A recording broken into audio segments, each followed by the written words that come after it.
that the Latin scholastics have succeeded in transforming the universal soul and pleroma, the vehicle of light and the receptacle of all the forms, a force spread throughout the whole universe with its direct and indirect effects, into Satan and his works, is no news to anyone.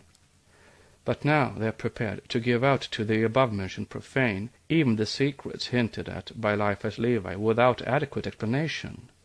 For the latter's policy of veiled revelations could only lead to further superstition and misunderstanding. What indeed can a student of occultism, a beginner, gather from the following highly poetical sentences of Eliphas Levi, as apocalyptic as the writings of any of the alchemists? Quote, Lucifer, the astral light, is an intermediate force existing in all creation. It serves to create and to destroy, and the fall of Adam was an erotic intoxication which has rendered his generation a slave to this fatal light. Every sexual passion that overpowers our senses is a whirlwind of that light which seeks to drag us towards the abyss of death, folly. Hallucinations, visions, ecstasies, or all forms of a very dangerous excitation due to this interior phosphorus, within brackets question mark. Thus light, finally, is of the nature of fire, the intelligent use of which warms and vivifies, and the excess of which, on the contrary, dissolves and annihilates. Thus man is called upon to assume a sovereign empire over that astral light, and conquer thereby his immortality, and is threatened at the same time with being intoxicated, absorbed, and eternally destroyed by it. This light, therefore, inasmuch as it is devouring, revengeful, and fatal, would thus really be hellfire, the serpent of the legend, the tormented errors of which it is full, the tears and the gnashing of teeth of the abortive beings it devours, the phantom of life that escapes him, and seems to mock and insult their agony. All this would be the devil or Satan indeed. Unquote from Histoire de la Magie, page 197. There is no wrong statement in all this, nothing save a superabundance of ill-applied metaphors, as in the application of Adam, a myth, to the illustration of the astral effects. Akasha, the astral light, can be defined in a few words. Akasha is not the ether of science, as some Orientalists translate it. It is the universal soul, the matrix of the universe, the mysterium magnum, from which all that exists is born by separation or differentiation. It is the cause of existence. It fills all the infinite space, is space itself in one sense, or both its sixth and seventh principles. Note. Says Johannes Tritheim, the abbot of Spanheim, the greatest astrologer and Kabbalist of his day, quote, The art of divine magic consists in the ability to perceive the essence of things in the light of nature, astral light, and by using the soul powers of the spirit to produce material things from the unseen universe, and in such operations the above and the below must be brought together and made to act harmoniously. The spirit of nature, astral light, is a unity, creating and forming everything, and acting through the instrumentality of man it may produce wonderful things. Such processes take place according to law. You will learn the law by which these things are accomplished, if you learn to know yourself. You will know it by the power of the spirit that is in yourself, and accomplish it by mixing your spirit with the essence that comes out of yourself.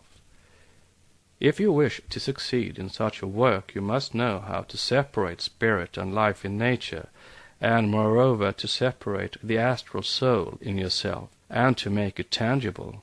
And then the substance of the soul will appear visibly and tangibly rendered objective by the power of the spirit, quoted in Dr. Hartmann's Paracelsus. End of note. But as the finite in the infinite, as regards manifestation, this light must have its shadowy side, as already remarked. And as the infinite can never be manifested, hence the finite world has to be satisfied with the shadow alone, which its actions draw upon humanity and which men attract and force to activity.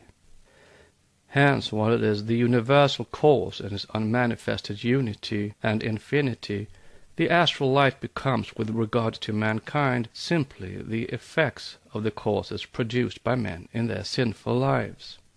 It is not its bright denizens, whether they are called spirits of light or darkness, that produce good or evil, but mankind itself that determines the unavoidable action and reaction of the great magic agent. It is mankind which has become the serpent of Genesis, and thus causes daily and hourly the fall and sin of the celestial Virgin, which thus becomes the mother of gods and devils at one and the same time.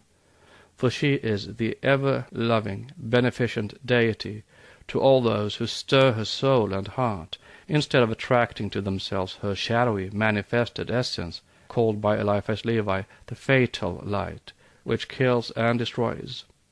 Humanity in its units can overpower and master its effects, but only by the holiness of their lives and by producing good causes. It has power only on the manifested lower principles, the shadow of the unknown and incognizable deity in space. But in antiquity and reality Lucifer, or Luciferus, is the name of the angelic entity presiding over the light of truth as over the light of the day. In the great Valentinian Gospels, Pistis Sophia, in paragraph 368, it is taught that of their three powers emanating from the holy names of the three tribunames, that of Sophia, the Holy Ghost according to these Gnostics, the most cultured of all, resides in the planet Venus, or Lucifer. Thus to the profane, the astral light may be God and devil at once.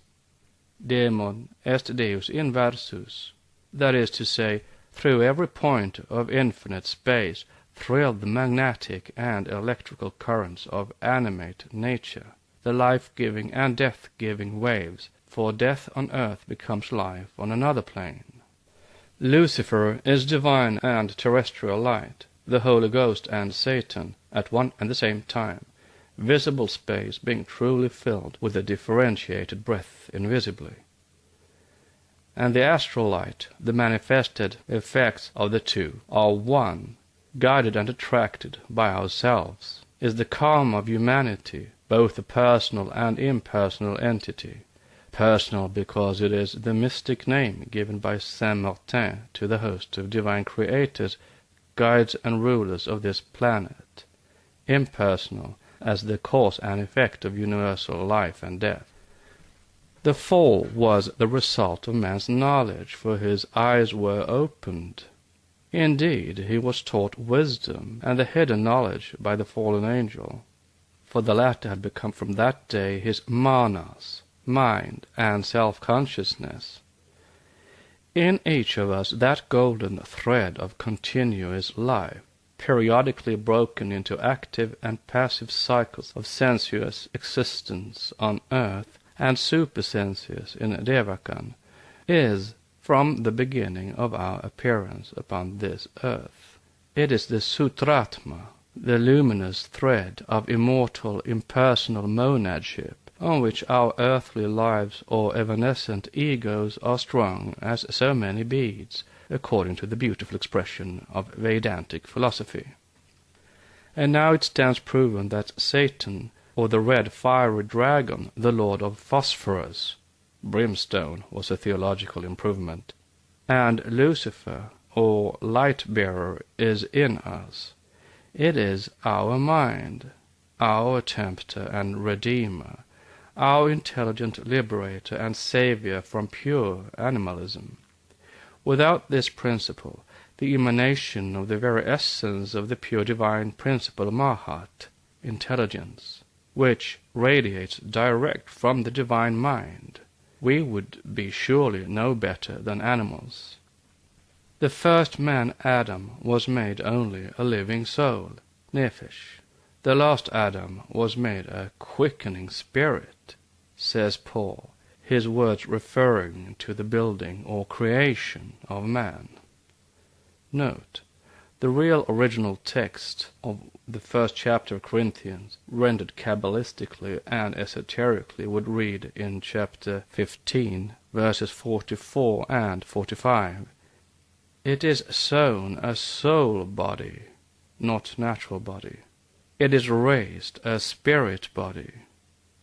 St. Paul was an initiate, and his words have quite a different meaning when read esoterically.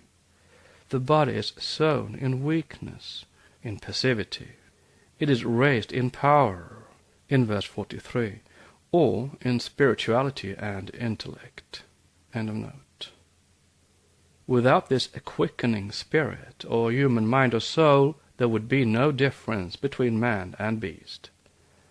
And there is none, in fact, between animals with respect to their actions. The tiger and the donkey, the hawk and the dove, are each one as pure and as innocent as the other, because irresponsible.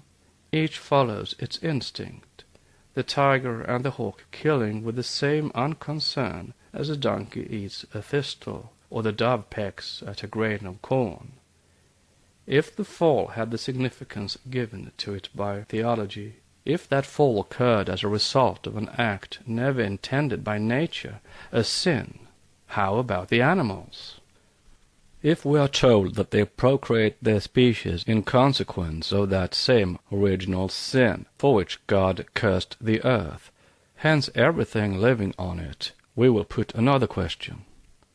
We are told by theology, as by science, that the animal was on earth far earlier than man. We ask the former, how did it procreate its species before the fruit of the tree of knowledge of the good and the evil had been plucked off? As said, the Christians, far less clear-sighted than the great mystic and liberator whose name they have assumed, whose doctrines they have misunderstood and travested, and whose memory they have blackened by their deeds, took the Jewish Jehovah as he was, and of course strove vainly to reconcile the gospel of light and liberty with the deity of darkness and submission. See War in Heaven. Note, by Godolphin Mitford, later in life, Murad al-Bey. Born in India, the son of a missionary, G. Mitford was converted to Islam and died a Mohammedan in 1884. He was a most extraordinary mystic, of a great learning and remarkable intelligence. But he left the right path, and forthwith fell under karmic retribution.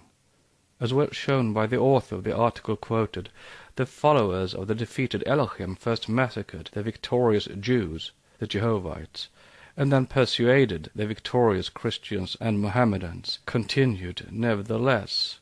Some of these scattered sects have lost even the tradition of the true rationale of their belief, to worship in secrecy and mystery the principle of fire, light, and liberty. Why do the Sabaean Bedouins, avowedly monotheists when dwelling in the Mohammedan cities, in the solitude of the desert night, yet invoke the starry host of heaven?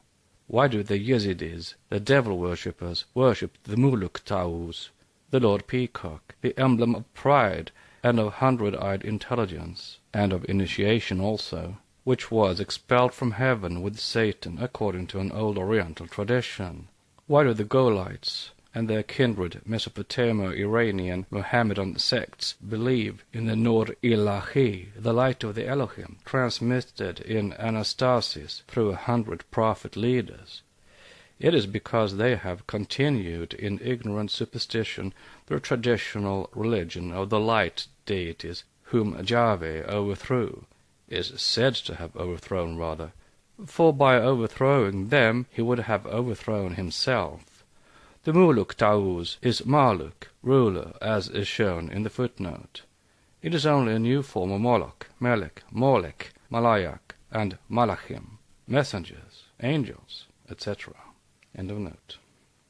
But it is sufficiently proven now that all the soi-disant evil spirits who are credited with having made war on the gods are identical as personalities. Moreover, that all the ancient religions taught the same tenet, save the final conclusion, which latter differs from the Christian. The 7 primeval gods had all a dual state, one essential, the other accidental. In the essential state, they were all the builders or fashioners, the preservers and the rulers of this world. In the accidental state, clothing themselves in visible corporeality, they descended on the earth and reigned on it as kings and instructors of the lower hosts, who had incarnated once more upon it as men.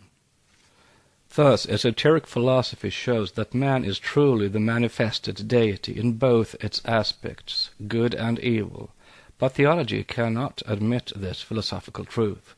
Teaching the dogma of the fallen angels in its dead-letter meaning, and having made of Satan the cornerstone and pillar of the dogma of redemption, to do so would be suicidal. Having once shown the rebellious angels distinct from God and the Logos in their personalities, the admission that the downfall of the disobedient spirits meant simply their fall into generation and matter would be equivalent to saying that God and Satan were identical.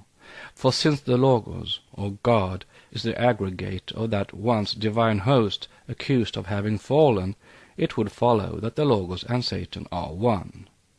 Yet such was the real philosophical view of the now disfigured tenet in antiquity. The verbum, or the Son, was shown in a dual aspect by the pagan Gnostics. In fact, he was a duality in full unity. Hence the endless and various national versions. The Greeks had Jupiter, the son of Kronos, the father, who hurls him down into the depths of cosmos. The Aryans had Brahma, in later theology, precipitated by Shiva into the abyss of darkness, etc., etc. But the fall of all these logi and demiurgi from their primitive exalted position had in all cases one and the same esoteric signification in it, the curse, in its philosophical meaning, of being incarnated on this earth, an unavoidable rung on the ladder of cosmic evolution, a highly philosophical and fitting karmic law, without which the presence of evil on earth would have to remain forever a closed mystery to the understanding of true philosophy. To say, as the author of the Esprit tombé de Payen, on page 347, quote, "Christianity is made to rest on 2 pillars, that of evil, povnro, and of good, agathoi, on 2 forces, in short, agathoi kai kakai bunameis. Hence, if we suppress the punishment of the evil forces, the protecting mission of the good powers will have neither value nor sense," unquote, is to utter the most unphilosophical absurdity. If it fits in with and explains Christian dogma, it obscures the facts and truths of the primitive wisdom of the ages. The cautious hints of Paul have all the true esoteric meaning, and it took centuries of scholastic casuistry to give them the present false coloring in the interpretation. The verbum and Lucifer are one in their dual aspect, and the prince of the air, princeps aeris, Ugus, is not the god of that period, but an everlasting principle. If the latter was said to be ever circling around the world, qui circumambulant terram, the great apostle referred simply to the never-ceasing cycles of human incarnations, in which evil will ever predominate until the day when humanity is redeemed by the true divine enlightenment, which gives the correct perception of things. It is easy to disfigure vague expressions written in dead and long-forgotten languages, and palm them off as truths and revealed facts on the ignorant masses. The identity of thought and meaning is the one thing that strikes the student in all the religions which mention the tradition of the fallen spirits, and in those great religions there is not one that fails to mention and describe it in one or another form. Thus Wang Ti, the great spirit, sees his sons, who had acquired active wisdom, falling into the valley of pain. Their leader, the flying dragon, having drunk of the forbidden ambrosia, fell to the earth with his host, kings. In the Zend-Avesta, Angramainyu, Ahriman, surrounding himself with fire, the flames, Videsupra, seeks to conquer the heavens, when Ahura Mazda, descending from the solid heaven he inhabits to the help of the heavens that revolve in time and space, the manifested worlds of cycles, including those of incarnation, and the Amshaspens, the seven bright Srava, accompanied by their stars, fight Ahriman, and the vanquished Devas fall to the earth along with him. Noten surrounding himself with fire and seeks to conquer the heavens. So does every yogin, even Christian. One must take the kingdom of heaven by violence, we are taught. Why should such a desire make of anyone a devil? End of note. In the Vendidad, the Devas are called evil-doing, and shown to rush away into the depths of the world of hell, or matter, 47. This is an allegory showing the Devas compelled to incarnate, once that they have separated themselves from their parent essence, or in other words, after the unit had become a multiple, after differentiation and manifestation. Typhon the Egyptian, Python, the Titans, the Suras and the Asuras all belong to the same legend of spirits peopling the earth. They are not demons commissioned to create and organize this visible universe, but fashioners, the architects of the worlds, and the progenitors of man. They are the fallen angels metaphorically, the true mirrors of the eternal wisdom. What is the absolute and complete truth, as well as the esoteric meaning about this universal myth?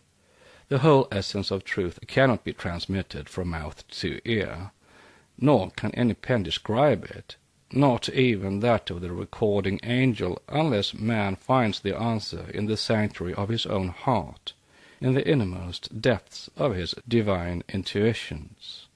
It is the great seventh mystery of creation, the first and the last, and those who read St. John's Apocalypse may find its shadow lurking under the seventh seal. It can be represented only in its apparent objective form, like the eternal riddle of the Sphinx. If the latter threw herself into the sea and perished, it is not because Oedipus had unriddled the secret of the ages, but because, by anthropomorphizing the ever-spiritual and the subjective, he had dishonored the great truth forever. Therefore, we can give it only from its philosophical and intellectual planes, unlocked with 3 keys respectively, for the last 4 keys of the 7 that throw wide open the portals to the mysteries of nature are in the hands of the highest initiates, and cannot be divulged to the masses at large, not in this our century at any rate. The dead letter is everywhere the same. The dualism in the Mazdian religion was born from exoteric interpretation. The holy Aryaman, the Bistaro wheel, invoked in the prayer called Aryama Ishyu, is the divine aspect of Ahriman, the dead of the Devas, and Angramainyu is the dark material aspect of the former. Keep us from the hater, O Mazda, and Armaita Spenta, from Vendrad Sada, has, as a prayer and invocation, an identical meaning with lead us not into temptation, and is addressed by man to the terrible spirit of duality in man himself. For Ahura Mazda is the spiritual, divine and purified man, and Armaita Spenta, the spirit of the earth or materiality, is the same as Ahriman or Angramainyu in one sense. The whole of the Magan or Mazdian literature, or what remains of it, is magical, occult, hence allegorical and symbolical, even its mystery of the law. See the Gata in Yasna 44. Now the Mobid and the Parsi keep their eye on the Bareshma during the sacrifice, the divine twig of Ormazd tree, having been transformed into a bunch of metallic rods, and wonder why neither the Amshaspentas, nor the high and beautiful golden Haumas, nor even the Vohumanu, good thoughts, nor the Arata, sacrificial offering, help them much. Let them meditate on the tree of wisdom, and study, assimilating one by one the fruits thereof. The way to the tree of eternal life, the white Homa, the Gaukerana, is through one end of the earth to the other, and Haoma is in heaven as it is on earth. But to become once more a priest of it, and a healer, man must heal himself before he can heal others. This proves once more that the so-called myths, in order to be at least approximately dealt with in any degree of justice, have to be closely examined from all their aspects. In truth, every one of the 7 keys has to be used in its right place, and never mixed with the others, if we would unveil the entire cycle of mysteries. In our day of dreary soul-killing materialism, the ancient priest-initiates have become, in the opinion of our learned generations, the synonyms of clever impostors, kindling the fires of superstition in order to obtain an easier sway over the minds of men. This is an unfounded calumny, generated by skepticism and uncharitable thoughts. No one believed more in gods, or we may call them the spiritual and now invisible powers or spirits, the noumena of the phenomena, than they did, and they believed just because they knew. If, initiated into the mysteries of nature, they were thought to withhold their knowledge from the profane, who would have surely abused it, such secrecy was undeniably less dangerous than the policy of their usurpers and successors. The former taught only that which they well knew.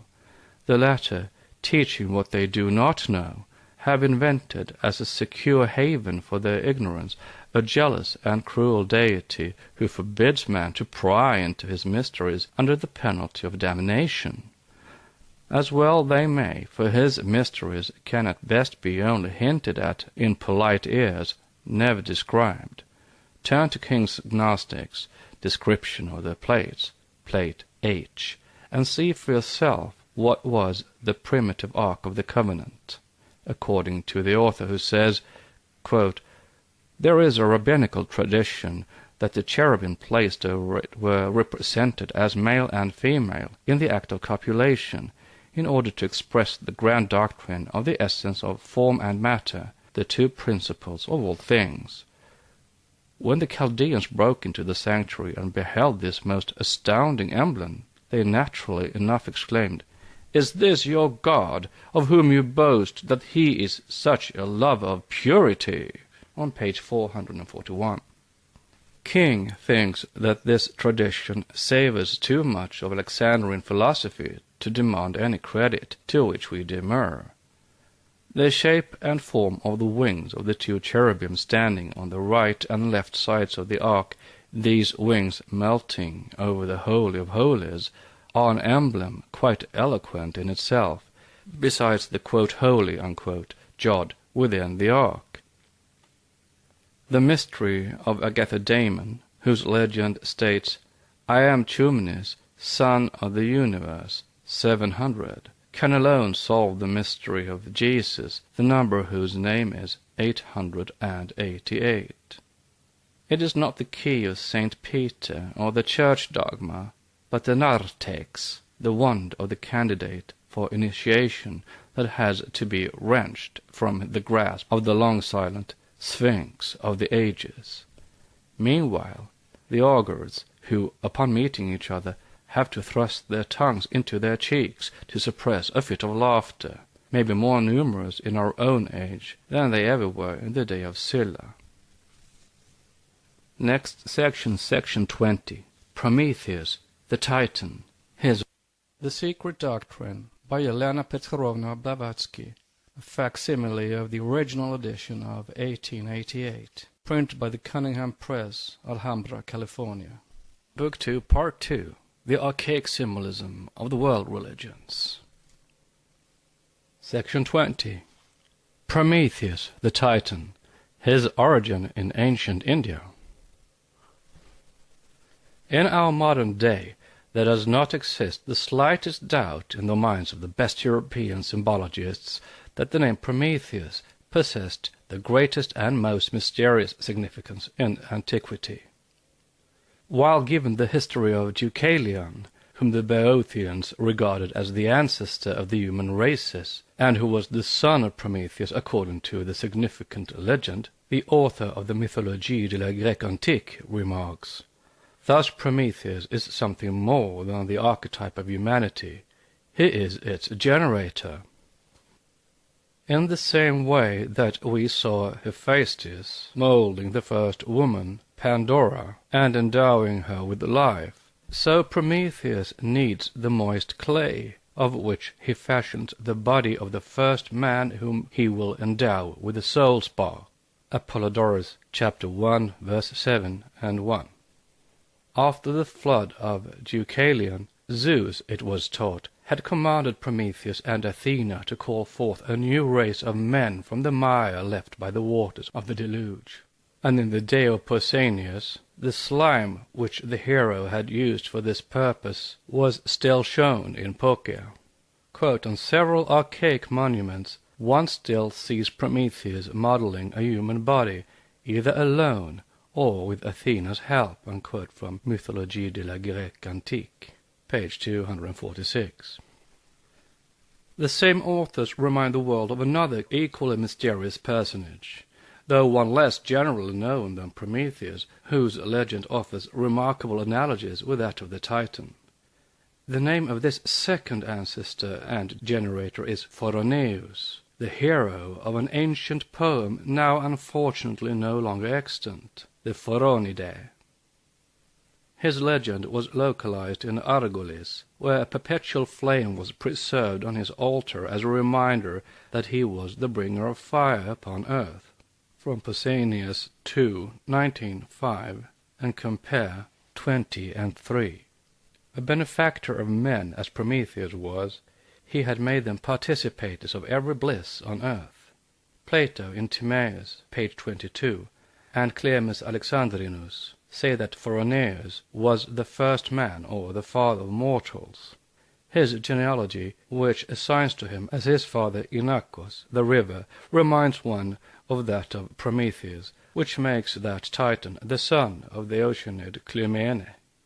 But the mother of Prometheus was the nymph Melia, a significant descent which distinguishes him from Prometheus.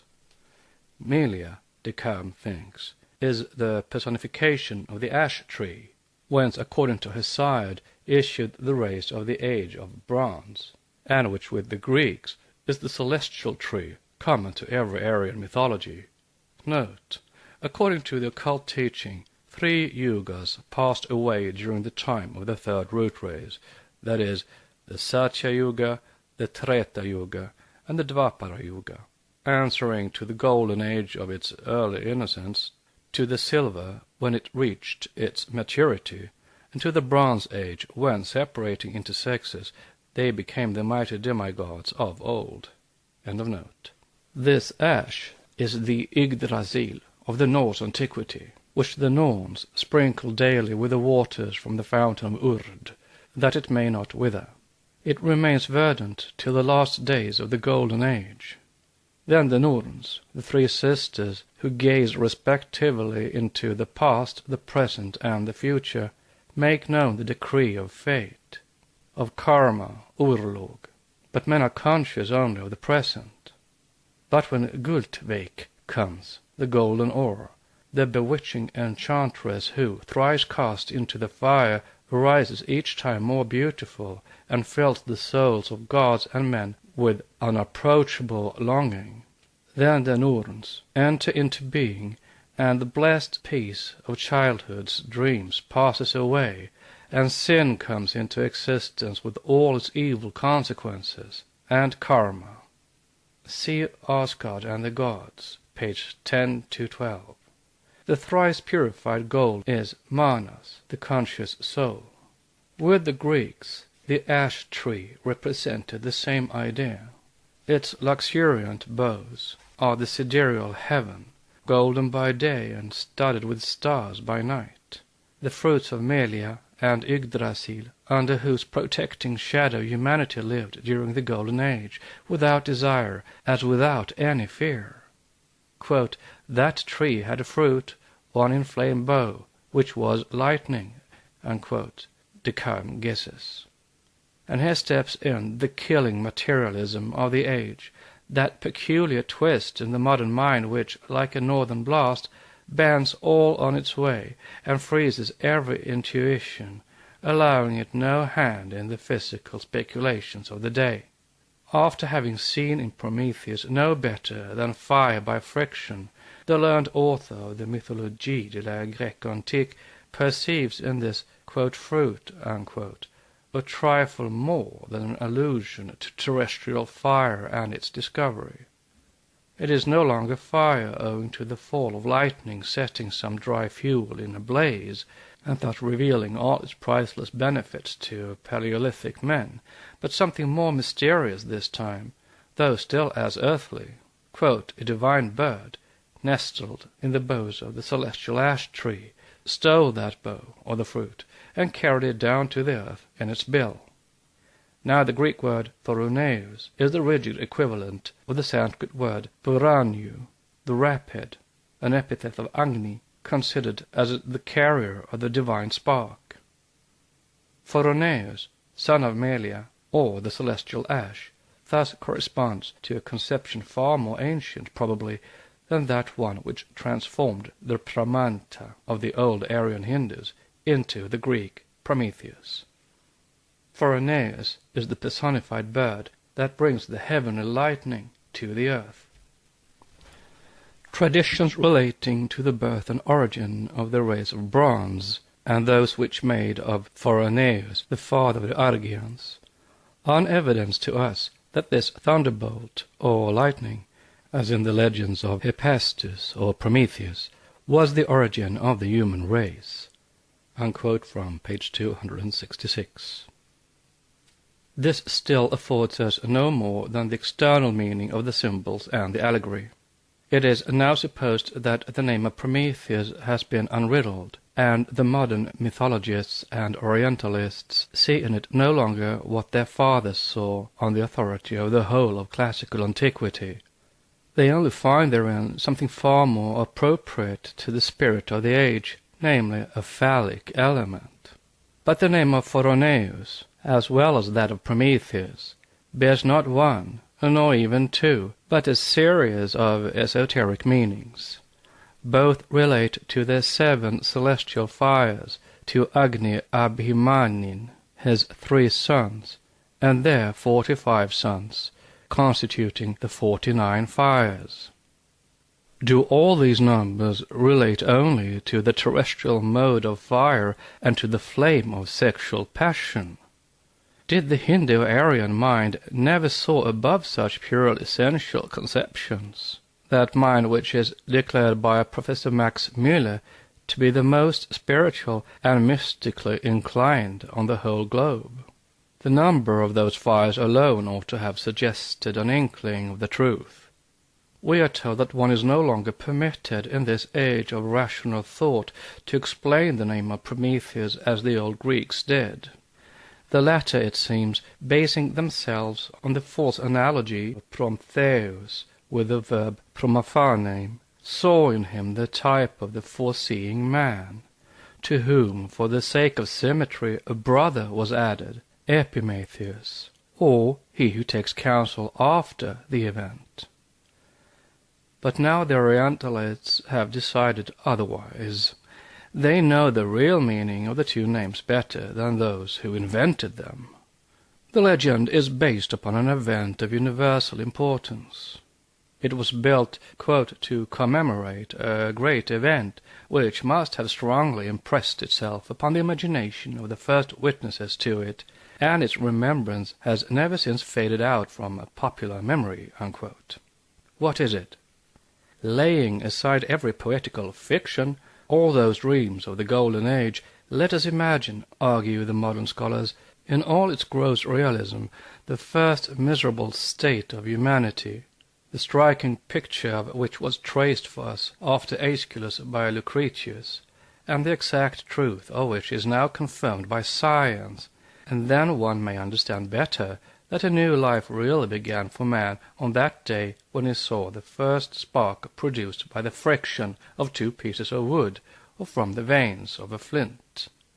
How could man help feeling gratitude to that mysterious and marvelous being which they were henceforth enabled to create at their will, and which was no sooner born than it grew and expanded, developing with singular power.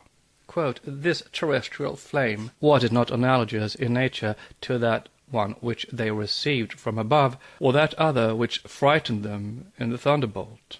Unquote. Quote, "Was it not derived from the same source? And if its origin was in heaven, it must have been brought down some day on earth. If so, who was the powerful being, the beneficent being, God or man, who had conquered it?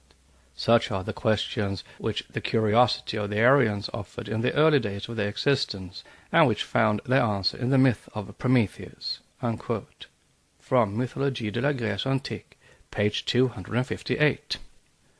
The philosophy of occult science finds two weak points in the above reflections, and points them out. The miserable state of humanity described by Aeschylus and Prometheus was no more wretched then, in the early days of the Aryans, than it is now. That state was limited to savage tribes, and the now existing savages are not a whit more happy or unhappy than their forefathers were 1,000,000 years ago.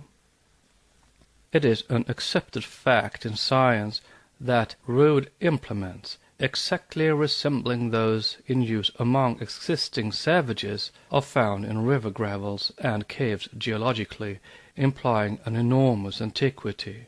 So great is that resemblance that, as the author of the modern Zoroastrian tells us, quote, "If the collection in the colonial exhibition of stone celts and arrowheads used now by the Bushmen of South Africa were placed side by side with one from the British Museum of similar objects from Kent's Cavern or the caves of Dordogne, no one but an expert could distinguish between them." Unquote, from page 145. And if there are Bushmen existing now in our age of the highest civilization, who are no higher intellectually than the race of men which inhabited Devonshire and southern France during the Paleolithic age, why could not the latter have lived simultaneously with, and have been contemporary of, other races as highly civilized for their day as we are for ours? That the sum of knowledge increases daily in mankind, but that intellectual capacity does not increase with it, is shown when intellect, if not the physical knowledge of the Euclids, Pythagoras, Paninis, Capillas, Platos, and Socrates, is compared with that of the Newtons, Kants, and the modern Huxleys and Heckells.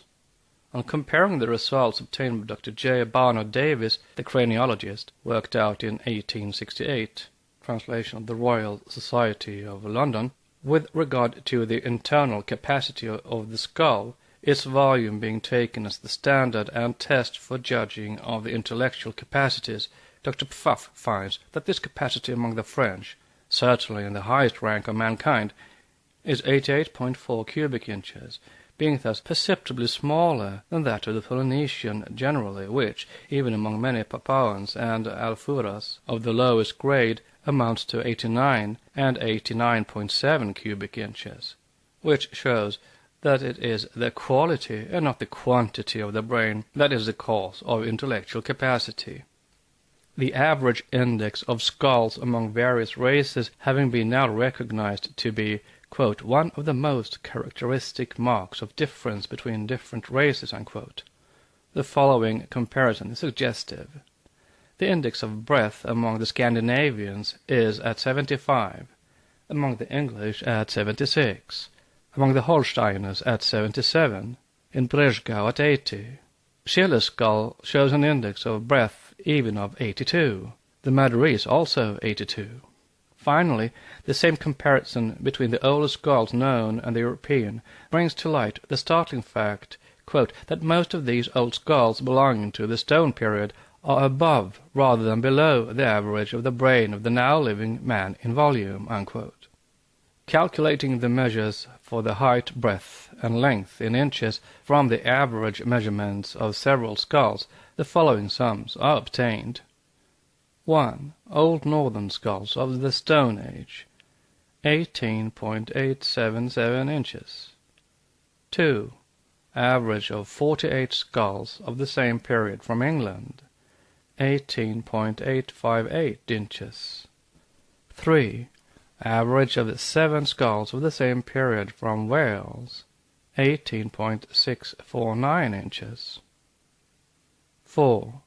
Average of 36 skulls of the Stone Age from France, 18.220 inches.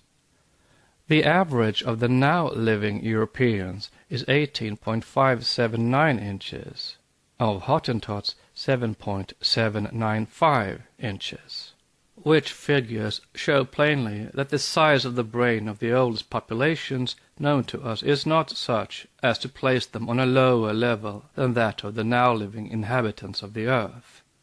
See The Age and Origin of Man. Besides which, they show the, quote, missing link, unquote, vanishing into thin air. Of these, however, more anon, we must return to our direct subject. The race which Jupiter so ardently desired to quench and plant a new one in its stead, Prometheus Vinctus, 241, suffered mental, not physical misery. The first boon Prometheus gave to mortals, as it tells the chorus, was to hinder them from foreseeing death, 256. He saved the mortal race from sinking blasted down to Hades' gloom, 244, and then only, besides that, he gave them fire, 260. This shows plainly the dual character, at any rate, of the Promethean myth, if Orientalists will not accept the existence of the 7 keys taught in occultism. This relates to the first opening of man's spiritual perceptions, not to his first seeing or discovering fire, for fire was never, quote, discovered, unquote, but existed on earth since its beginning. It existed in the seismic activity of the early ages, volcanic eruptions being as frequent and constant in those periods as fog is in England now. And if we are told that men appeared so late on earth that nearly all the volcanoes, with the exception of a few, were already extinct, and that geological disturbances had made room for a more settled state of things, we answer, let a new race of men, whether evolved from angel or gorilla, appear now on any uninhabited spot of the globe, with the exception perhaps of the Sahara, and 1,000 to 1 it would not be a year or 2 old before discovering fire through the fall of lightning setting in flames, grass, or something else. This assumption that primitive man lived ages on earth before he was made acquainted with fire is one of the most painfully illogical of all. But old Aeschylus was an initiate, and knew well what he was giving out. Note: the modern attempt of some Greek scholars, poor and pseudo-scholars they would have appeared in the day of the old Greek writers, to explain the real meaning of the ideas of Aeschylus which, being an ignorant ancient Greek, he could not express so well himself, is absurdly ludicrous. End of note. No occultist acquainted with symbology and the fact that wisdom came to us from the East will deny for a moment that the myth of Prometheus has reached Europe from Aryavarta. Nor is he likely to deny that, in one sense, Prometheus represents fire by friction. Therefore he admires the sagacity of M. F. Baudry, who shows in his Les Mythes du Feu Breuvage Céleste, in Revue Germanique, 1861, page 356, one of the aspects of Prometheus and his origin from India. Note: see also his Mémoire de la Société de la Linguistique, following the fire myths, volume 1, page 337, et sequens. End of note. He shows the reader the supposed primitive process to obtain fire, still in use today in India to light the sacrificial flame. This is what he says. Note: this process, such as it is minutely described in the Vedic sutras, consists in rapidly turning a stick in a socket made in the centre of a piece of wood. The friction develops intense heat, and ends by setting on fire the particles of wood in contact. The motion of the stick is not a continuous rotation, but a series of motions in contrary senses, by means of a cord fixed to the stick in its middle. The operator holds one of the ends in each hand and pulls them alternately. The full process is designated in Sanskrit by the verb mantami, matnani, which means to rub, agitate, shake, and obtain by rubbing, and is especially applied to rotary friction as proved by its derivation from mandala, which signifies a circle. The pieces of wood serving for the production of fire have each their name in Sanskrit. The stick which turns is called pramanta. The discus which receives it is called arani and arani, the two aranis designating the ensemble of the instrument. Page 358 at sequence. Note: there is the upper and the nether piece of timber used to produce this sacred fire by attrition at sacrifices, and it is the arani which contains the socket.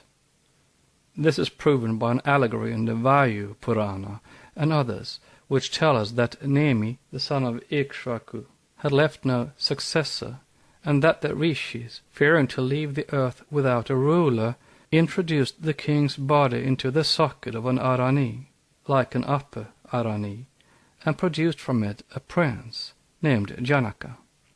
It was by reason of the peculiar way in which he was engendered that it was called Janaka, but see Goldstück's Sanskrit dictionary at the word arani. Devaki, Krishna's mother, in prayer addressed to her, is called the arani whose attrition engenders fire. End of note. It remains to be seen what the Brahmins will say to this, but supposing Prometheus has been conceived in one of the aspects of his myth as the producer of fire by means of paramanta, or as an animate and divine paramanta, would this imply that the symbolism had no other than the phallic meaning attributed to it by the modern symbologists? De Kam, at any rate, seems to have a correct glimmering of the truth, for he unconsciously corroborates by his remarks all that the occult sciences teach with regard to the Manasadevas, who have endowed man with the consciousness of his immortal soul, that consciousness which hinders man from foreseeing death, and makes him know he is immortal. Note: the monad of the animal is as immortal as that of man, yet the brute knows nothing of this. It lives an animal life of sensation, just as the first human would have lived, when attaining physical development in the third race, had it not been for the Agnishvata and the Manasa Pitris. End of note. How has Prometheus got into the possession of the divine spark? He asks. Fire having its abode in heaven, it is there he must have gone to find it before he could carry it down to men, and to approach the gods he must have been a god himself. Unquote. The Greeks held that he was of the divine race, the Hindus that he was a deva. Hence, with the Greeks, he was the son of the Titan Iapetos. Quote, but celestial fire belonged in the beginning to the gods alone. It was a treasure they reserved for themselves, over which they jealously watched. The prudent son of Iapetus, says Hesiod, deceived Jupiter by stealing and concealing in the cavity of a narthex the indefatigable fire of the resplendent glow. Thus the gift made by Prometheus to man was a conquest made from heaven. Now, according to Greek ideas, identical in this with those of the occultists, this possession forced from Jupiter, this human trespassing upon the property of the gods, had to be followed by an extirpation. Prometheus, moreover, belongs to that race of Titans who had rebelled against the gods, and whom the master of Olympus had hurled down into Tartarus. Like them, he is the genius of evil doomed to cruel suffering, etc., etc.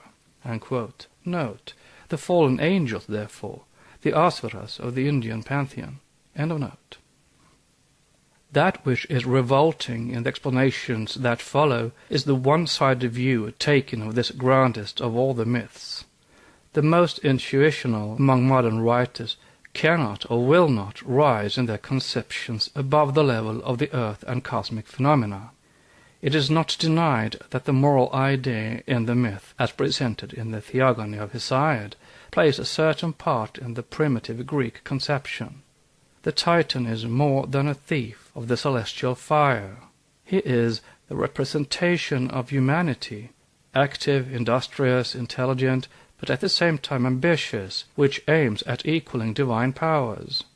Therefore it is humanity punished in the person of Prometheus, but it is only so with the Greeks. With the latter, Prometheus is not a criminal, save in the eyes of the gods. In his relation with the earth, he is on the contrary a god himself, a friend of mankind, philanthropos, which he has raised to civilization and initiated into the knowledge of all the arts, a conception which found its most poetical expounder in Aeschylus. But with all other nations, Prometheus is what? The fallen angel, Satan, as the Church would have it? Not at all. He is simply the image of the pernicious and dreaded effects of lightning. He is the evil fire, malfeu, and the symbol of the divine reproductive male organ. Reduced to its simple expression, the myth we are trying to explain is then simply a cosmic genius of fire, on page 261. It is the form idea, the phallic, which was preeminently Aryan, if we believe Ad Kuhn in his Herabkunft des Feuers und des Göttertranks, and Baudry. For, quote, the fire used by man being the result of the action of Pramanta in the Arani, the Aryas must have ascribed, within brackets, the same origin to celestial fire, and they must have imagined, within brackets, that a god armed with Pramanta, or a divine Pramanta, exercised in the bosom of the clouds of violent friction, which gave birth to lightning and thunderbolts. This idea is supported by the fact that, according to Plutarch's testimony, the Stoics thought that thunder was the result of a struggle of storm clouds and lightning, a conflagration due to friction, while Aristotle saw in the thunderbolt only the action of clouds, which clashed with each other. What was this theory if not the scientific translation of the production of fire by friction? Everything leads us to think that, from the highest antiquity and before the dispersion of the Aryans, it was believed that the Pramanta lighted fire in the storm as well as in the Aranis. See Revue Germanique, page 368. Thus, suppositions and idle hypotheses are made to stand for discovered truths. Defenders of the Bible dead letter could never help the writers of missionary tracts more effectually than do materialistic symbologists in thus taking for granted that the ancient Aryans based their religious conceptions on no higher thought than the physiological. But it is not so, and the very spirit of the Vedic philosophy is against such an interpretation. And if, as Descartes himself confesses, this idea of the creative power of fire is explained at once by the ancient assimilation of the human soul to celestial spark, as shown by the imagery often made use of in the Vedas when speaking of Arani, it would mean something higher than simply a gross sexual conception. A hymn to Agni in the Veda is cited as example. Quote, here is the Pramanta, the generator is ready. Bring the mistress of the race, the female Arani. Let us produce Agni by attrition, according to ancient custom, unquote, which means no worse than an abstract idea expressed in the tongue of mortals. The quote, female Arani, unquote, the mistress of the race, is Aditi, the mother of the gods, or Shekinah, eternal light, in the world of spirit, the great deep and chaos, or primordial substance in its first remove from the unknown in the manifested cosmos. If, ages later, the same epithet is applied to Devaki, the mother of Krishna, or the incarnated Logos, and if the symbol, owing to the gradual and irresponsible spread of exoteric religions, may already be regarded as having a sexual significance, this in no way mars the original purity of the image. The subjective had been transformed into the objective. Spirit had fallen into matter. the universal cosmic polarity of spirit substance had become, in human thought, the mystic but still sexual union of spirit and matter, and had thus acquired an anthropomorphic coloring which it had never had in the beginning. Between the Vedas and the Puranas there is an abyss of which both are the poles, like the seventh, Atmic, and the first or lowest principle, the physical body, in the septenary constitution of man.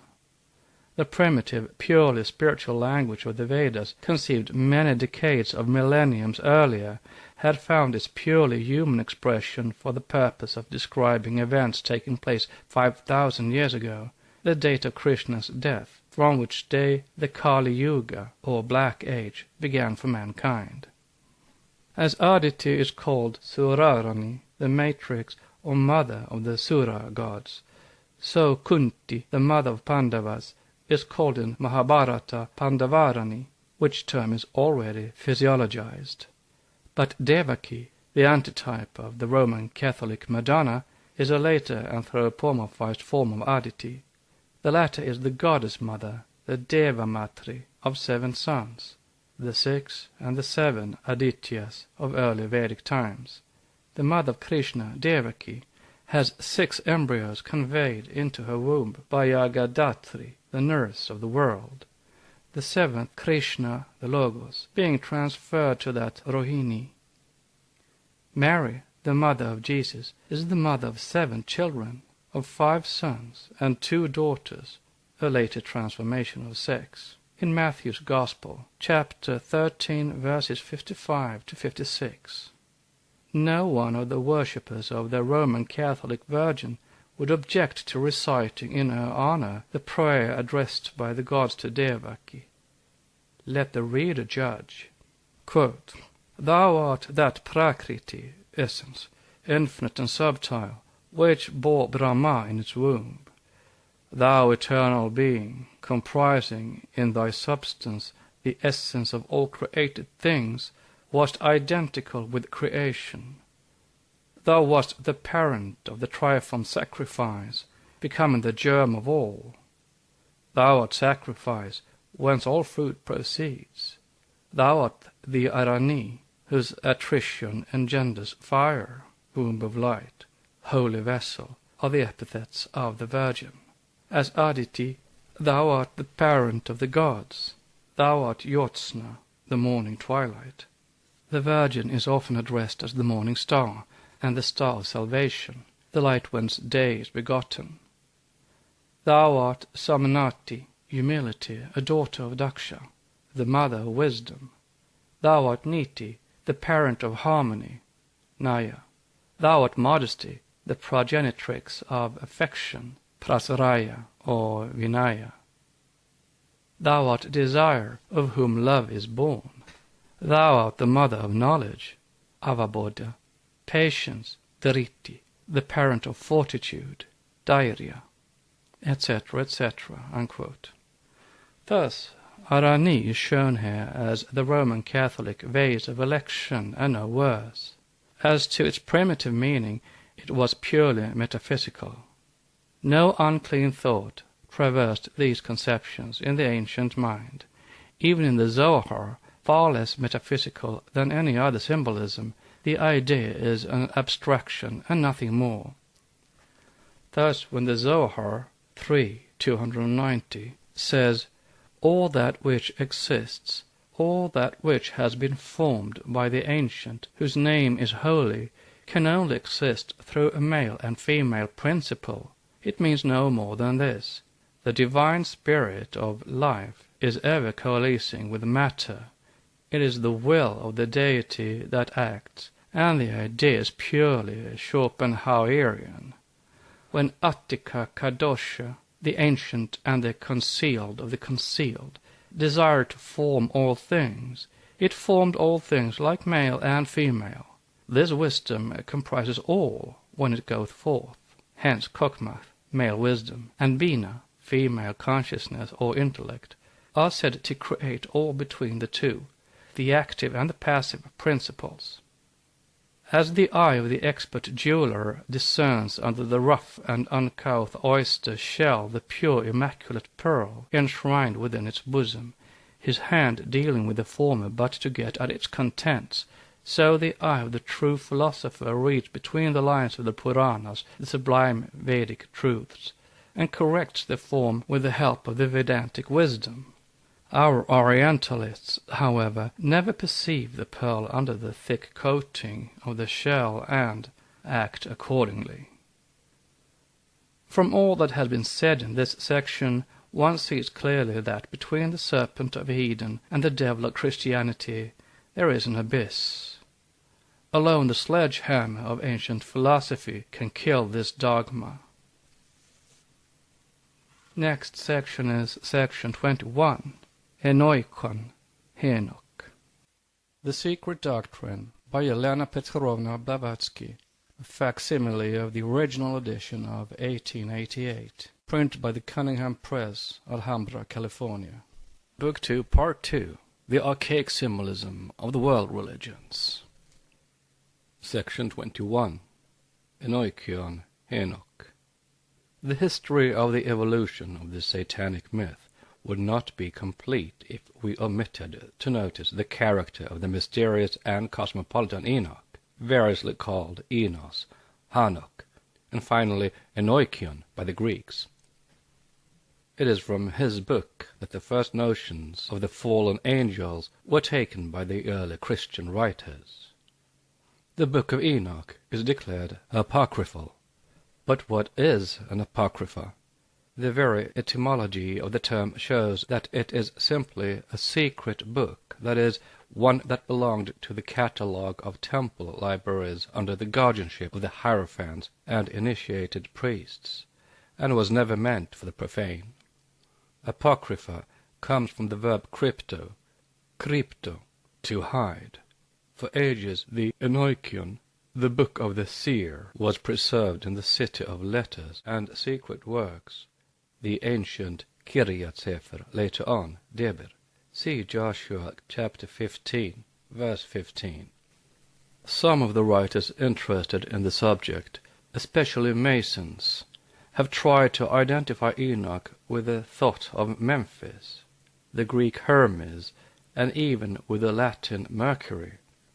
As individuals, all these are distinct one from the other. Professionally, if one may use this word, now so limited in its sense, they belong one and all to the same category of sacred writers, of initiators and recorders of occult and ancient wisdom. Those who in the Quran, see Surah 19, are generically termed the Edris, or the learned, the initiated, bore in Egypt the name of Thot, the inventor of arts, sciences, writing, or letters, of music and astronomy. Among the Jews, the Edris became Enoch, who, according to Bar Hebreus, was the first inventor of writing, books, arts, and sciences, the first who reduced to a system the progress of the planets. In Greece he was called Orpheus, and thus changed his name with every nation, the number 7 being attached to and connected with each of those primitive initiators, as well as the number 365 of the days in the year astronomically. It identifies the mission, character, and the sacred office for all those men, but certainly not their personalities. Note: Kanok, or Hanok, or Enoch, means the initiator and teacher, as well as the Son of Man. Enos, vide Genesis chapter 4, verse 26, esoterically. End of note. Enoch is the 7th patriarch. Orpheus is the possessor of the Forminx, the 7-stringed lyre, which is the 7-fold mystery of initiation. Thot, with the 7-rayed solar discus on his head, travels in the solar boat, the 365 degrees, jumping out every 4th leap year for 1 day. Finally, Thot Lunus is the septenary god of the 7 days, or the week. Esoterically and spiritually, Enoikion means the seer of the open eye. The story about Enoch, told by Eusebius, namely, that he had concealed under the pillars of Mercury or Seth his precious rolls or books, is the same as that told of Hermes, the father of wisdom, who concealed his book of wisdom under a pillar, and then, finding the 2 pillars of stone, found the science written thereon. Yet Josephus, notwithstanding his constant efforts in the direction of Israel's unmerited glorification, and though he does attribute that science of wisdom to the Jewish Enoch, writes history. He shows those pillars as still existing during his own time. He tells us that they were built by Set, and so they may have been, only neither by the patriarch of that name, the fabled son of Adam, nor by the Egyptian god of wisdom, Tet, Set, Tot, Tat, Sat, the later Satan, or Hermes, who are all one, but by the sons of the serpent god, or sons of the dragon, the name under which the Hierophants of Egypt and Babylon were known before the deluge, as were their forefathers, the Atlanteans. What Josephus tells us, therefore, must be allegorically true, with the exception of the application made of it. According to his version, the 2 famous pillars were entirely covered with hieroglyphics, which, after the discovery, were copied and reproduced in the most secret corners of the inner temples of Egypt, and have thus become the source of its wisdom and exceptional learning. These 2, quote, pillars, unquote, however, are the prototypes of the 2 tables of stone, hewn by Moses at the command of the, quote, Lord, unquote. Hence, in saying that all the great adepts and mystics of antiquity, like Orpheus, Hesiod, Pythagoras, and Plato, got the elements of their theology from those hieroglyphics, he is right in one sense and wrong in another, for he errs in accuracy. The secret doctrine teaches us that the arts, sciences, theology, and especially the philosophy of every nation which preceded the last universally known, but not universal deluge, have been recorded audiographically from the primitive oral records of the 4th race, and that these were the inheritance of the latter from the early 3rd root race before the allegorical fall. Hence also the Egyptian pillars, the tablets, and even the white oriental porphyry stone of the Masonic legend, which Enoch, fearing that the real and precious secrets would be lost, concealed before the deluge in the bowels of the earth, were simply the more or less symbolical and allegorical copies from the primitive records.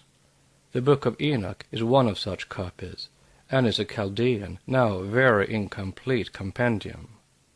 As already said, Enochion means in Greek the inner eye, or the seer. In Hebrew, and with the help of Masoretic points, it means the initiator and instructor. It is a generic title, besides which his legend is that of several other prophets, Jewish and heathen, with changes of made-up details, the root form being the same. Elijah is also taken up into heaven alive, and the astrologer at the court of Isdubar, the Chaldean He-Bani, is likewise raised to heaven by the god Hea, who was his patron, as Jehovah was of Elijah, whose name means in Hebrew God-Jah, Jehovah, and again of Elihu, which has the same meaning. This kind of easy death, or euthanasia, has an esoteric meaning. It symbolizes the death of any adept who has reached the power and degree, as also the purification, which enable him to die only in the physical body and still live and lead a conscious life in his astral body. The variations on this theme are endless, but the secret meaning is ever the same.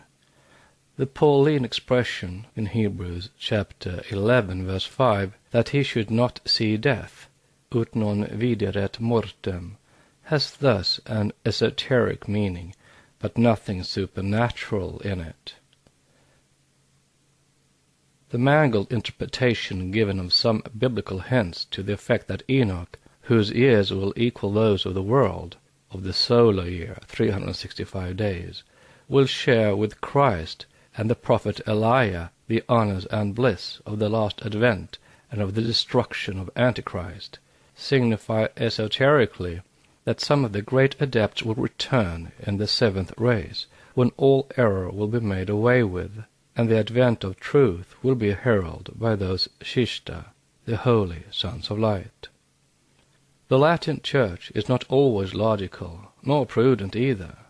She declares the Book of Enoch an apocrypha, and has gone so far as to claim through Cardinal Cajetan and other luminaries of the Church the rejection from the canon of even the Book of Jude, who, though an inspired apostle, quotes from and thus sanctifies the Book of Enoch, which is alleged to be an apocryphal work.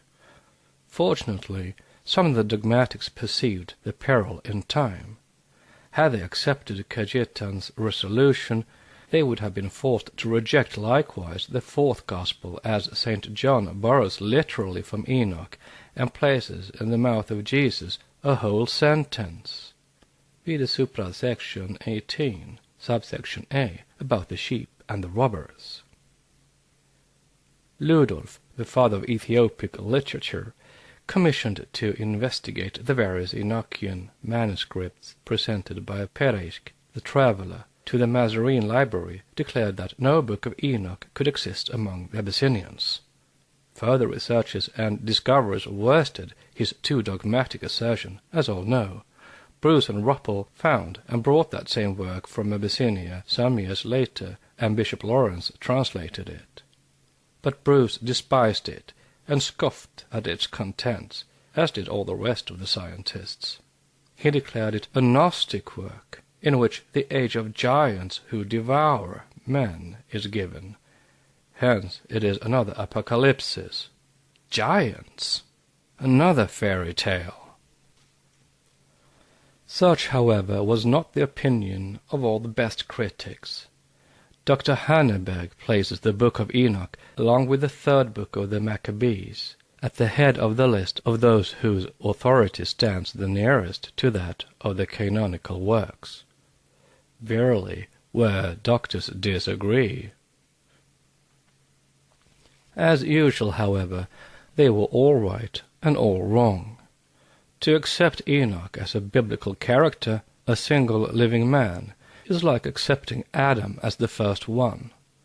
Enoch was a generic title applied to and borne by scores of individuals at all times and ages and in every race and nation. This may be easily inferred from the fact that the ancient Talmudists and the teachers of Midrashim are not agreed generally in their views about Hanok, the son of Yered. Some say Enoch was a great saint, beloved by God, and taken alive to heaven, that is, one who reached mukti or nirvana on earth, as Buddha did, and others still do. And others maintain that he was a sorcerer, a wicked magician. This shows only that Enoch, or its equivalent, was a term, even during the days of the later Talmudists, which meant seer, adept in the secret wisdom, etc., without any specification as to the character of the title-bearer. When Josephus, speaking of Elijah and Enoch, in Antiquities 9, verse 2, remarks that it is written in the sacred books they, Elijah and Enoch, disappeared, but so that nobody knew that they died. It means simply that they had died in their personalities, as yogis die to this day in India, or even some Christian monks to the world. They disappear from the sight of men and die on the terrestrial plane, even for themselves. A seemingly figurative way of speaking, yet literally true.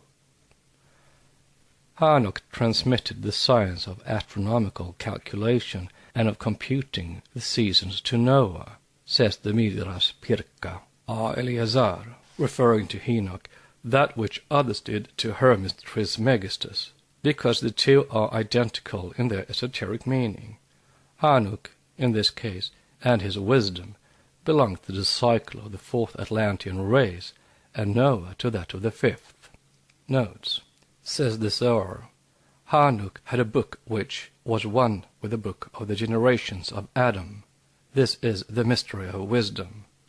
And, note, Noah is heir to the wisdom of Enoch. In other words, the fifth is heir to the fourth race. End of note. In this case, both represent the root races, the present one and the one that preceded it. In another sense, Enoch disappeared. He walked with God, and he was not, for God took him. The allegory referring to the disappearance of the sacred and secret knowledge from among men. For God, or Java Alaim, the high hierophants, the heads of the colleagues of initiated priests, took him, in other words, the Enochs or the Enochians, the seers and their knowledge and wisdom became strictly confined to the secret colleges of the prophets with the Jews and to the temples with the Gentiles. Note, Vid Isis Unveiled, Volume 1, page 575, et sequens. End of note. Interpreted with the help of merely the symbolical key, Enoch is the type of the dual nature of man, spiritual and physical. Hence he occupies the center of the astronomical cross given by Eliphas Levi from a secret work, which is a six-pointed star, the Adonai. In the upper triangle is the eagle. In the left lower triangle stands the lion. In the right the bull. While between the bull and the lion, over them and under the eagle, is the face of Enoch, or man. Vide illustrated diagram in Isis Unveiled, Volume 2, page 452. Now the figures on the upper triangle represent the four races, leaving out the first, the Chayas or shadows, and the sons of man, Enos or Enoch, is in the center, because he stands between the two, the fourth and the fifth races, as he represents the secret wisdom of both. These are the four animals of Ezekiel and of the Revelation. The same double triangle which in Isis Volume 2, page 453, faces the Hindu Adhanari, is by far the best, for there only the three, for us, historical races are symbolized, the third, the androgynous, by Adhanari, the fourth symbolized by the strong powerful lion, and the fifth, the Aryan, by that which is its most sacred symbol to this day, the bull and the cow. A man of great erudition, a French savant, Monsieur de Saussure, finds several most singular statements in the Book of Enoch worthy of the most serious examination, he says. For instance, the author Enoch makes the solar year consist of 364 days, and seems to know periods of 3, of 5, and of 8 years, followed by 4 supplementary days, which, in his system, appear to be those of the equinoxes and solstices. Note, see Daniello's criticisms upon de Saussure in the Annales de Philosophie, page 393, end of note. To which he adds later on, I see but one means to palliate them, these absurdities. It is to suppose that the author expounds some fanciful system which may have existed before the order of nature had been altered at the period of the universal deluge. Unquote. Precisely so, and the secret doctrine teaches that that order of nature has been thus altered, and the series of the earth's humanities too. For, as the angel Uriel tells Enoch, Behold, I have showed thee all things, O Enoch, and all things I have revealed to thee. Thou seest the sun, the moon, and those which conduct the stars in heaven, which cause all their operations, seasons, and arrivals to return. In the days of sinners the years shall be shortened, the moon shall change its laws, etc. in chapter 79. In those days also, years before the great deluge that carried away the Atlanteans and changed the face of the whole earth, because the earth on its axis became inclined, nature, geologically, astronomically, and cosmically in general, could not have been the same just because the earth had inclined. See chapter 64, section 11. And Noah cried with a bitter voice, "Hear me, hear me, hear me," 3 times. And he said, "The earth labors and is violently inclined. Surely I shall perish with it." This, by the way, looks like one of those many inconsistencies if the Bible is read literally, for, to say the least, this is a very strange fear in one who had found grace in the eyes of the Lord, and been told to build the ark. But here we find the venerable patriarch expressing as much fear as if, instead of a friend of God, he had been one of the giants doomed by the wrathful deity. The earth has already inclined, and the deluge of waters has become simply a question of time, and yet Noah seems to know nothing of his intended salvation. A decree had come indeed, the decree of nature and the law of evolution, that the earth should change its race, and that the 4th race should be destroyed to make room for a better one. The Manvantara had reached its turning point of 3½ rounds, and gigantic physical humanity had reached the acme of gross materiality. Hence the apocalyptic verse that speaks of a commandment gone forth, that they may be destroyed, that their end may be of the race. For they knew truly every secret of the angels, every oppressive and secret power of the Satans, and every power of those who commit sorcery, as well as of those who make molten images in the whole earth. And now a natural question: who could have informed the apocryphal author of this powerful vision, to whatever age he may be assigned before the day of Galileo, that the earth could occasionally incline her axis? Whence has he derived such astronomical and geological knowledge, if the secret wisdom of which the ancient rishis and Pythagoras had drunk is but a fancy, an invention of the later ages?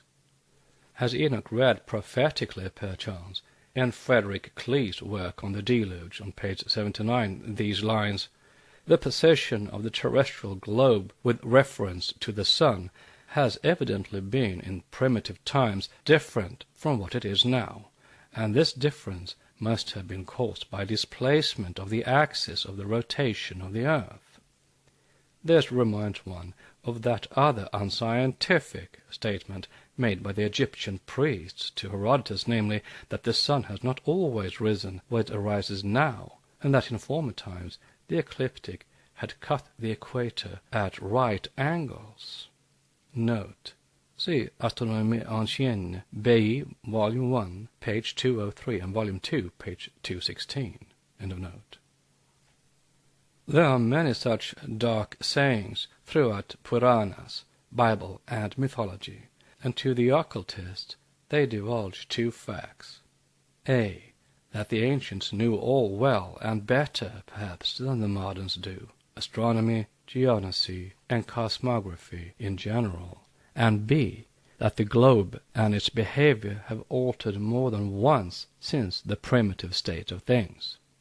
Thus, on the blind faith of his, quote, ignorant, unquote, religion, which taught that Phaeton, in his desire to learn the hidden truth, made the sun deviate from its usual course, Xenophantus asserts somewhere that the sun turned toward another country, which is a parallel, however slightly more scientific, if as bold, of Joshua stopping the course of the sun altogether.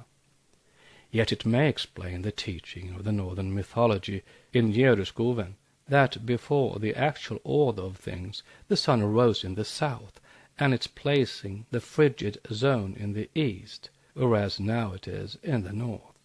The Book of Enoch, in short, is a resume, a compound of the main features of the history of the 3rd, 4th, and 5th races, a very few prophecies from the present age of the world. A long retrospective, introspective, and prophetic summary of universal and quite historical events, geological, ethnological, astronomical, and psychic, with a touch of theogony out of the antediluvian records. The book of this mysterious personage is referred to and quoted copiously in the Pistis Sophia, and also in the Zohar and its most ancient Midrashim. Origen and Clement of Alexandria held it in the highest esteem. To say, therefore, that it is a post-Christian forgery is to utter an absurdity and to become guilty of an anachronism, since Origen, among others, lived in the 2nd century of the Christian era, yet he mentioned it as an ancient and venerable work. The secret and sacred name and its potency are well and clearly, though allegorically, described in the old volume.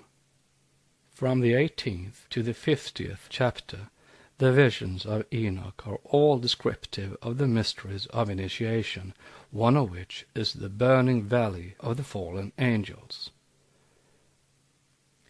Perhaps St. Augustine was quite right in saying that the Church rejected the Book of Enoch out of her canon owing to its too great antiquity, omnimium antiquitatem.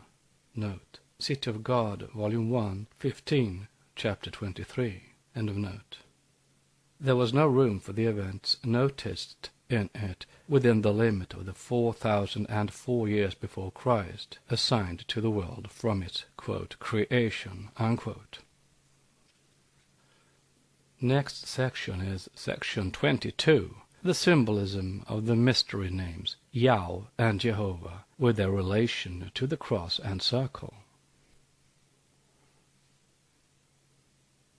The Secret Doctrine by Helena Petrovna Blavatsky. The Secret Doctrine by Helena Petrovna Blavatsky, a facsimile of the original edition of 1888, printed by the Cunningham Press, Alhambra, California. Book 2, Part 2, The Archaic Symbolism of the World Religions. Section 23, The Upanishads in Gnostic Literature. We are reminded in King's Gnostics that the Greek language has but one word for vowel and voice, and this has led the uninitiated to many erroneous interpretations. Of that well-known fact, a comparison may be attempted, and a flood of light thrown upon several mystic meanings. Thus the words so often used in the Upanishads and the Puranas, sound and speech, may be collated with the Gnostic vowels and the voices of the thunders and angels in Revelation. The same will be found in Pistis Sophia and other ancient fragments and manuscripts. This was remarked even by the matter-of-fact author of the Gnostics and their remains. Through Hippolytus, an early church father, we learnt that Marcus, a Pythagorean rather than a Christian Gnostic, and a Kabbalist most certainly, had received in mystic revelation. It is said that Marcus had it revealed unto him that the 7 heavens sounded each one vowel, which, all combined together, formed a complete doxology. Note, the heavens are identical with angels, as already stated. End of note. In clear words, the sound whereof being carried down from these 7 heavens to earth became the creator and parent of all things that be on earth. See Hippolytus 6:48 and King's Gnostics, page 200. Translated from the occult phraseology into still plainer language, this would read, the 7-fold Logos having differentiated into 7 logoi, or creative potencies, vowels, these, the second Logos, or sound, created all on earth. Assuredly, one who is acquainted with Gnostic literature can hardly help seeing in St. John's Apocalypse a work of the same school of thought. For we find John saying in chapter 10, verses 3 and 4, 7 thunders uttered their voices, and I was about to write, but I heard a voice from heaven, saying unto me, Seal up those things which the 7 thunders uttered, and write them not. The same injunction is given to Marcus, the same to all other semi and full initiates. Yet the sameness of equivalent expressions used and of the underlying ideas always betrays a portion of the mysteries. We must always seek for more than one meaning in every mystery allegorically revealed, especially in those in which the number 7 and its multiplication 7 by 7, or 49, appear. Now when the Rabbi Jesus is requested in Pistis Sophia by his disciples to reveal to them the mysteries of the light of thy, his Father, that is, of the higher self enlightened by initiation and divine knowledge, Jesus answers, "Do ye seek after these mysteries? No mysteries is more excellent than they which shall bring your souls unto the light of lights, unto the place of truth and goodness, unto the place where there is neither male nor female, neither form in that place but light everlasting, not to be uttered. Nothing, therefore, is more excellent than the mysteries which ye seek after, saving only the mystery of the 7 vowels and their 49 powers, and their numbers thereof, and no name is more excellent than all these vowels. The 7 fathers and the 49 sons blaze in darkness, but they are the life and light, and the continuation thereof through the great age," says the commentary, speaking of the fires. Now it becomes evident that in every esoteric interpretation of exoteric beliefs expressed in allegorical form, there was the same underlying idea, the basic number 7, the compound of 3 and 4 preceded by the divine 3, making the perfect number 10. Also, these numbers applied equally to divisions of time, to cosmography, metaphysical and physical, as well as to man and everything else in visible nature. Thus these 7 vowels with their 49 powers are identical with the 3 and the 7 fires of the Hindus and their 49 fires, identical with the numerical mysteries of the Persian Simurgh, identical with those of the Jewish Kabbalists, the latter dwarfing the numbers, their mode of blinds, made the duration of each successive renewal, what we call in esoteric parlance round, or the 7 renewals of the globe only of 7,000 years instead of, as is more likely, 7 billion, and assigned to the total duration of the universe 49,000 years only. Compare the section Chronology of the Brahmins. Now the secret doctrine furnishes a key which reveals to us on indisputable grounds of comparative analogy that Garuda, the allegorical and monstrous half-man and half-bird, the Vahan or vehicle on which Vishnu, who is Kala, time, is shown to ride. It is the origin of all other such allegories. He is the Indian phoenix, the emblem of cyclic and periodical time, the man-lion, Singha, of whose representations the so-called Gnostic gems are so full. Note, as confessed by King, the great authority on Gnostic antiquities, these Gnostic gems are not the work of the Gnostics, but belong to pre-Christian periods, and are the work of magicians, on page 241, end of note. Over the 7 rays of the lion's crown, and corresponding to their points, stand, in many cases, the 7 vowels of the Greek alphabet: alpha, epsilon, eta, iota, omicron, upsilon, and omega, testifying to the 7 heavens. This is the solar lion and the emblem of the solar cycle, as Garuda is that of the great cycle, the Mahakalpa, co-eternal with Vishnu, and also, of course, the emblem of the sun and solar cycle. Note on Garuda, the lack of intuition in Orientalists and antiquarians, past and present, is remarkable. Thus Wilson, the translator of Vishnu Purana, declares in his preface that in the Garuda Purana he found no account of the birth of Garuda, considering that an account of creation in general is given therein, and that Garuda is co-eternal with Vishnu, the Mahakalpa, or great life cycle, beginning with and ending with the manifesting Vishnu. What other account of Garuda's birth could be expected? End of note. This is shown by the details of the allegory.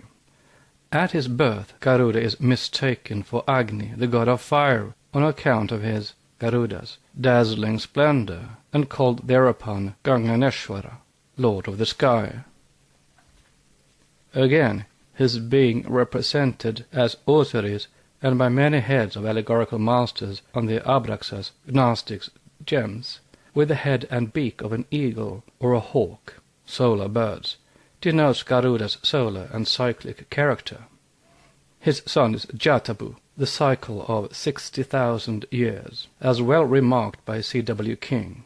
Whatever the primary meaning of the gem with the solar lion and the vowels, it was probably imported in its present shape from India, that true fountainhead of Gnostic iconography. from Gnostics, page 218. The mysteries of the 7 Gnostic vowels uttered by the thunders of St. John can be unriddled only by the primeval and original occultism of Aryabharta, brought into India by the primeval Brahmins who had been initiated in Central Asia. And this is the occultism we study and try to explain as much as possible in these pages. Our doctrine of 7 races and 7 rounds of life and evolution around our terrestrial chain of spheres may be found even in Revelation. Note: read Revelation chapter 17 verses 2 and 10, and Leviticus chapter 23 verses 15 to 18. The first passage speaking of the 7 kings, of whom 5 have gone, and the second about the 7 Sabbaths, etc. End of note. When the 7 thunders or sounds or vowels, one meaning out of the 7 for each such vowel relating directly to our own earth and its 7 root races in each round, had uttered their voices, but forbidden the sea to write them, and made him seal up those things, what did the angel standing upon the sea and upon the earth do? He lifted his hand to heaven, and sware by him that liveth for ever and ever, that there should be time no longer.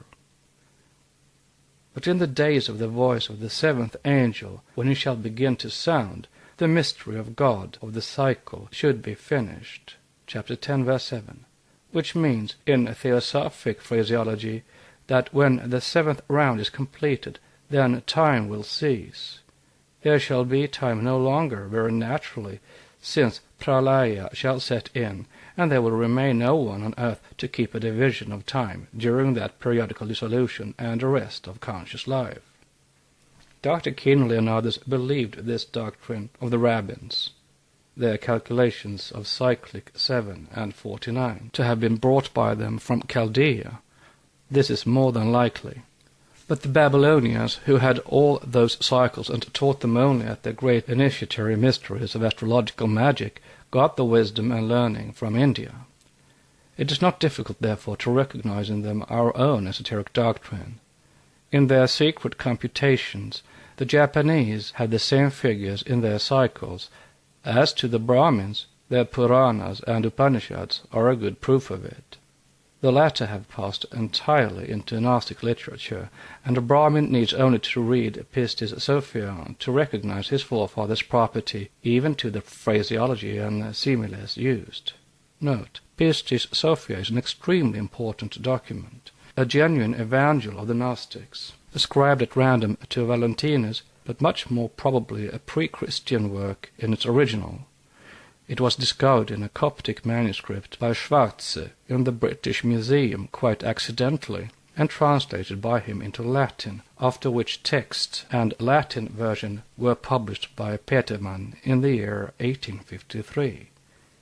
In the text itself, the authorship of this book is ascribed to Philip the Apostle, whom Jesus bids to sit down and write the Revelation. It is genuine and ought to be as canonical as any other gospel. Unfortunately, it remains to this day untranslated. End of note. Compare. In Pistis Sophia, the disciple says to Jesus, Rabbi, reveal unto us the mysteries of the light, that is, the fire of knowledge or enlightenment. Forasmuch as we have heard thee saying that there is another baptism of smoke, and another baptism of the Spirit of holy light, that is, the Spirit of fire, I baptize you with water, but he shall baptize you with the Holy Ghost and with fire, says John of Jesus, in Matthew chapter 3, verse 2, meaning this esoterically. The real significance of this statement is very profound. It means that he, John, a non-initiated ascetic, can impart to his disciples no greater wisdom than the mysteries connected with the plane of matter, water being a symbol of it. His gnosis was that of exoteric and ritualistic dogma, of dead-letter orthodoxy, while the wisdom which Jesus, an initiate of the higher mysteries, would reveal to them was of a higher character, for it was the fire wisdom of the true gnosis, or the real spiritual enlightenment. Note, in the cycle of initiation, which was very long, water represented the first and lowest steps toward purification, while trials connected with fire came last. Water could regenerate the body of matter, fire alone that of the inner spiritual man. End of note. One was fire, the other the smoke. For Moses, the fire of Mount Sinai, and the spiritual wisdom imparted for the multitudes of the people below, for the profane, Mount Sinai in, through smoke, that is, the exoteric husks of orthodox or sectarian ritualism. Now, having the above in view, read the dialogue between the sages Narada and Devamata in the Anugita, the antiquity and importance of which manuscript, an episode from the Mahabharata, one can learn in the Sacred Books of the East, edited by Professor Max Müller.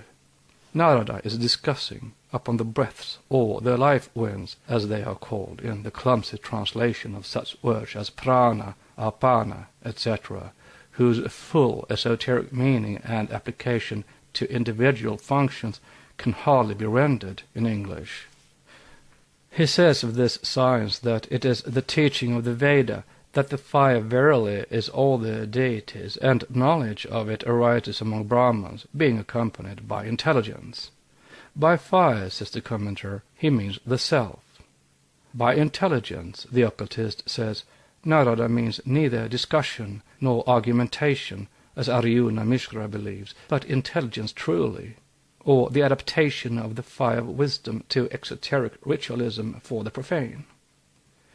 This is the chief concern of the Brahmins, who were the first to set the example to other nations, who thus anthropomorphized and canalized the grandest metaphysical truths.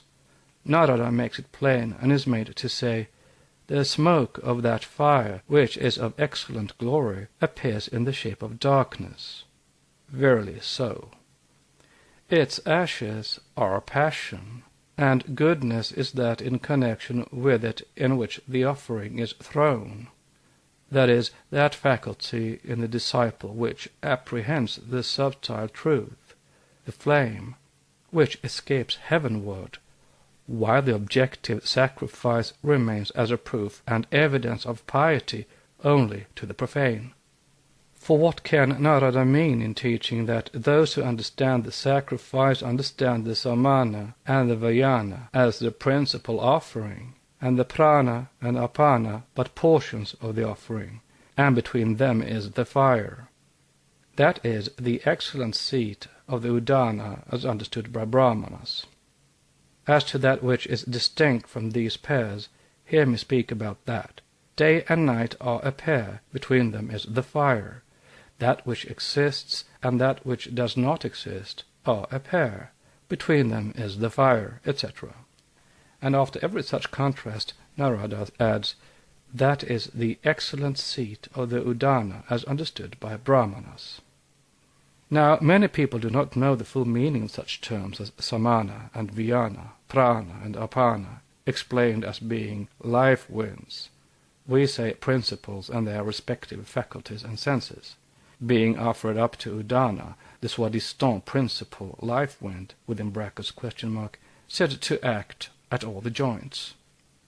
Therefore the reader who is ignorant that the word fire means in these allegories both the self and the higher divine knowledge will understand nothing in this, and will therefore entirely miss the point of our argument, as its translators and even its editor, the great Oxford Sanskritist Max Müller, has missed the true meaning of Narada's words.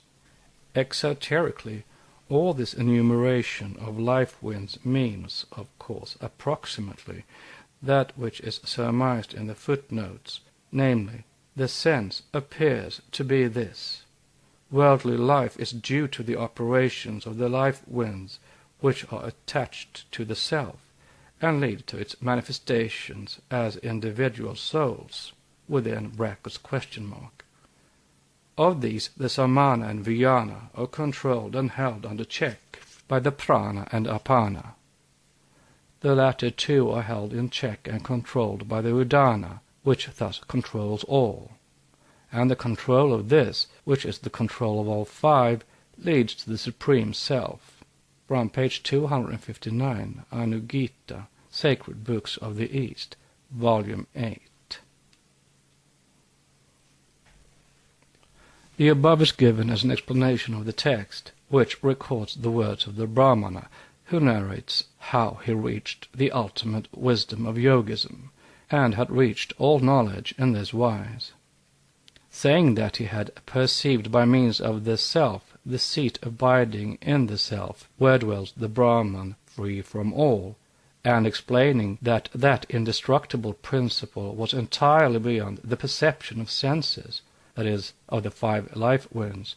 He adds that in the midst of all these life winds, which move about in the body and swallow up one another, blazes the Vaishvanara fire sevenfold. This fire, according to Nilakanta's commentary, is identical with the I, the self, which is the goal of the ascetic, Vaishvanara being a word often used for the self.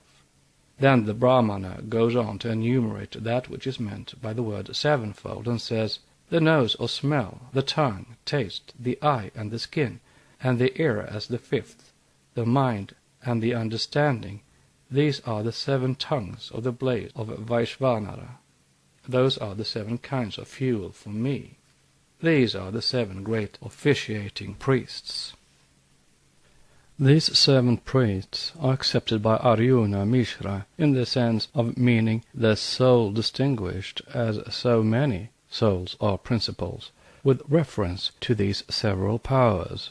And finally the translator seems to accept the explanation and reluctantly admits that they may mean this, though he himself takes the sense to mean the powers of hearing, etc., the physical senses in short, which are presided over by the several deities.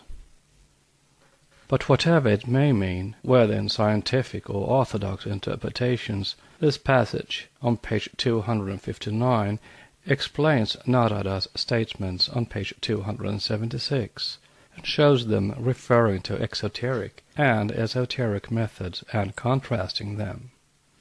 Thus the samana and the vijnana, though subject to the prana and apana, and all the 4 to udana in the matter of acquiring the pranayama, or the hatha yogi chiefly, or the lower form of yoga, are yet referred to as the principal offering, for, as rightly argued by the commentator, their operations are more practically important for vitality, that is, they are the grossest, and are offered in the sacrifice to disappear, so to speak, in the quality of darkness, of that fire or its smoke, meaning mere exoteric ritualistic form.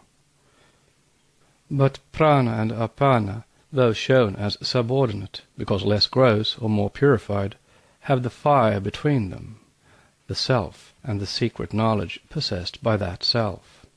So for the good and evil, and for that which exists and that which does not exist, all these pairs have fire between them, that is, esoteric knowledge, the wisdom of the divine self. Note, compare with these pairs of opposites in the Anugita, the pairs of aeons in the elaborate system of Valentinus, the most learned and profound master of Gnosis. As the pairs of opposites, male and female, are all derived from Akasha, undeveloped and developed, differentiated and undifferentiated, or self, or Prajapati, so are the Valentinian pairs of male and female aeons shown to emanate from Bethos, the pre-existing eternal depth, and in their secondary emanation from Ampsiuran, or sempiternal depth and silence, the second Logos. In the esoteric emanation there are 7 chief pairs of opposites, and so also in the Valentinian system there were 14, or twice 7. Epiphanius, copying it correctly, copied 1 pair twice over. Mr. C.W. King thinks, and thus adds 1 pair to the proper 15. The Gnostics, etc., pages 263 to 264. Here King falls into the opposite error. The pairs of aeons are not 15, or blind, but 14, as the first aeon is that from which the others emanate, depth and silence being the first and only emanation from Bitos. As Hippolytus shows, the aeons of Valentinus are confessedly the 6 radicals of Simon, Magus, with the 7th, fire, at their head, and these are mind, intelligence, voice, name, reason, and thought, subordinate to fire, the higher self, or precisely the 7 winds, or the 7 priests of Anugita. End of note.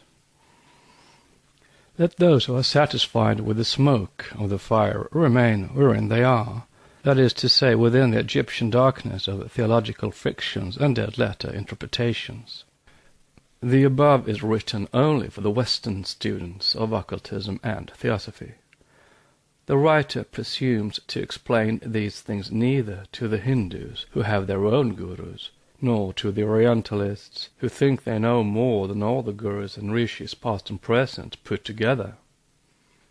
These rather lengthy quotations and examples cited are necessary, if even to point out to the student the works he has to study, so as to derive benefit and learning from comparison.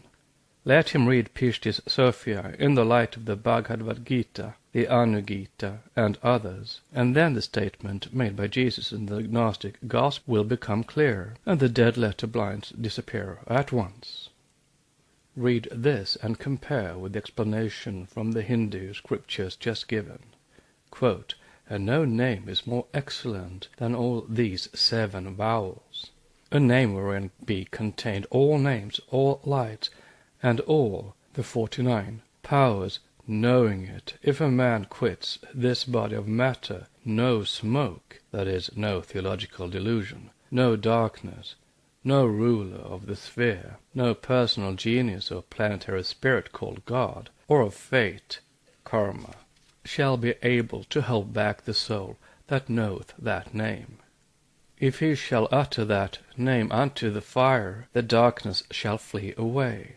And if he shall utter that name unto all their powers, nay, even unto Barbelo, the invisible God, and the triple-powered gods, so soon as he shall have uttered that name in those places, they shall all be shaken and thrown one upon the other, so that they shall be ready to melt, perish, and disappear, and shall cry aloud, O light of all lights that art in the boundless light, remember us also, and purify us."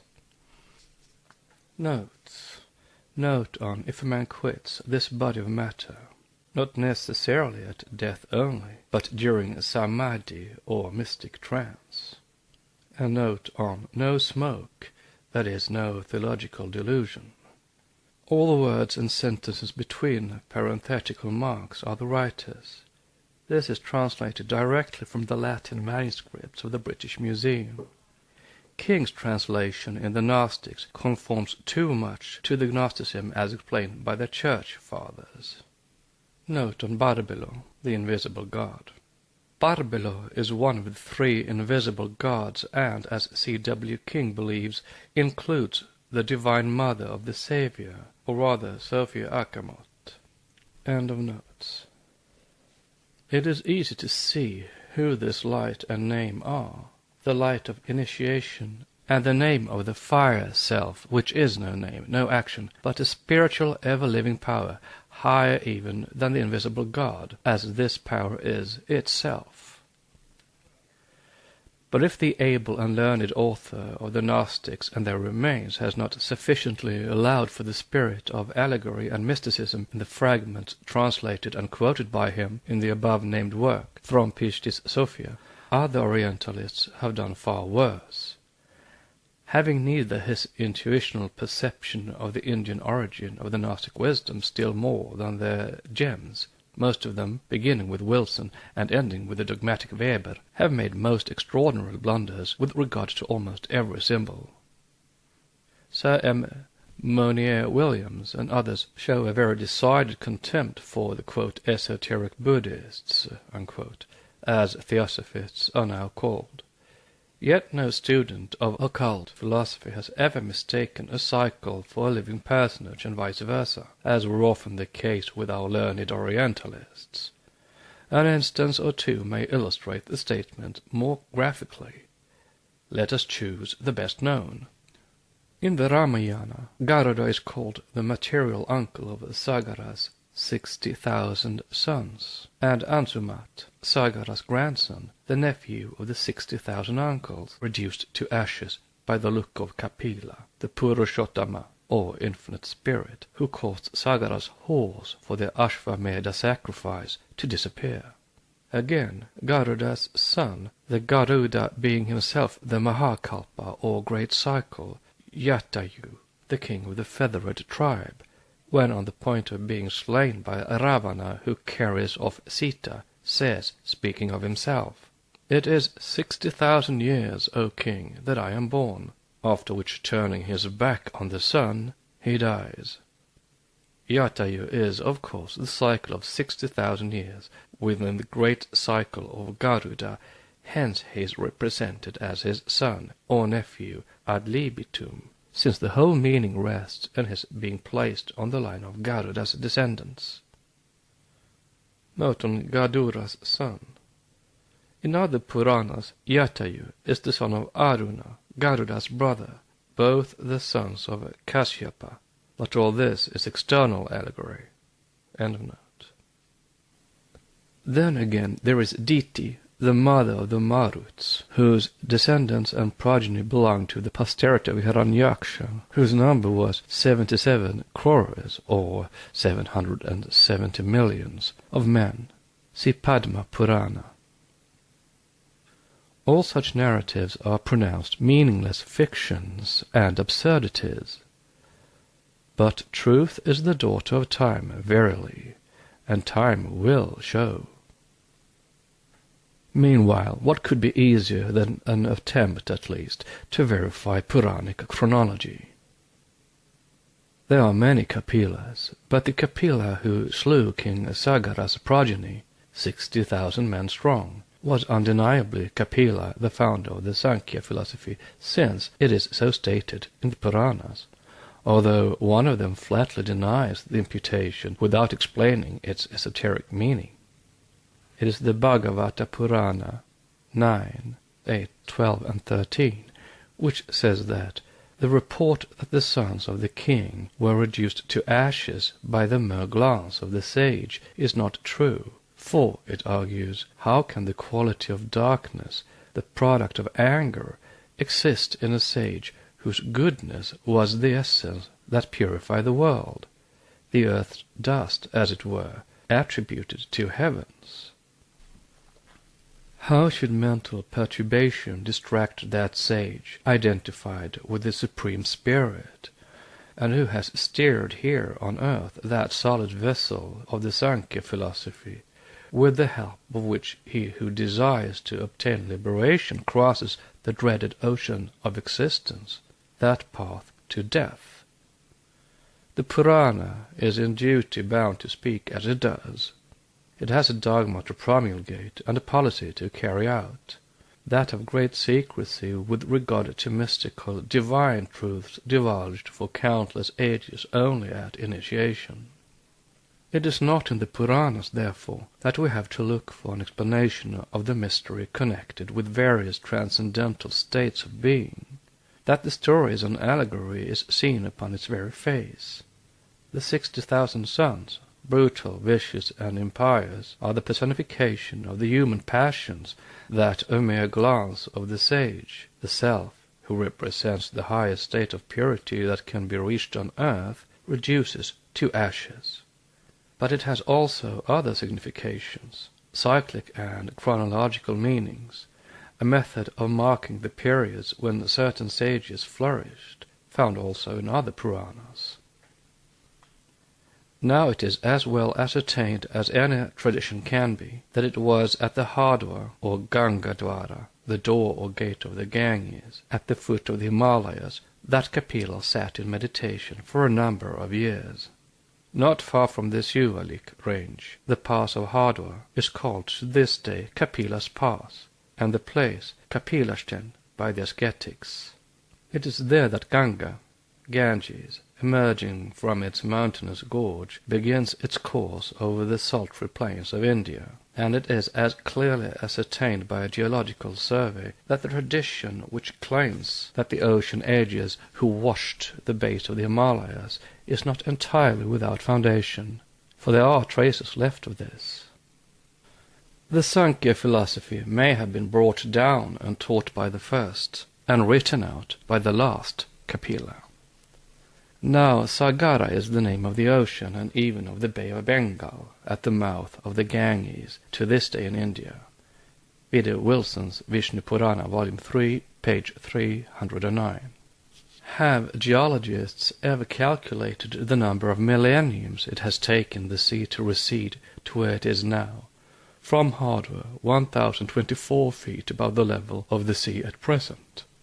If they did, those Orientalists who show Kapila flourishing from the 1st to the 9th century Anno Domini might change their opinions, if only for one of two very good reasons. The true number of years elapsed since Kapila's day is in the Puranas unmistakably, though the translators fail to see it. And secondly, the Kapila of the Satya and the Kapila of the Kali Yugas may be one and the same individuality, without being the same personality. Kapila, besides being the name of a personage of the once living sage and the author of Sankhya philosophy, is also the generic name of the Kumaras, the celestial ascetics and virgins. Therefore the very fact of Bhagavata Purana calling that Kapila, which it showed just before as a portion of Vishnu, the author of Sankhya philosophy, ought to have warned the reader of a blind containing an esoteric meaning. Whether the son of Vitata, as Harivansa shows him to be, or of anyone else, the author of Sankhya cannot be the same as the sage of the Satya Yuga at the very beginning of the Manvantara, when Vishnu is shown in the form of Kapila, imparting to all creatures true wisdom. For this relates to that primordial period when the sons of God taught to the just created men the arts and sciences which have been cultivated and preserved since then in the sanctuaries by the initiates. There are several well-known Kapilas in the Puranas. First the primeval sage, then Kapila, one of the secret three Kumaras, and Kapila, son of Kashyapa and Kadru, the many-headed serpent. See Vayu Purana placing him on the list of the 40 renowned sons of Kashyapa, besides Kapila, the great sage and philosopher of the Kali Yuga. Being an initiate, a serpent of wisdom, a Naga, the latter was purposely blended with the Kapilas of the former ages. Next section is section 24, the Cross and the Pythagorean Decade. The Secret Doctrine by Helena Petrovna Blavatsky, a facsimile of the original edition of 1888, printed by the Cunningham Press, Alhambra, California. Book 2, Part 2, The Archaic Symbolism of the World Religions. Section 24, The Cross and the Pythagorean Decade. The early Gnostics claimed that their science, the Gnosis, rested on the square, the angles of which represented, respectively, Sige, silence, Bethos, depth, Nous, spiritual soul or mind, and Aletheia, truth.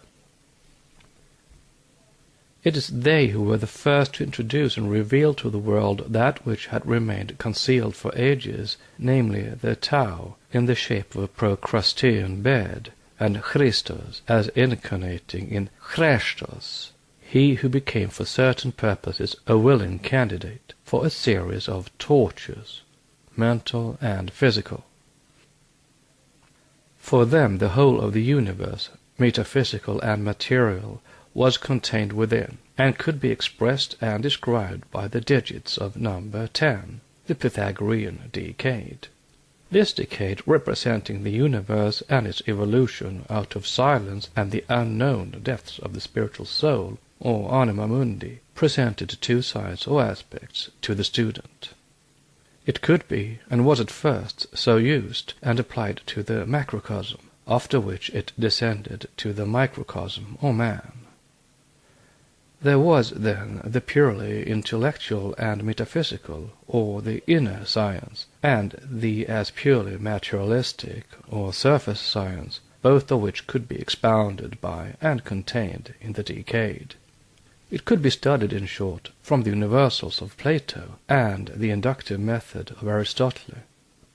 The former started from a divine comprehension when the plurality proceeded from unity, or the digits of the decade appeared, but to be finally reabsorbed, lost in the infinite circle. The latter depended on sensuous perception alone, where the decade could be regarded either as the unity that multiplies or matter which differentiates, its study being limited to the plane surface, to the cross, or the 7 which proceeds from the 10, or the perfect number, on earth as in heaven. This dual system was brought together with the decade by Pythagoras from India. That it was that of the Brahmans and Iranians, as they are called by the ancient Greek philosophers, is warranted to us by the whole range of Sanskrit literature, such as the Puranas and the laws of Manu. In these laws, or ordinances of Manu, it is said that Brahma first creates the 10 lords of being, the 10 Prajapati or creative forces, which 10 produce 7 other Manus, or rather, as some manuscripts have it, Munin instead of Manun, that is, devotees or holy beings, which are the 7 angels of the presence in the Western religion. This mysterious number 7, born from the upper triangle, the latter itself born from the apex thereof, or the silent depths of the unknown universal soul, Sige and Vitos, is the 7-fold Saptaparna plant, born and manifested on the surface of the soil of mystery, from the 3-fold root, buried deep under that impenetrable soil. This idea is fully elaborated in Volume 1, section Primordial Substance and Divine Thought, which the reader has to notice carefully if he would grasp the metaphysical idea involved in the above symbol. In man, as in nature, it is according to the Cis-Himalayan esoteric philosophy, which is that of the original Manu cosmogony, the septenary division that is intended by nature herself. The 7th principle, Purusha, alone is the divine self, strictly speaking, for, as said in Manu, he, Brahma, having pervaded the subtile parts of those 6 of unmeasured brightness, created or called them forth to self-consciousness, or the consciousness of that one self. Of these 6, 5 elements, or principles, or tattva, as Medatiti, the commentator, thinks, are called the atomic destructible elements, in verse 27. They are described in the above-named section, in 16, chapter 1, Manu. We have now to speak of the Mistral language, that of the prehistoric races. It is not a phonetic, but a purely pictorial and symbolical tongue. It is known at present in its fullness to the very few, having become with the masses for more than 5,000 years an absolutely dead language. Yet most of the learned Gnostics, Greeks and Jews knew it and used it, though very differently. A few instances may be given. On the plane above, the number is no number but a naught, a circle. On the plane below, it becomes 1, which is an odd number. Each letter of the ancient alphabets having had its philosophical meaning and raison d'être, the number 1 signified with the Alexandrian initiates a body erect, a living, standing man, he being the only animal that has this privilege, and by adding to the 1 a head, it was transformed into a P, a symbol of paternity, of the creative potency, while R signified a moving man, one on his way.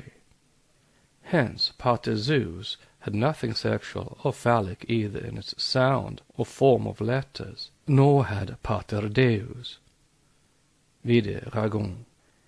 If we turn now to the Hebrew alphabet, we shall find that while I, or Aleph, has a bull or an ox for its symbol, 10, the perfect number, or 1 of the Kabbalah, is a Yod, Y, I, or J, and means, as the first letter of Jehovah, the procreative organ, etc. The odd numbers are divine, and even numbers are terrestrial, devilish, and unlucky. The Pythagoreans hated the binary.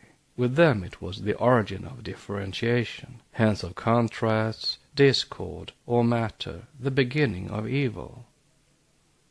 In the Valentinian theogony, Bethos and Sige, depth, chaos, matter born in silence, are the primordial binary. With the early Pythagoreans, however, the duad was that imperfect state into which the first manifested being fell when it got detached from the monad. It was the point from which the two roads, the good and the evil, bifurcated. All that which was double-phased or false was called by them binary. One was alone good and harmony, because no disharmony can proceed from one alone. Hence the Latin word solus in relation to one and only God, the unknown of Paul. Solus, however, very soon became Sol, the sun. Reader's note. S-U-N, and a reader's note. The ternary is thus the first of the odd numbers, as the triangle is the first of the geometrical figures. This number is truly the number of mystery par excellence. To study it on the exoteric lines, one has to read Ragon's Cours interprétatif des initiations on the esoteric, the Hindu symbolism of numerals, as the combinations which were applied to it are numberless. It is on the occult properties of the three equal lines or sides of the triangle that Ragon based his studies and founded the famous Masonic Society of the Trinosophists, those who study three sciences, an improvement upon the ordinary three Masonic degrees given to those who study nothing except eating and drinking at the meetings of their lodges. The first line of the triangle offered to the apprentice for study, writes the founder, is the mineral kingdom, symbolized by a ship, shibboleth. In this kingdom begins the generation of the bodies. This is why the letter G is presented radiant before the eyes of the adept, within brackets, question mark, exclamation mark. The third side is left to the master mason, who has to complete his education by the study of the animal kingdom. It is symbolized by Meoben, son of a petrification, etc., etc. The first solid figure is the quaternary symbol of immortality. It is the pyramid, for the pyramid stands on a triangular, square, or polygonal base, and terminates with a point at the top, thus yielding the triad and the quaternary, or the 3 and 4. It is the Pythagoreans who taught the connection and relation between the gods and the numbers in a science called arithmemancy. The soul is a number, they said, which moves of itself and contains the number 4, and spiritual and physical man is number 3, as the ternary represented for them not only the surface, but also the principle of the formation of the physical body. Thus animals were ternaries only, man alone being septenary, when virtuous, quinary when bad, for number 5 was composed of a binary and a ternary, which binary threw everything in the perfect form into disorder and confusion. Note on the triangle. The reason for it is simple and was given in Isis Unveiled. In geometry, one line fails to represent a perfect body or figure, nor can two lines constitute a demonstratively perfect figure. The triangle alone is the first perfect figure. The perfect man, they said, was a quaternary and a ternary, of 4 material and 3 immaterial elements, which 3 spirits or elements we likewise find in 5 when it represents the microcosm. The latter is a compound of a binary directly relating to gross matter and of 3 spirits, since 5 is the ingenious union of two Greek accents placed over vowels which have or have not to be aspirated. The first sign is called strong spirit or superior spirit, the spirit of God aspired, spiritus, and breathed by man. The second sign, the low, is the spirit of love, representing the secondary spirit. The third embraces the whole man. It is the universal quintessence. Secret Doctrine by Helena Petrovna Blavatsky, a facsimile of the original edition of 1888, printed by the Cunningham Press, Alhambra, California. Book 2, Part 2, The Archaic Symbolism of the World Religions. Section 23, The Upanishads in Gnostic Literature. We are reminded in King's Gnostics that the Greek language has but one word for vowel and voice, and this has led the uninitiated to many erroneous interpretations. Of that well-known fact, a comparison may be attempted, and a flood of light thrown upon several mystic meanings. Thus the words so often used in the Upanishads and the Puranas, sound and speech, may be collated with the Gnostic vowels and the voices of the thunders and angels in Revelation. The same will be found in Pishti's Sophia and other ancient fragments and manuscripts. This was remarked even by the matter-of-fact author of the Gnostics and their remains. Through Hippolytus, an early church father, we learnt that Marcus, a Pythagorean rather than a Christian Gnostic, and a Kabbalist most certainly, had received in mystic revelation. It is said that Marcus had it revealed unto him that the 7 heavens sounded each one vowel, which, all combined together, formed a complete doxology. Note, the heavens are identical with angels, as already stated. End of note. In clear words, the sound whereof being carried down from these 7 heavens to earth became the creator and parent of all things that be on earth. See Hippolytus 6:48 and King's Gnostics, page 200. Translated from the occult phraseology into still plainer language, this would read, the sevenfold logos having differentiated into 7 logoi, or creative potencies, vowels, these, the second logos, or sound, created all on earth. Assuredly, one who is acquainted with Gnostic literature can hardly help seeing in St. John's Apocalypse a work of the same school of thought. For we find John saying in chapter 10, verses 3 and 4, 7 thunders uttered their voices, and I was about to write, but I heard a voice from heaven, saying unto me, Seal up those things which the 7 thunders uttered, and write them not. The same injunction is given to Marcus, the same to all other semi and full initiates. Yet the sameness of equivalent expressions used and of the underlying ideas always betrays a portion of the mysteries.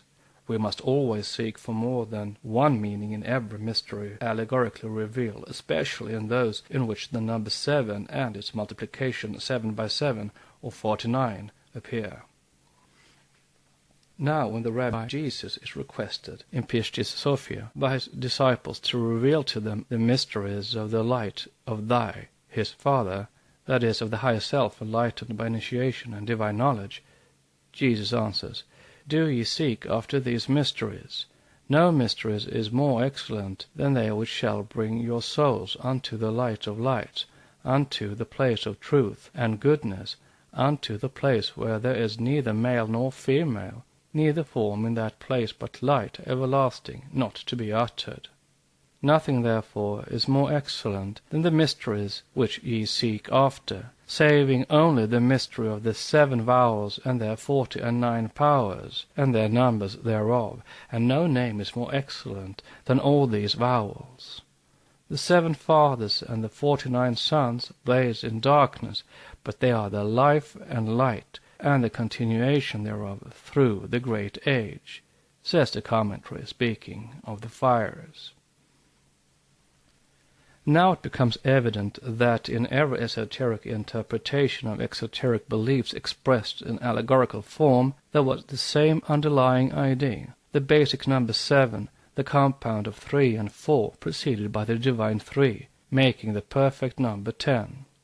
Also, these numbers applied equally to divisions of time, to cosmography, metaphysical and physical, as well as to man and everything else in a visible nature. Thus these 7 vowels with their 49 powers are identical with the 3 and the 7 fires of the Hindus and their 49 fires, identical with the numerical mysteries of the Persian Simurgh, identical with those of the Jewish Kabbalists, the latter dwarfing the numbers, their mode of blinds, made the duration of each successive renewal, what we call in esoteric parlance round, or the 7 renewals of the globe only of 7,000 years instead of, as is more likely, 7 billion, and assigned to the total duration of the universe 49,000 years only. Compare the section Chronology of the Brahmins. Now, the secret doctrine furnishes a key which reveals to us on indisputable grounds of comparative analogy that Garuda, the allegorical and monstrous half-man and half-bird, the Vahan or vehicle on which Vishnu, who is Kala, time, is shown to ride. It is the origin of all other such allegories. He is the Indian phoenix, the emblem of cyclic and periodical time, the man-lion, Singha, of whose representations the so-called Gnostic gems are so full. Note, as confessed by King, the great authority on Gnostic antiquities, these Gnostic gems are not the work of the Gnostics, but belong to pre-Christian periods, and are the work of magicians, on page 241, end of note. Over the 7 rays of the lion's crown, and corresponding to their points, stand, in many cases, the 7 vowels of the Greek alphabet: alpha, epsilon, eta, iota, omicron, upsilon, and omega, testifying to the 7 heavens. This is the solar lion and the emblem of the solar cycle, as Garuda is that of the great cycle, the Mahakalpa, co-eternal with Vishnu, and also, of course, the emblem of the sun and solar cycle. Note on Garuda, the lack of intuition in Orientalists and antiquarians, past and present, is remarkable. Thus Wilson, the translator of Vishnu Purana, declares in his preface that in the Garuda Purana he found no account of the birth of Garuda, considering that an account of creation in general is given therein, and that Garuda is co-eternal with Vishnu, the Mahakalpa, or great life cycle, beginning with and ending with the manifesting Vishnu. What other account of Garuda's birth could be expected? End of note. This is shown by the details of the allegory. At his birth, Garuda is mistaken for Agni, the god of fire, on account of his, Garuda's, dazzling splendor, and called thereupon Ganganeshwara, lord of the sky. Again, his being represented as Osiris, and by many heads of allegorical monsters on the Abraxas, Gnostics, gems, with the head and beak of an eagle or a hawk, solar birds, denotes Garuda's solar and cyclic character. His son is Jatabu, the cycle of 60,000 years, as well remarked by C.W. King. Whatever the primary meaning of the gem with the solar lion and the vowels, it was probably imported in its present shape from India, that true fountainhead of Gnostic iconography, from Gnostics, page 218. The mysteries of the 7 Gnostic vowels uttered by the thunders of St. John can be unriddled only by the primeval and original occultism of Aryabharta, brought into India by the primeval Brahmins, who had been initiated in Central Asia. And this is the occultism we study and try to explain as much as possible in these pages. Our doctrine of 7 races and 7 rounds of life and evolution around our terrestrial chain of spheres may be found even in Revelation. Note, Peter Revelation chapter 17 verses 2 and 10, and Leviticus chapter 23 verses 15 to 18. The first passage speaking of the 7 kings, of whom 5 have gone, and the second about the 7 Sabbaths, etc. End of note.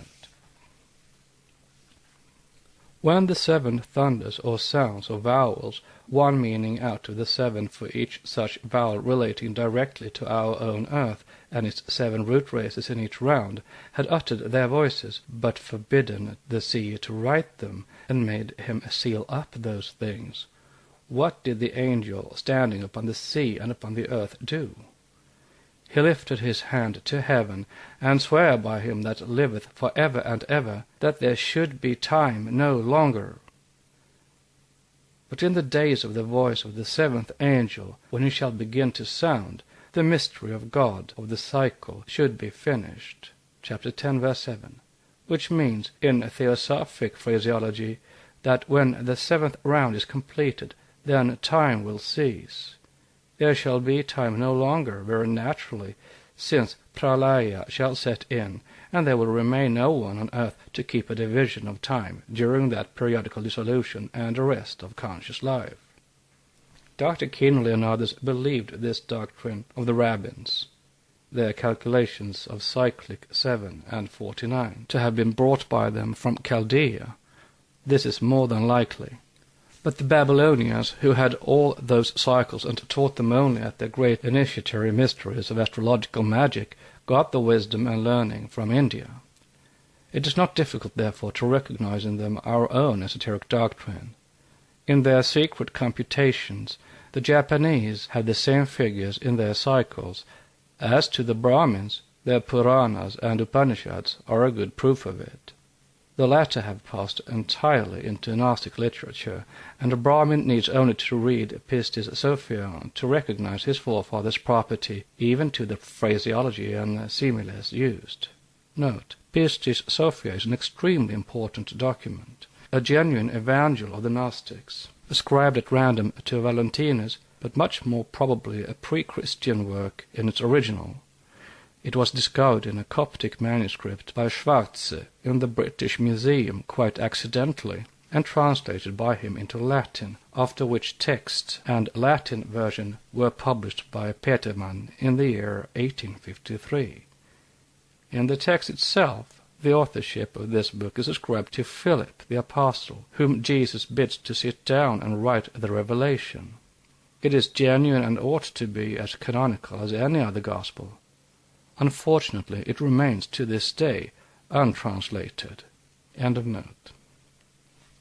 Compare. In Pistis Sophia, the disciple says to Jesus, Rabbi, reveal unto us the mysteries of the light, that is, the fire of knowledge or enlightenment.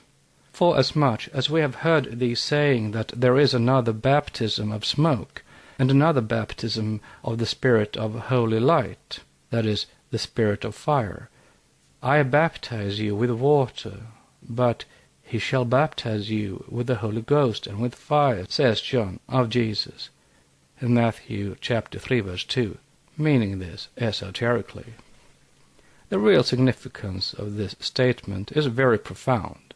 It means that he, John, a non-initiated ascetic, can impart to his disciples no greater wisdom than the mysteries connected with the plane of matter, water being a symbol of it.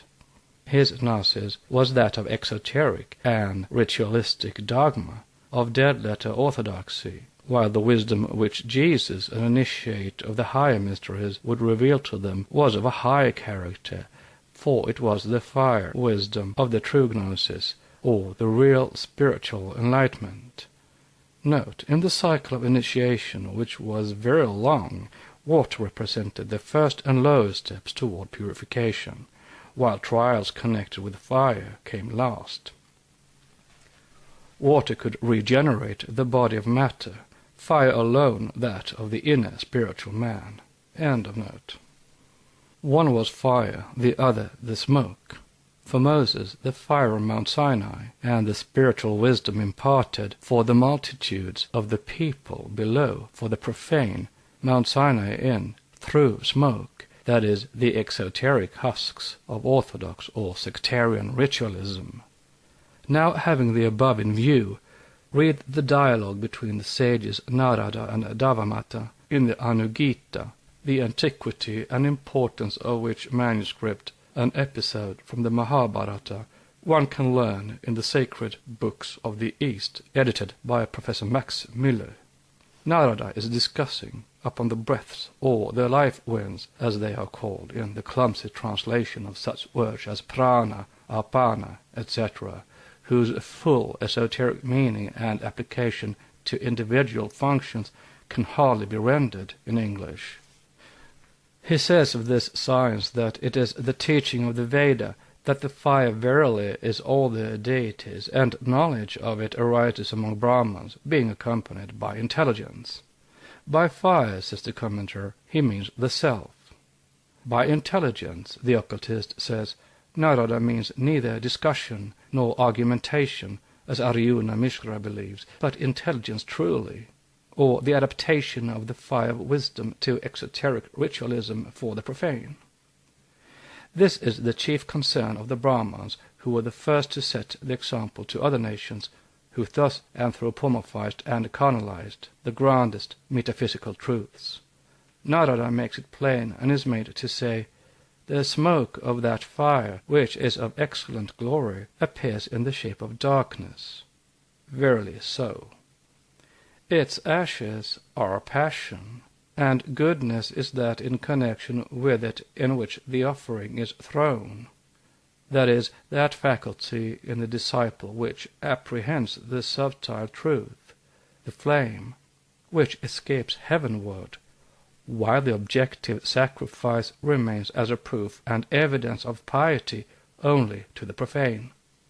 For what can Narada mean in teaching that those who understand the sacrifice understand the samana and the vayana as the principal offering, and the prana and apana but portions of the offering, and between them is the fire?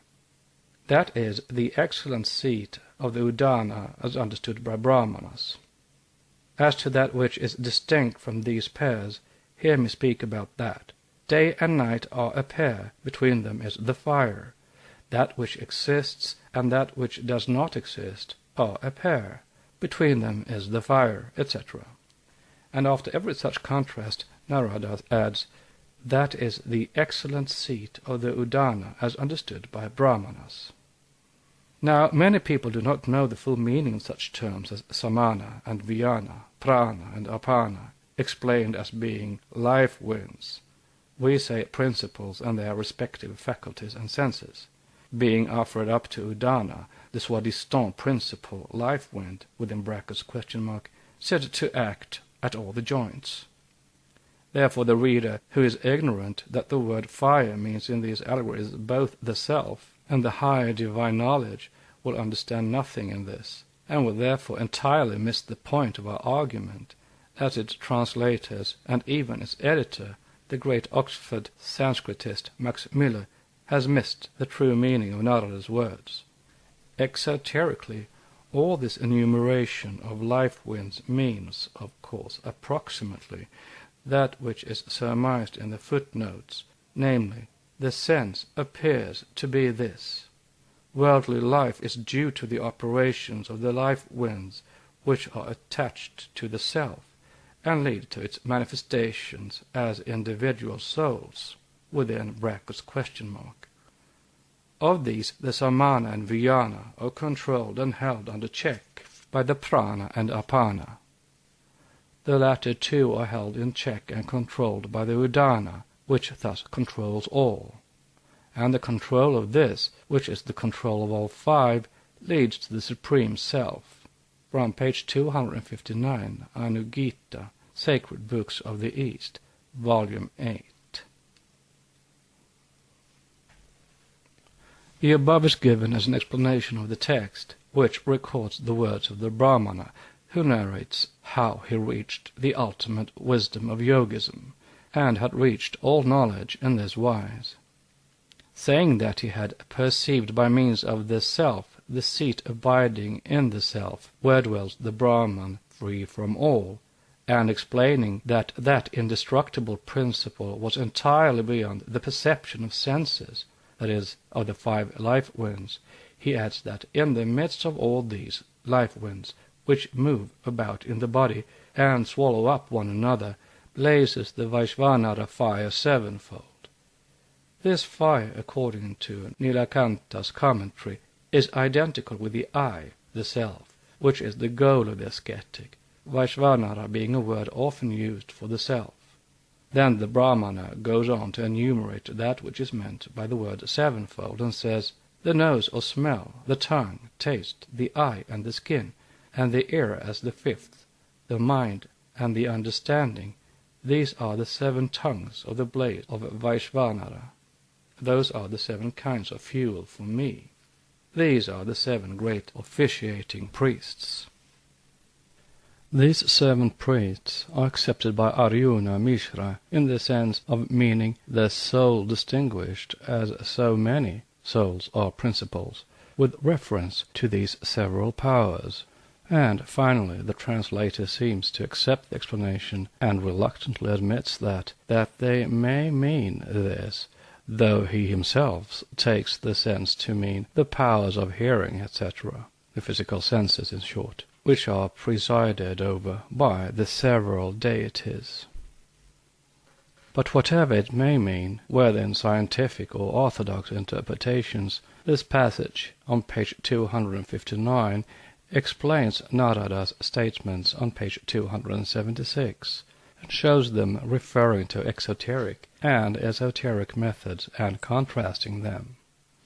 Thus the samana and the vijnana, though subject to the prana and apana, and all the 4 to udana in the matter of acquiring the pranayama, or the hatha yogi chiefly, or the lower form of yoga, are yet referred to as the principal offering, for, as rightly argued by the commentator, their operations are more practically important for vitality, that is, they are the grossest, and are offered in the sacrifice to disappear, so to speak, in the quality of darkness, of that fire or its smoke, meaning mere exoteric ritualistic form. But prana and apana, though shown as subordinate, because less gross or more purified, have the fire between them, the self and the secret knowledge possessed by that self. So for the good and evil, and for that which exists and that which does not exist, all these pairs have fire between them, that is, esoteric knowledge, the wisdom of the divine self. Note, compare with these pairs of opposites in the Anugita, the pairs of aeons in the elaborate system of Valentinus, the most learned and profound master of Gnosis. As the pairs of opposites, male and female, are all derived from Akasha, undeveloped and developed, differentiated and undifferentiated, or self, or Prajapati, so are the Valentinian pairs of male and female aeons shown to emanate from Bethos, the pre-existing eternal depth, and in their secondary emanation from Ampsiuran, or sempiternal depth and silence, the second Logos. In the esoteric emanation there are 7 chief pairs of opposites, and so also in the Valentinian system there were 14, or twice 7. Epiphanius, copying it correctly, copied 1 pair twice over. Mr. C.W. King thinks, and thus adds 1 pair to the proper 15. The Gnostics, etc., pages 263 to 264. Here King falls into the opposite error. The pairs of aeons are not 15, or blind, but 14, as the first aeon is that from which the others emanate, depth and silence being the first and only emanation from Bethos. As Hippolytus shows, the aeons of Valentinus are confessedly the 6 radicals of Simon, Magus, with the 7th, fire, at their head, and these are mind, intelligence, voice, name, reason, and thought, subordinate to fire, the higher self, or precisely the 7 winds, or the 7 priests of Anugita. End of note. Let those who are satisfied with the smoke of the fire remain wherein they are, that is to say, within the Egyptian darkness of theological fictions and dead-letter interpretations. The above is written only for the Western students of occultism and theosophy. The writer presumes to explain these things neither to the Hindus, who have their own gurus, nor to the Orientalists, who think they know more than all the gurus and rishis past and present put together.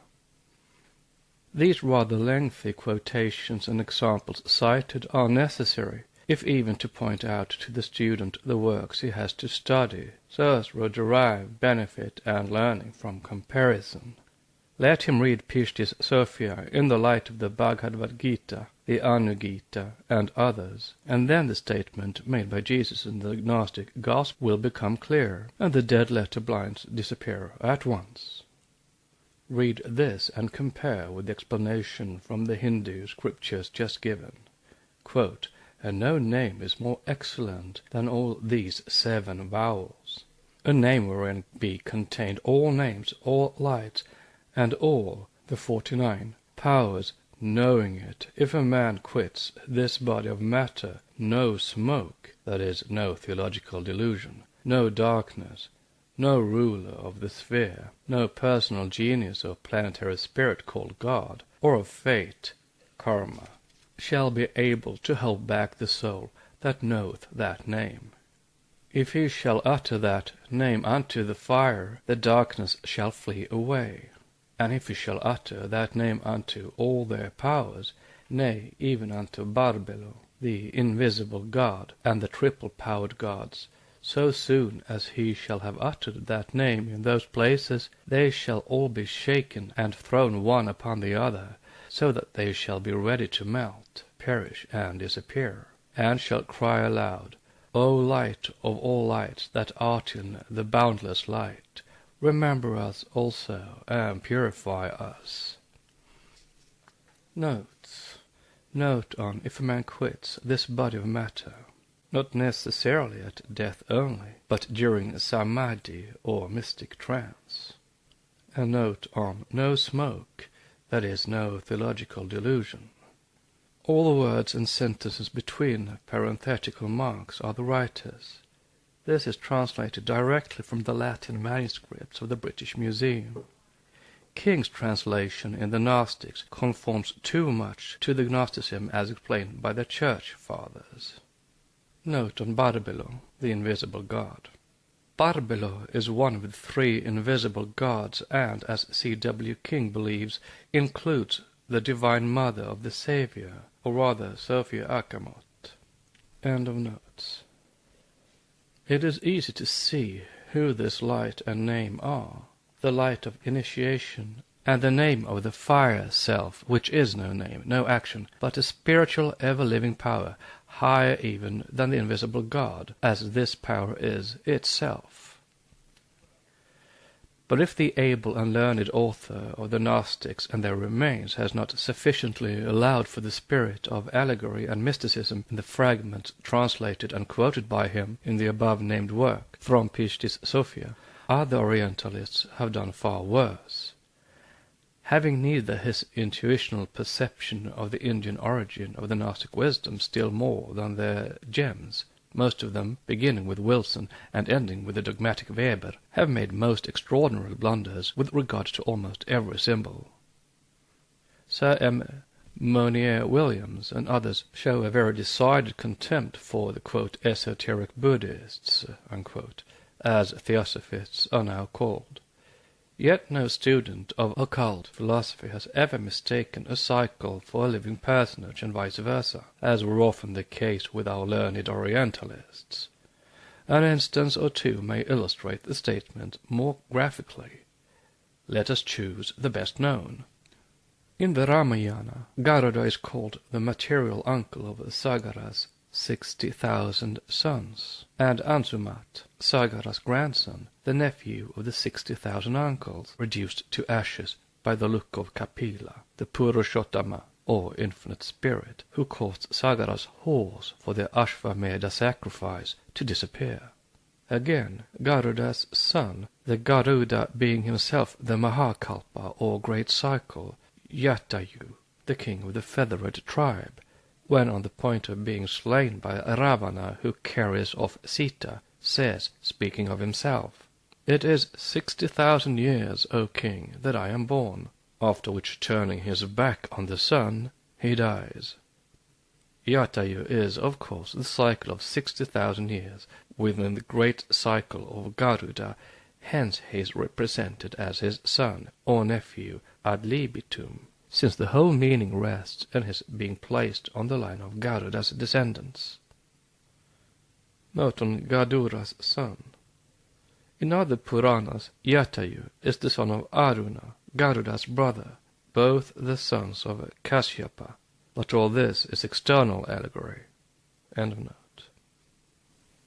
Then again there is Diti, the mother of the Maruts, whose descendants and progeny belong to the posterity of Hiranyaksha, whose number was 77 crores, or 770 millions, of men. See Padma Purana. All such narratives are pronounced meaningless fictions and absurdities. But truth is the daughter of time, verily, and time will show.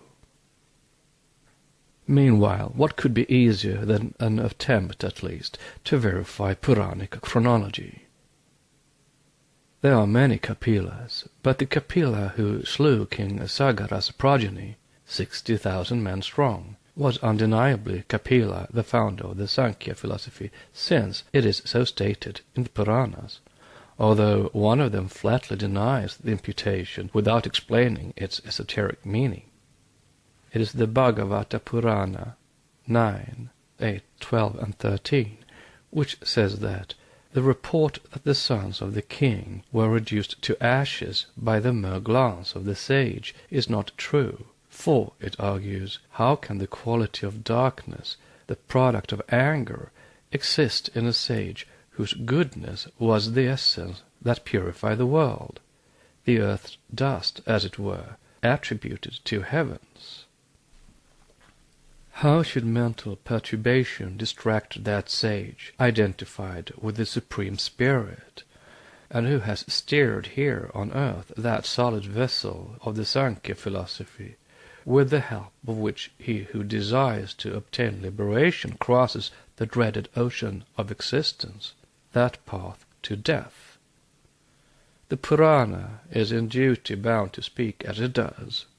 It has a dogma to promulgate and a policy to carry out, that of great secrecy with regard to mystical, divine truths divulged for countless ages only at initiation. It is not in the Puranas, therefore, that we have to look for an explanation of the mystery connected with various transcendental states of being. That the story is an allegory is seen upon its very face. The 60,000 sons, brutal, vicious, and impious, are the personification of the human passions that a mere glance of the sage, the self, who represents the highest state of purity that can be reached on earth, reduces to ashes. But it has also other significations, cyclic and chronological meanings, a method of marking the periods when certain sages flourished, found also in other Puranas. Now it is as well ascertained as any tradition can be that it was at the Hardwar or Gangadwara, the door or gate of the Ganges, at the foot of the Himalayas, that Kapila sat in meditation for a number of years. Not far from the Sivalik range, the pass of Hardwar is called to this day Kapila's Pass, and the place Kapilashten by the ascetics. It is there that Ganges, emerging from its mountainous gorge, begins its course over the sultry plains of India, and it is as clearly ascertained by a geological survey that the tradition which claims that the ocean ages who washed the base of the Himalayas is not entirely without foundation, for there are traces left of this. The Sankhya philosophy may have been brought down and taught by the first, and written out by the last Kapila. Now Sagara is the name of the ocean and even of the Bay of Bengal at the mouth of the Ganges to this day in India. Vide Wilson's Vishnu Purana, Volume 3, page 309. Have geologists ever calculated the number of millenniums it has taken the sea to recede to where it is now, from Hardwar 1,024 feet above the level of the sea at present?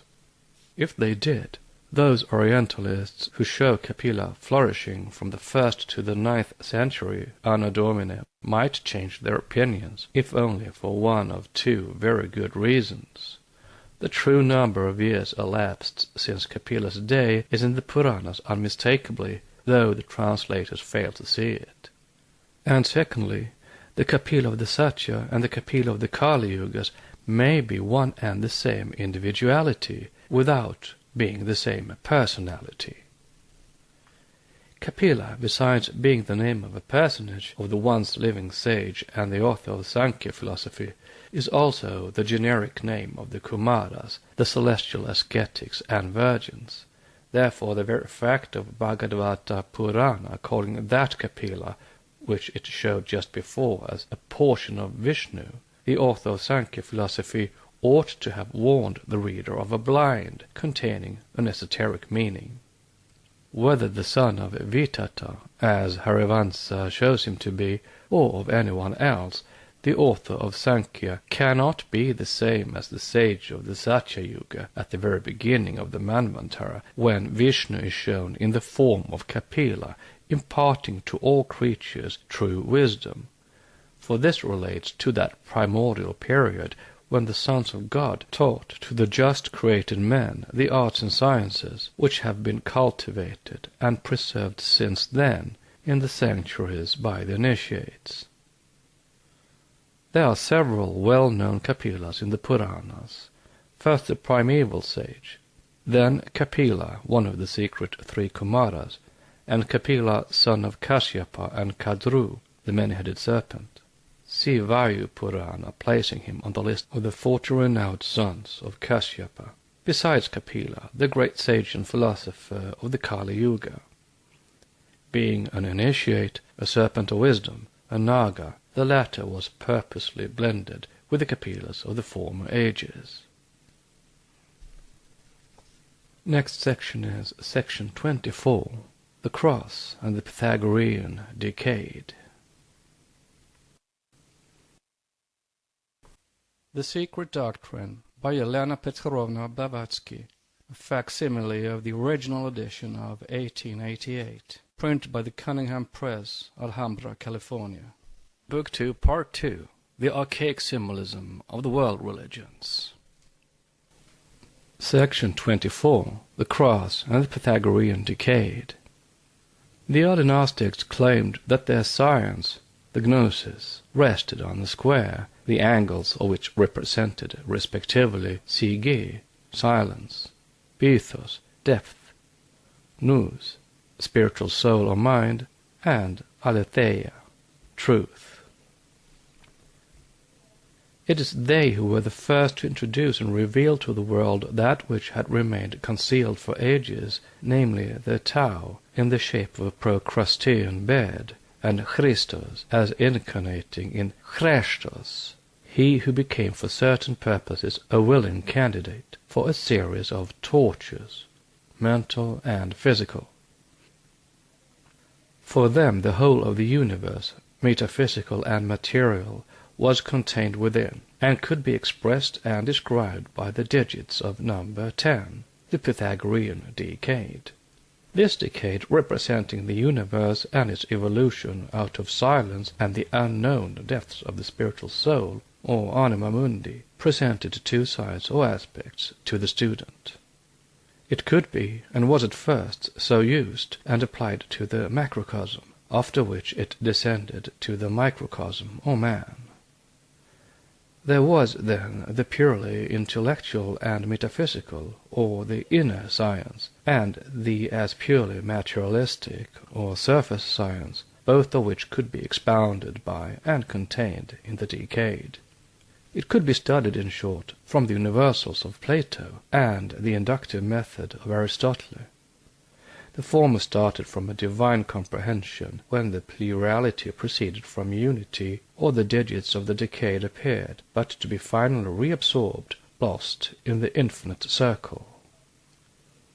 The latter depended on sensuous perception alone, where the decade could be regarded either as the unity that multiplies or matter which differentiates, its study being limited to the plane surface, to the cross, or the 7 which proceeds from the 10, or the perfect number, on earth as in heaven. This dual system was brought, together with the decade, by Pythagoras from India. That it was that of the Brahmans and Iranians, as they are called by the ancient Greek philosophers, is warranted to us by the whole range of Sanskrit literature, such as the Puranas and the laws of Manu.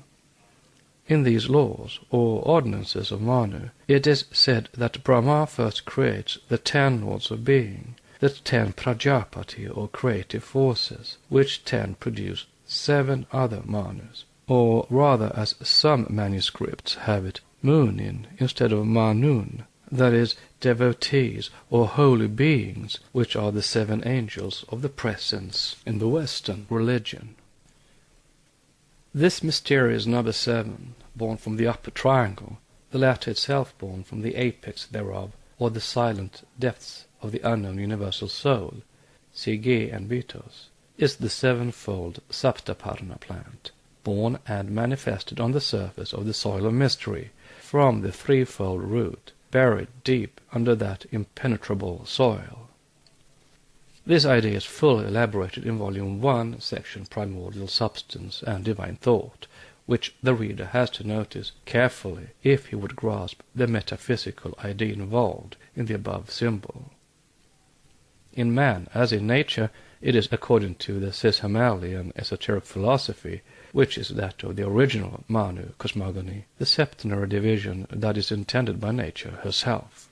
The 7th principle, Purusha, alone is the divine self, strictly speaking, for, as said in Manu, he, Brahma, having pervaded the subtile parts of those 6 of unmeasured brightness, created or called them forth to self-consciousness, or the consciousness of that one self.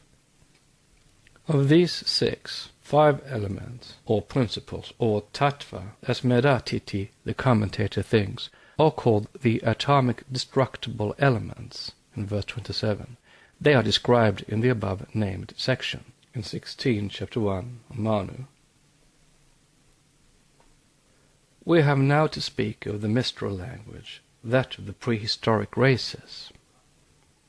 It is not a phonetic, but a purely pictorial and symbolical tongue. It is known at present in its fullness to the very few, having become with the masses for more than 5,000 years an absolutely dead language.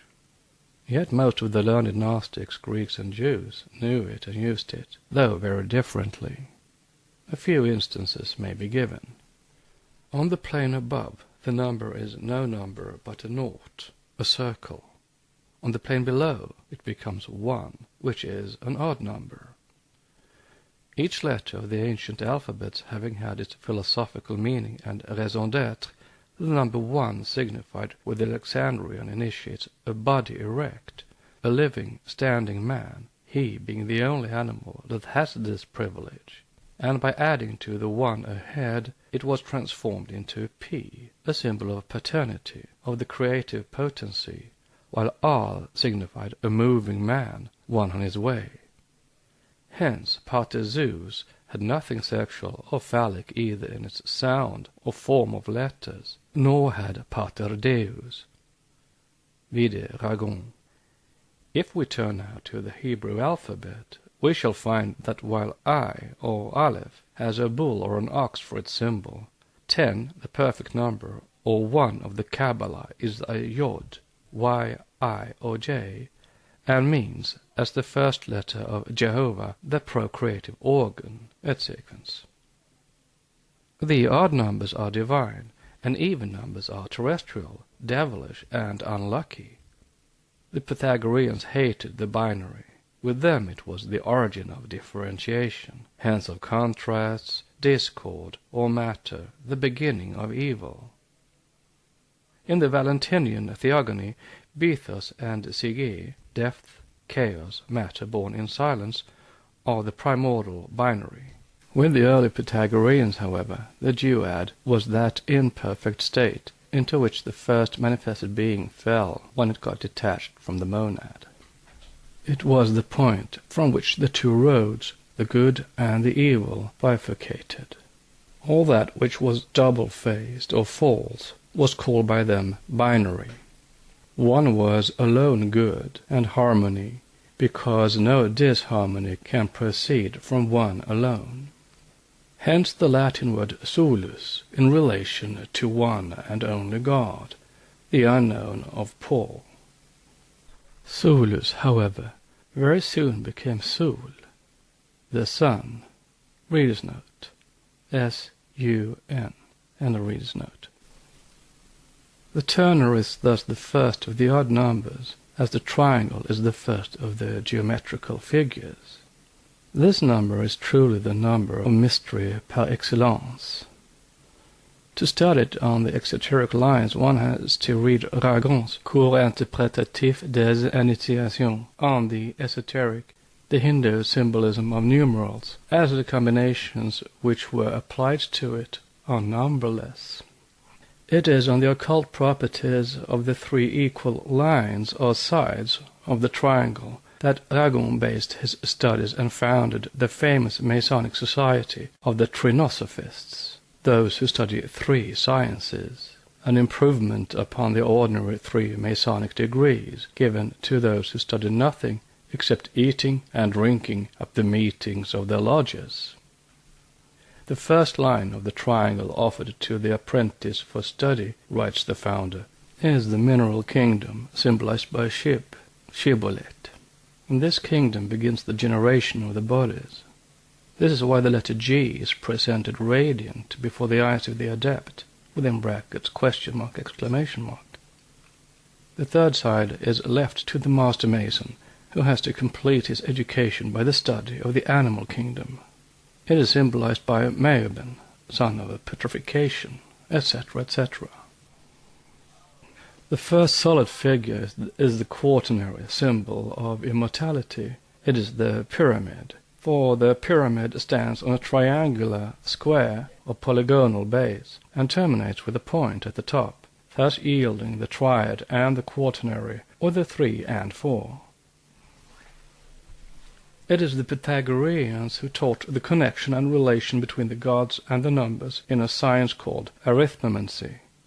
The soul is a number, they said, which moves of itself and contains the number 4, and spiritual and physical man is number 3, as the turner represented for them not only the surface, but also the principle of the formation of the physical body. Thus animals were ternaries only, man alone being septenary, when virtuous, quinary when bad, for number 5 was composed of a binary and a ternary, which binary threw everything in the perfect form into disorder and confusion. Note on the triangle. The reason for it is simple and was given in Isis Unveiled.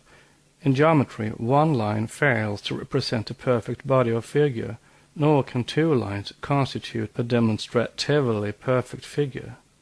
The triangle alone is the first perfect figure. The perfect man, they said, was a quaternary and a ternary, of 4 material and 3 immaterial elements, which 3 spirits or elements we likewise find in 5 when it represents the microcosm. The latter is a compound of a binary directly relating to gross matter and of 3 spirits, since 5 is the ingenious union of 2 Greek accents placed over vowels which have or have not to be aspirated. The first sign is called strong spirit or superior spirit, the spirit of God aspired, spiritus, and breathed by man. The second sign, the lower, is the spirit of love, representing the secondary spirit. The third embraces the whole man. It is the universal quintessence, the vital fluid or life, from Ragon. The more mystic meaning of 5 is given in an excellent article by Mr. Sabarot in 5 Years of Theosophy, on pages 110 et sequens, in the 12 Signs of the Zodiac, in which he gives some rules that may help the inquirer to ferret out the deep significance of ancient Sanskrit nomenclature in the old Aryan myths and allegories. Meanwhile, let us see what has been hitherto stated about the constellation Capricornus in Theosophical publications, and what is known of it generally. Everyone knows that Capricornus is the 10th sign of the zodiac, into which the sun enters at the winter solstice, about December 21st. But very few are those who know, even in India, unless they are initiated, the real mystic connection which seems to exist, as we are told, between the names Makara and Kumara. The first means some amphibious animal called flippantly crocodile, as some Orientalists think, and the second is the title of the great patrons of yogins. See Saiva Puranas, the sons of, and even one with Rudra, Siva, a Kumara himself. It is through their connection with man that the Kumaras are likewise connected with the zodiac. Let us try to find out what the word Makara means. The word Makara, says the author of the 12 signs of the zodiac, contains within itself the clue to its correct interpretation. The letter Ma is equivalent to number 5, and Kara means hand. Now in Sanskrit, Tribhujam means a triangle, Bhujam or Karam, both synonyms being understood to mean a side.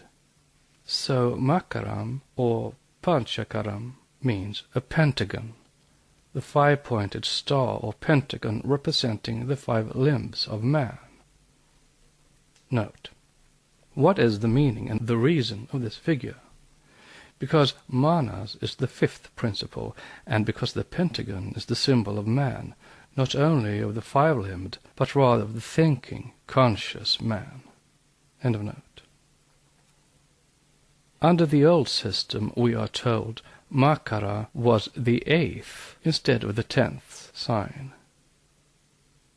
Note: the reason for it becomes apparent when Egyptian symbology is studied.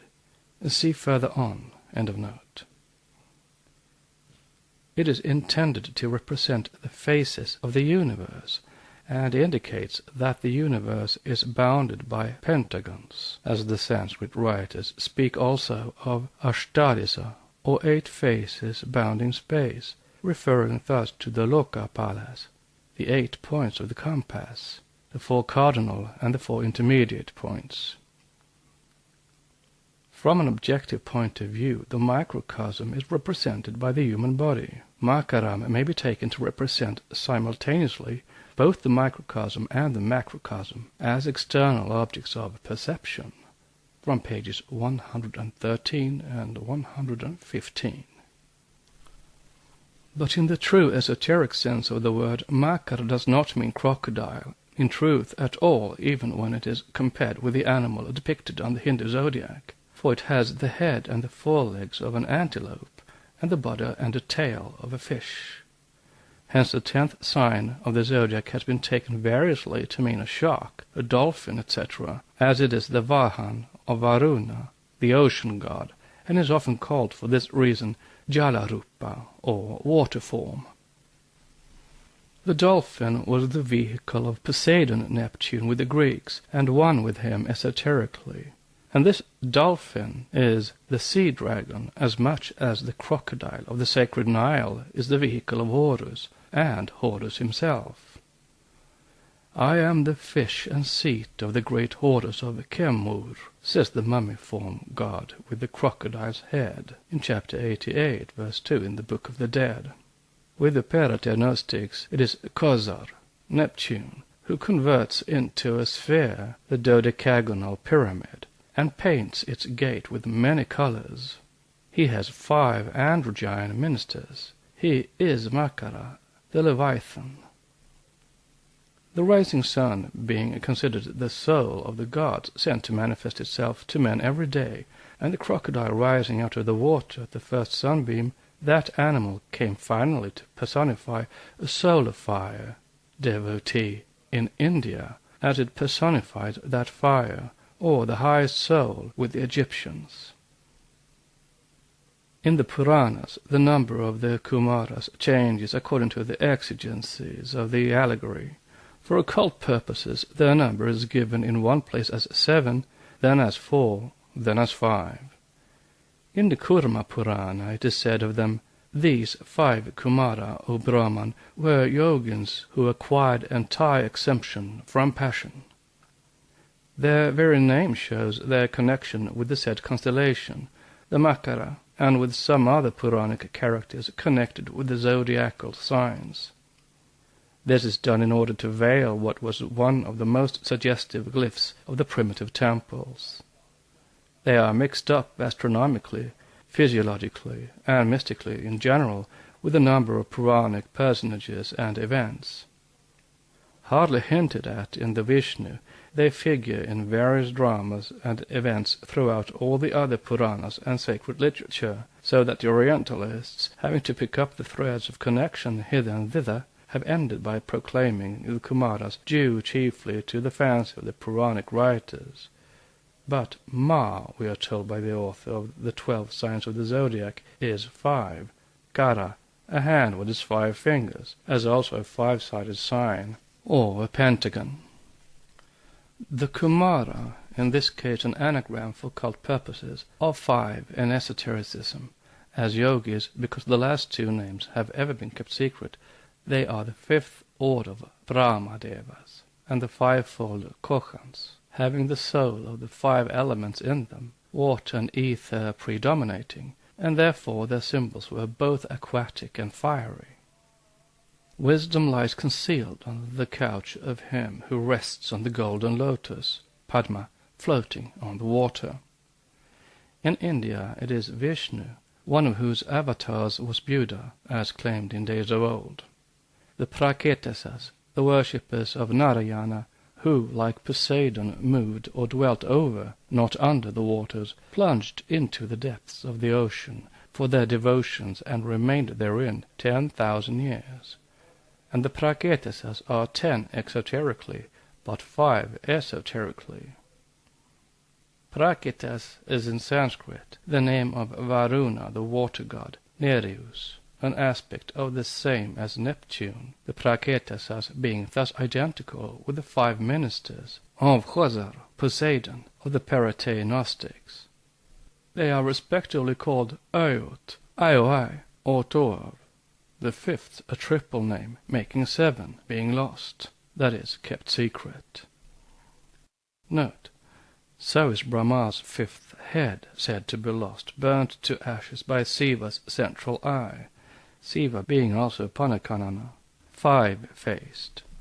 Thus the number is preserved and secrecy maintained on the true esoteric meaning. End of note. This much for the aquatic symbol, the fiery connecting them with the fire symbol spiritually. For purposes of identity, let us remember that as mother of the Praketasas was Savarna, the daughter of the ocean, so was Amphitrite, the mother of Neptune's mystic ministers. Now the reader is reminded that these 5 ministers are symbolized both in the dolphin, who had overcome the chaste Amphitrite's unwillingness to wed Poseidon, and in Triton, their son. The latter, whose body above the waist is that of a man and below a dolphin, a fish, is again most mysteriously connected with the oneness, the Babylonian dog, and further also with the fish avatar of Vishnu, Matsya, both teaching mortals wisdom.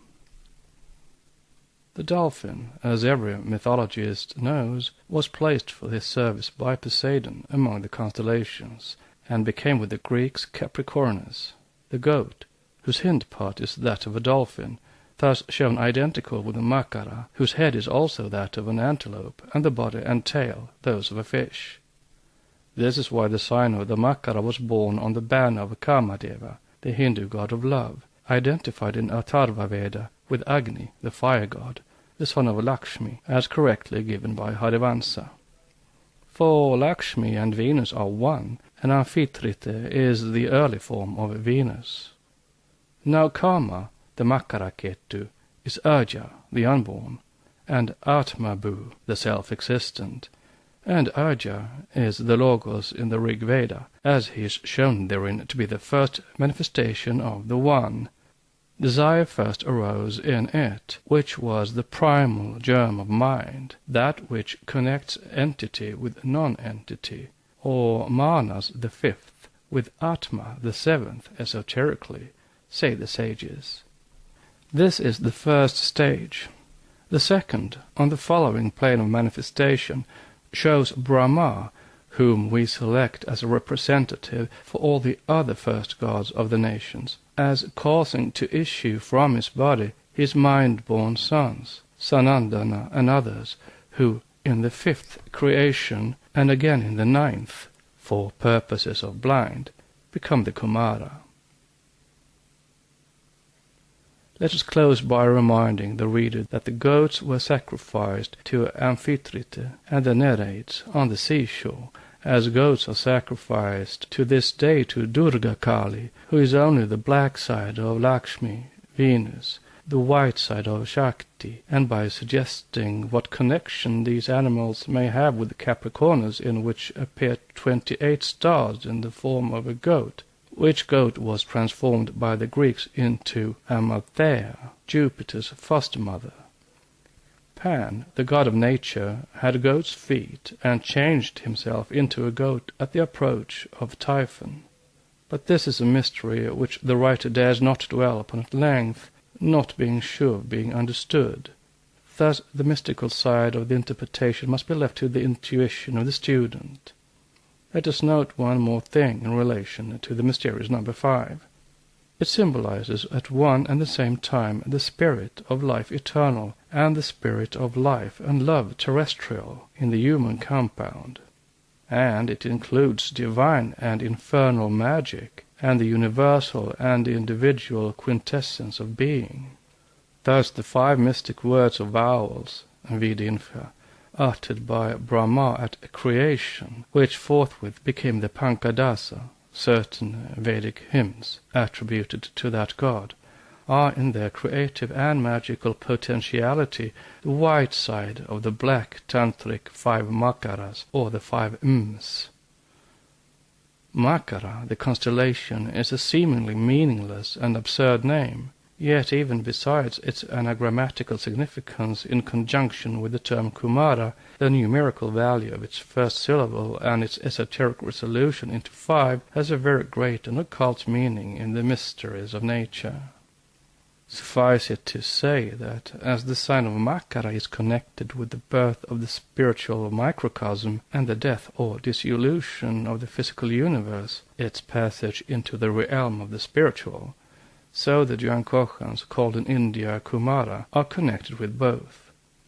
Note: when the sun passes away behind the 30th degree of Makara and will reach no more the sign of the Menam, Pisces, then the night of Brahma has come. End of note. Moreover, in the exoteric religions, they have become the synonyms of the angels of darkness. Mara is the god of darkness, the fallen one, and death, and yet it is one of the names of Kama, the first god in the Vedas, the Logos, from whom have sprung the Kumaras, and this connects them still more with our fabulous Indian Makara and the crocodile-headed god in Egypt. Notes on death. Death of every physical thing, truly, but Mara is also the unconscious quickener of the birth of the spiritual. A note on the crocodile-headed god in Egypt. Osiris is called in the Book of the Dead Osiris the double crocodile. See chapter on the names of Osiris, 142. He is the good and the bad principle, the day and the night sun, the god and the mortal man, thus far the macrocosm and the microcosm. End of note. The crocodiles in the celestial Nile are 5, and the god Tum, the primordial deity creating the heavenly bodies and the living beings, calls forth these crocodiles in his 5th creation. When Osiris, the defunct sun, is buried and enters into Amenti, the sacred crocodiles plunge into the abyss of the primordial waters, the great green one. When the sun of life rises, they re-emerge out of the sacred river. All this is highly symbolical, and shows how primeval esoteric truths found their expression in identical symbols. But as Mr. T. Sabarot truly declares, the veil that was dexterously thrown over certain portions of the mystery connected with the zodiacal signs by the ancient philosophers will never be fully lifted up for the amusement or edification of the uninitiated public. Nor was number 5 less sacred with the Greeks. The 5 words Pankadasa of Brahma have become with the Gnostics the 5 words written upon the Akashic shining garment of Jesus at his glorification. The words Zama, Zama, Oza, Pahama, Ozai, translated by the Orientalists, the robe, the glorious robe of my strength. These words were, in their turn, the anagrammatic blind of the 5 mystic powers represented on the robe of the, quote, resurrected, unquote, initiate after his last trial of 3 days trance, the 5 becoming 7 only after his so-called death, when the adept became the full Christos, the full Krishna Vishnu, that is, merged in nirvana. The E Delphicum, a sacred symbol, was the numeral 5 again, and how sacred it was is shown by the fact that the Corinthians, according to Plutarch, replaced the wooden numeral in the Delphic temple by a bronze one, and this one was transmuted by Livia Augusta into a facsimile of gold. It is easy to recognize in the 2 spirits the Greek accents, or signs, spoken of by Ragon vide supra, Atma and Buddhi, or divine spirit and its vehicle, spiritual soul. The 6, or the scenery, is dealt with later, while the septenary will be fully treated in the course of this volume, vide the mysteries of the Hebdomad.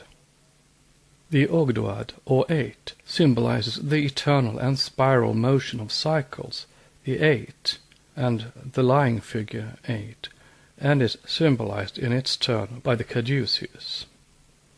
It shows the regular breathing of the cosmos presided over by the 8 great gods, the 7 from the primeval mother, the 1 and the triad. Then comes the number 9, or the triple ternary. It is the number which reproduces itself incessantly under all shapes and figures in every multiplication. It is the sign of every circumference, since its value in degrees is equal to 9, that is, to 3 plus 6 plus 0. It is a bad number under certain conditions, and very unlucky. If number 6 was the symbol of our globe ready to be animated by a divine spirit, 9 symbolized our earth informed by a bad or evil spirit. 10, or the decade, brings all these digits back to unity and ends the Pythagorean table. Hence this figure of a horizontal line, the 1 within a circle, unity within 0, was the symbol of deity, of the universe, and of man. Such is the secret meaning of the strong grip of the lion's paw, of the tribe of Judah between 2 hands, the master mason's grip, the joint number of whose fingers is 10. If we now give our attention to the Egyptian cross, or the Tau, we may discover this latter so exalted by Egyptians, Greeks, and Jews to be mysteriously connected with the decade. The Tau is the Alpha and the Omega of secret divine wisdom, which is symbolized by the initial and the final letter of Tot, Hermes. Tot was the inventor of the Egyptian alphabet, and the letter Tau closed the alphabets of the Jews and the Samaritans, who called this character the end, or perfection, culmination, and security. Thence, Ragon tells us, the words terminus, end, and tectum, roof, are symbols of shelter and security, which is rather a prosaic definition. But such is the usual destiny of ideas and things in this world of spiritual decadence, if also of physical progress. Pan was at one time absolute nature, the one and great all, but when history catches a first glimpse of him, Pan has already tumbled down into a godling of the fields, a rural god, and history will not recognize him, while theology makes of him the devil. Yet his seven-piped flute, the emblem of the seven forces of nature, of the seven planets, the seven musical notes, of all the septenary harmony, in short, shows well his primordial character. So with the cross. Far earlier than the Jews had devised their golden candlestick of the temple with 3 sockets on one side and 4 on the other, and made of number 7 a feminine number of generation, thus introducing the phallic element into religion, the more spiritually minded nations had made of the cross as 3, 4 equals 7, their most sacred divine symbol. Note, reflecting on the cross, the author of the Source of Measures shows that this candlestick in the temple was so composed that, counting on either side, there were 4 candle sockets, while at the apex, there being 1 in common to both sides, there were in fact 3 to be counted on the one side and 4 on the other, making in all number 7 upon the self-same idea of 1 in common with the cross display. Take a line of 1 unit in breadth by 3 units long, and place it on an incline. Take another of 4 units long, and lean it upon this one from an opposite incline, making the top unit of the 4 in length the corner or apex of a triangle. This is the display of the candlestick. Now take away the line of 3 units in length and cross it on the one of 4 units in length, and the cross form results. The same idea is conveyed in the 6 days of the week in Genesis, crowned by the 7, which was used by itself as a base of circular measure. Unquote from page 51. End of note. In fact, circle, cross, and 7, the latter being made a base of circular measurement, are the first primordial symbols. Pythagoras, who brought his wisdom from India, left to posterity a glimpse into this truth. His school regarded number 7 as a compound of numbers 3 and 4, which they had explained in a dual manner.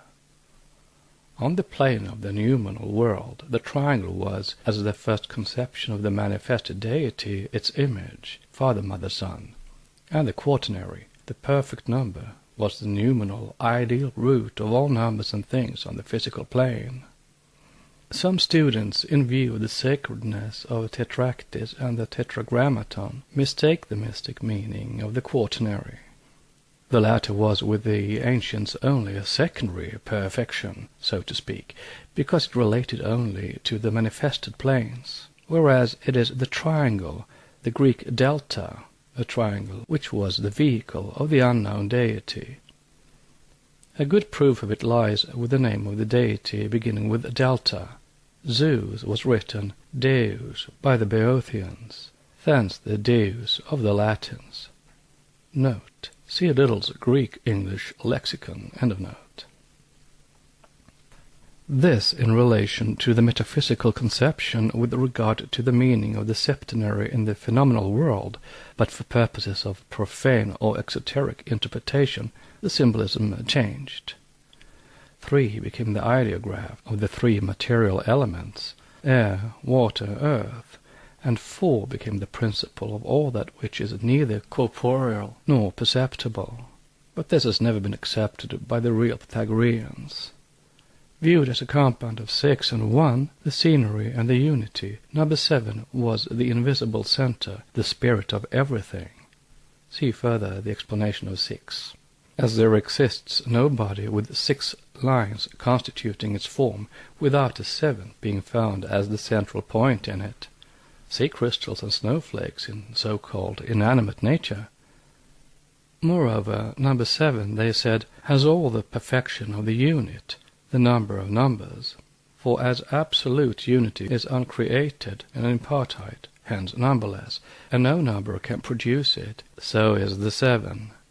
No digit contained within the decade can beget or produce it, and it is 4 which affords an arithmetical division between unity and 7, as it surpasses the former by the same number, 3, as it is itself surpassed by the 7. since 4 is by as many numbers above 1 as 7 is above 4. This from a manuscript supposed to be by Saint-Germain. With the Egyptians, number 7 was the symbol of life eternal, says Ragon, and adds that this is why the Greek letter Z, which is but a double 7 in the initial letter of Zau, I live, and of Zeus, the father of all living. Moreover, figure 6 was the symbol of the earth during the autumn and winter sleeping months, and figure 7 during spring and summer, as the spirit of life animated her at that time, the seventh or central informing force. We find the same in the Egyptian mythos and symbol of Osiris and Isis, personifying fire and water metaphysically, and the sun and the Nile physically. The number of the solar year, 365 in days, is the numerical value of the word Nalos, Nile. This, together with the bull, with the crescent and the ansated cross between its horns, and the earth under its astronomical symbol, the cross over a circle, are the most phallic symbols of later antiquity. The Nile was the river of time with the number of a year, or year and a day, 364 plus 1 equals 365. It represented the parturient water of Isis, or Mother Earth, the moon, the woman, and the cow, also the workshop of Osiris, representing the Tzod Olaum of the Hebrews. The ancient name of this river was Eridanus, or Hebrew Yardan, with the Coptic or Old Greek suffix. This was the door of the Hebrew word Jared, or source, or descent, of the river Jordan, which had the same mythical use with the Hebrews that the Nile had with the Egyptians. It was the source of descent and held the waters of life.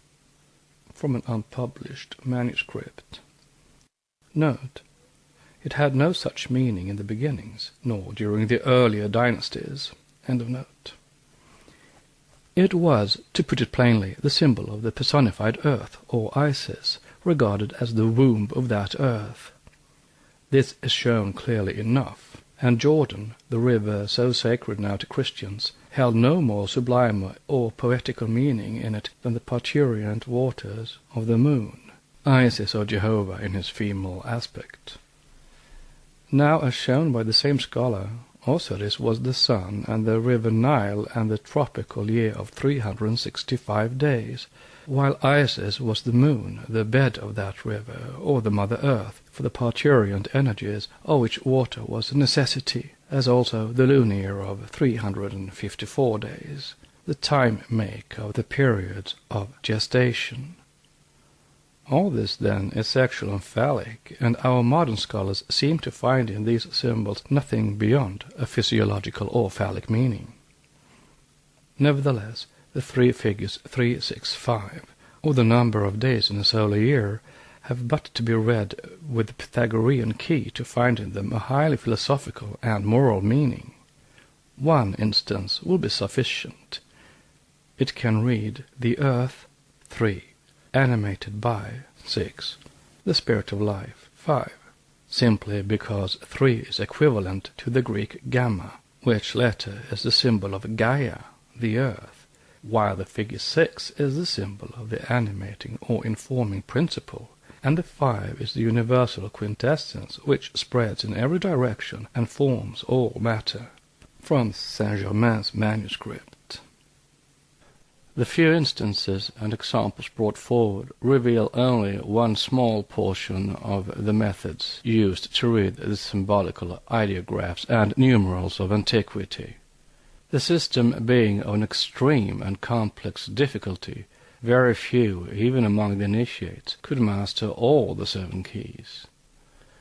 Is it to be wondered, then, that the metaphysical gradually dwindled down into the physical nature, that the sun, once upon a time the symbol of deity, became, as aeons glided by, that of its creative ardor only, and that thence it fell into a glyph of phallic significance? But surely it is not those whose method was, like Plato's, to proceed from the universals down to the particulars, who could ever have begun by symbolizing their religions by sexual emblems.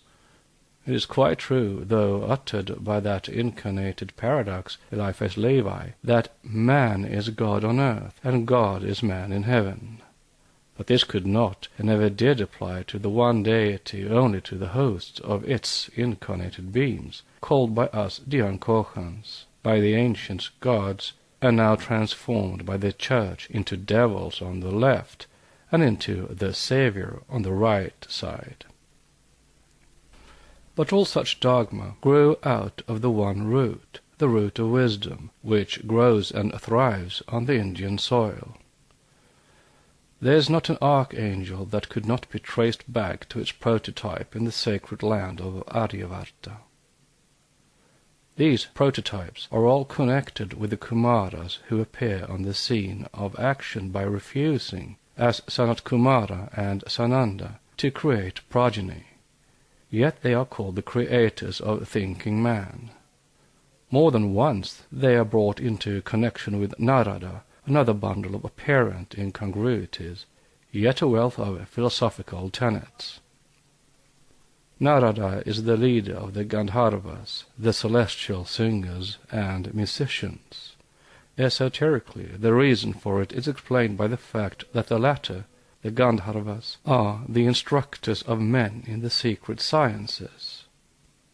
It is they who, loving the women of the earth, disclosed to them the mysteries of creation, or, as in the Veda, the heavenly Gandharva is a deity who knew and revealed the secrets of heaven and divine truths in general. If we remember what is said of this class of angels in Enoch and in the Bible, then the allegory is plain. Their leader, Narada, while refusing to procreate, leads men to become gods.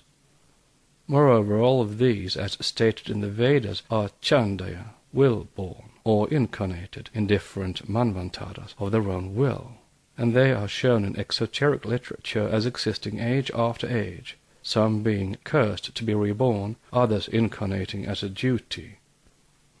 Finally, as the Sanakadikas, the 7 Kumaras who went to visit Vishnu on the White Island, Svetadvipa, the island inhabited by the Mahayogins, they are connected with Sakadvipa and the Lemurians and Atlanteans of the 3rd and 4th races. In esoteric philosophy, the Rudras, Kumaras, Adityas, Gandharvas, Asuras, etc., are the highest Dhyankochans or Devas as regards intellectuality. They are those who, owing to their having acquired by self-development the fivefold nature, hence the sacredness of number 5, became independent of the pure Arupa Devas. This is a mystery very difficult to realize and understand correctly, for we see that those who were obedient to law are, equally with the rebels, doomed to be reborn in every age. Narada, the Rishi, is cursed by Brahma to incessant peripateticism on earth, that is, to be constantly reborn. He is a rebel against Brahma, and yet has no worse fate than the Jayas, the 12 great creative gods produced by Brahma as his assistants in the functions of creation. For the latter, lost to meditation, only forgot to create, and for this they are equally cursed by Brahma to be born in every manvantara, and still they are termed, together with the rebels, Chandayas, or those born of their own will in human form.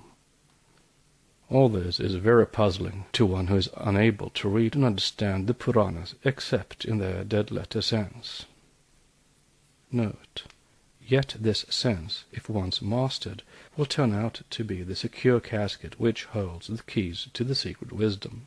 True, a casket so profusely ornamented that its fancy work hides and conceals entirely any spring for opening it, and thus makes the unintellectual believe it has not and cannot have any opening in it. Still the keys are there, deeply buried, yet ever present to him who searches for them. End of note. Hence we find the Orientalist refusing to be puzzled, and cutting the Gordian knot of perplexity by declaring the whole scheme figments of a Brahminical fancy and love of exaggeration. But to the student of occultism the whole is pregnant with deeply philosophical meaning. We willingly leave the rind to the Western Sanskritists, but claim the essence of the fruit for ourselves. We do more. We concede that in one sense much in these so-called fables refers to astronomical allegories about constellations, asterisms, stars, and planets.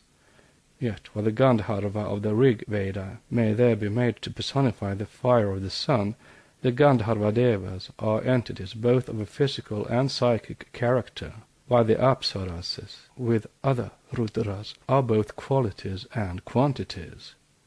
In short, if ever unravelled, the theogony of the Vedic gods will reveal fathomless mysteries of creation and being. Truly, says Parasara, these 33 divinities exist age after age, and their appearance and disappearance is in the same manner as the sun sets and rises again. From Book 1, Chapter 15. There was a time when the Eastern symbol of the cross and circle, the swastika, was universally adopted. With the esoteric, and for the matter of that, exoteric, Buddhist and Chinaman and the Mongolian, it means the 10,000 truths.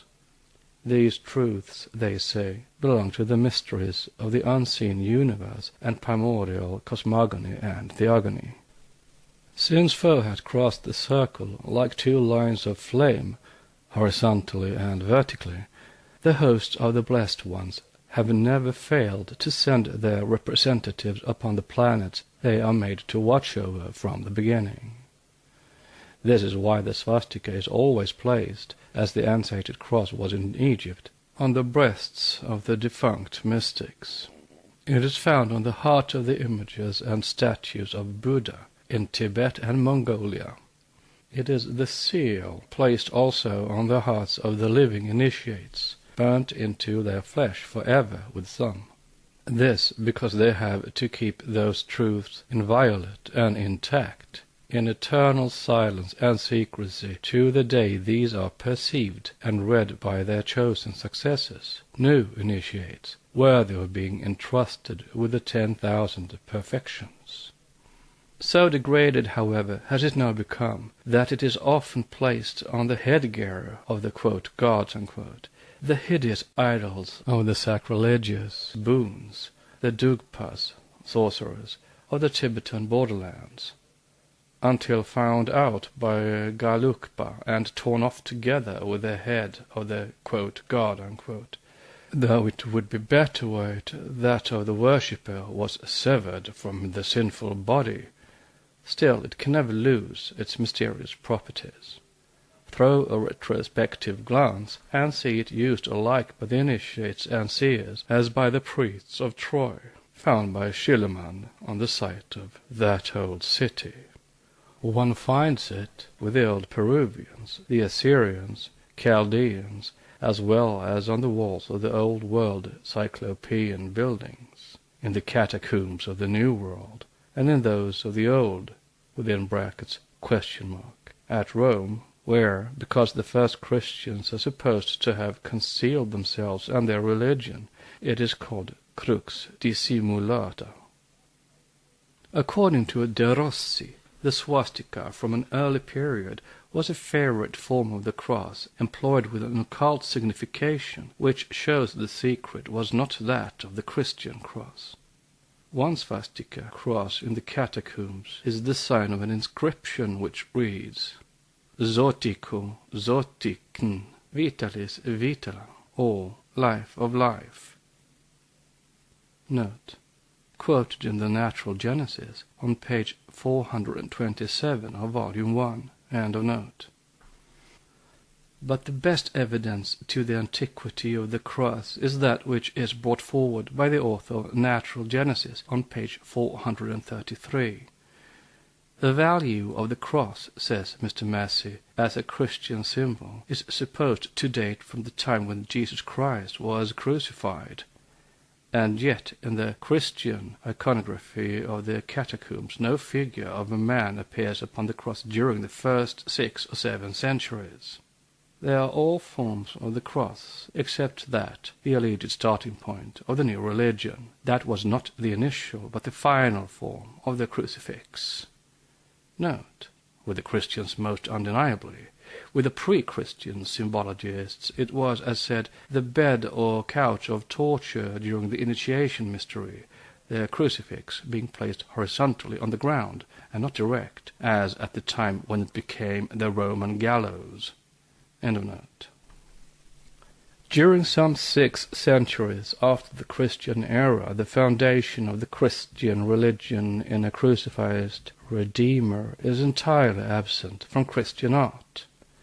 The earliest known form of the human figure on the cross is the crucifix presented by Pope Gregory the Great to Queen Theodolinde of Lombardy, now in the Church of St. John at Monza, whilst no image of the crucified is found in the catacombs at Rome earlier than that of San Giulio, belonging to the 7th or 8th century. There is no Christ and no crucified. The cross in the Christ, even as the Staurus cross, was a type and a name of Horus, the Gnostic Christ. The cross, not the crucified, is the essential object of representation in its art and of adoration in its religion.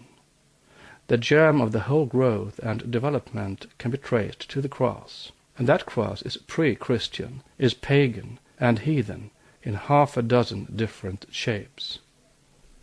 The cult began with the cross, and Julian was right in saying he waged a warfare with the X, which he obviously considered had been adopted by the agnostics and mytholators to convey an impossible significance.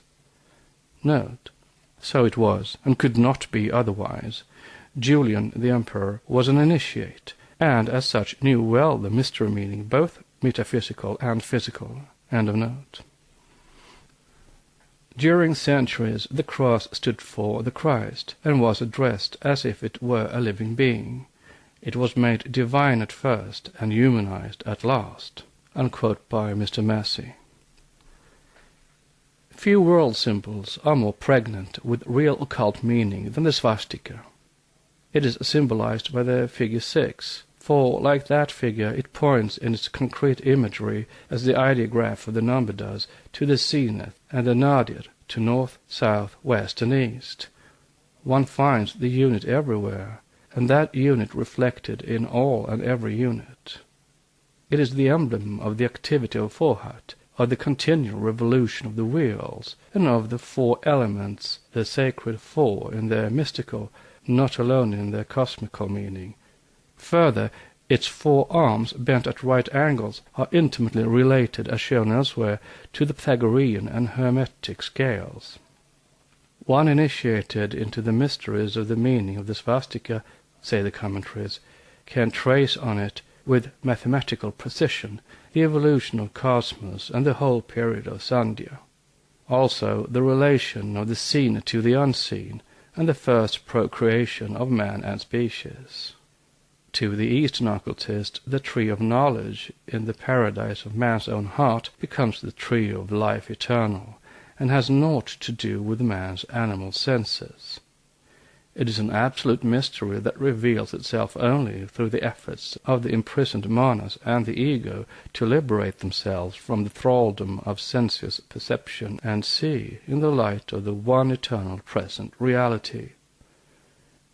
To the Western Kabbalist, and now far more to the superficial symbologist, nursed in the lethal atmosphere of materialistic science, there is but one chief explanation of the mysteries of the cross, its sexual element. Even the otherwise spiritualistic modern commentator discerns in the cross and swastika this feature before all others. The cross was used in Egypt as a protecting talisman and a symbol of saving power. Typhon, or Satan, is actually found chained and bound to the cross. In the ritual, the Osirian cries, the Apophis is overthrown. Their cords bind the south, north, east, and west. Their cords are on him. Haruba has knotted him. Note: Apophis or Apap is the serpent of evil, symbol of human passions.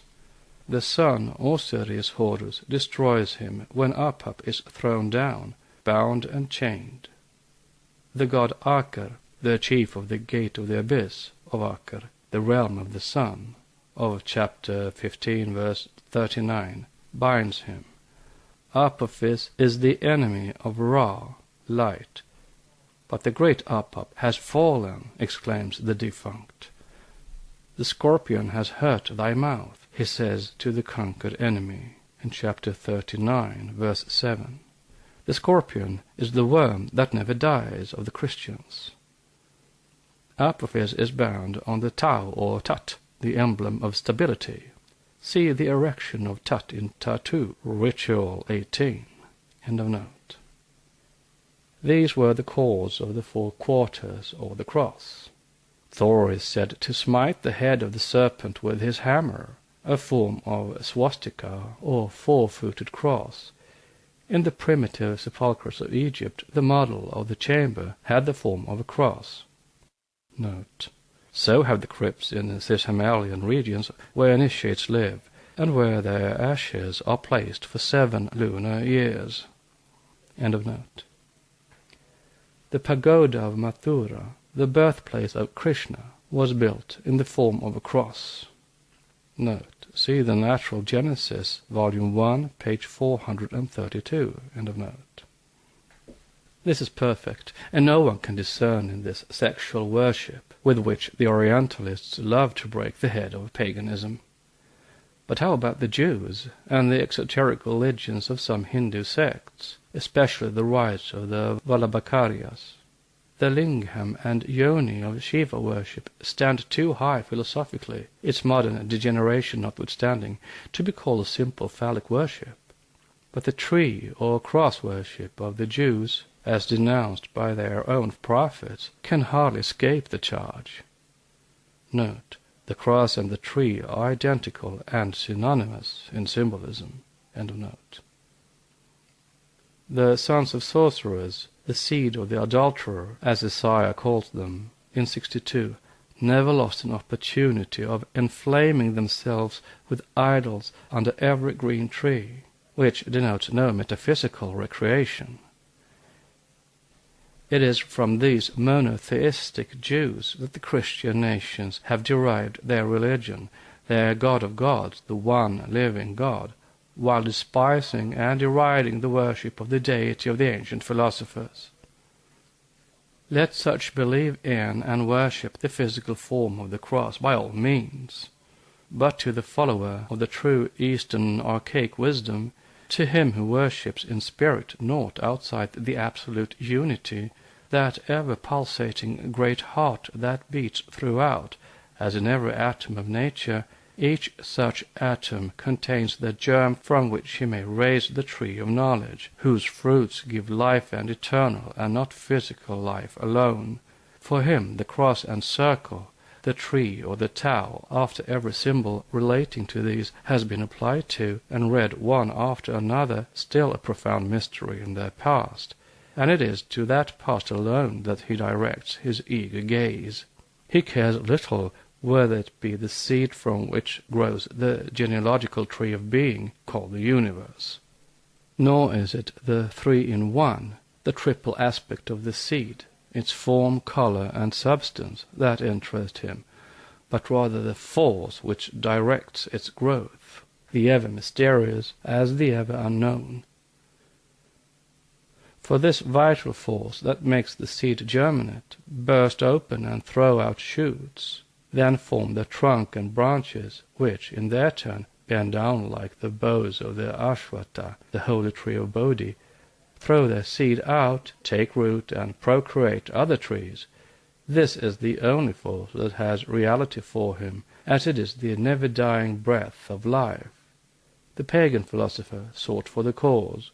The modern is content with only the effects, and seeks the former in the latter. What is beyond he does not know, nor does the modern agnostic care, thus rejecting the only knowledge upon which he can with full security base his science. Yet this manifested force has an answer for him who seeks to fathom it.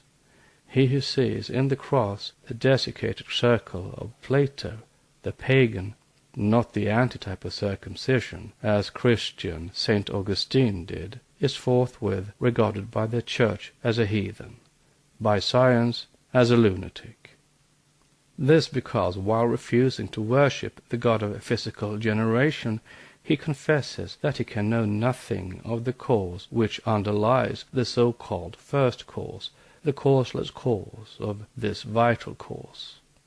Tacitly admitting the all-presence of the boundless circle and making of it the universal postulate upon which the whole of the manifested universe is based, the sage keeps a reverential silence concerning that upon which no mortal men should dare to speculate.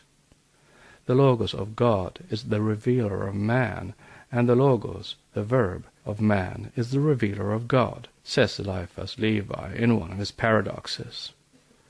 To this the Eastern occultist would reply, on this condition, however, that man should be dumb on the cause that produced both God and its Logos. Otherwise he becomes invariably the reviler, not the revealer, of the incognizable deity. We have now to approach a mystery, the hebdomad in nature.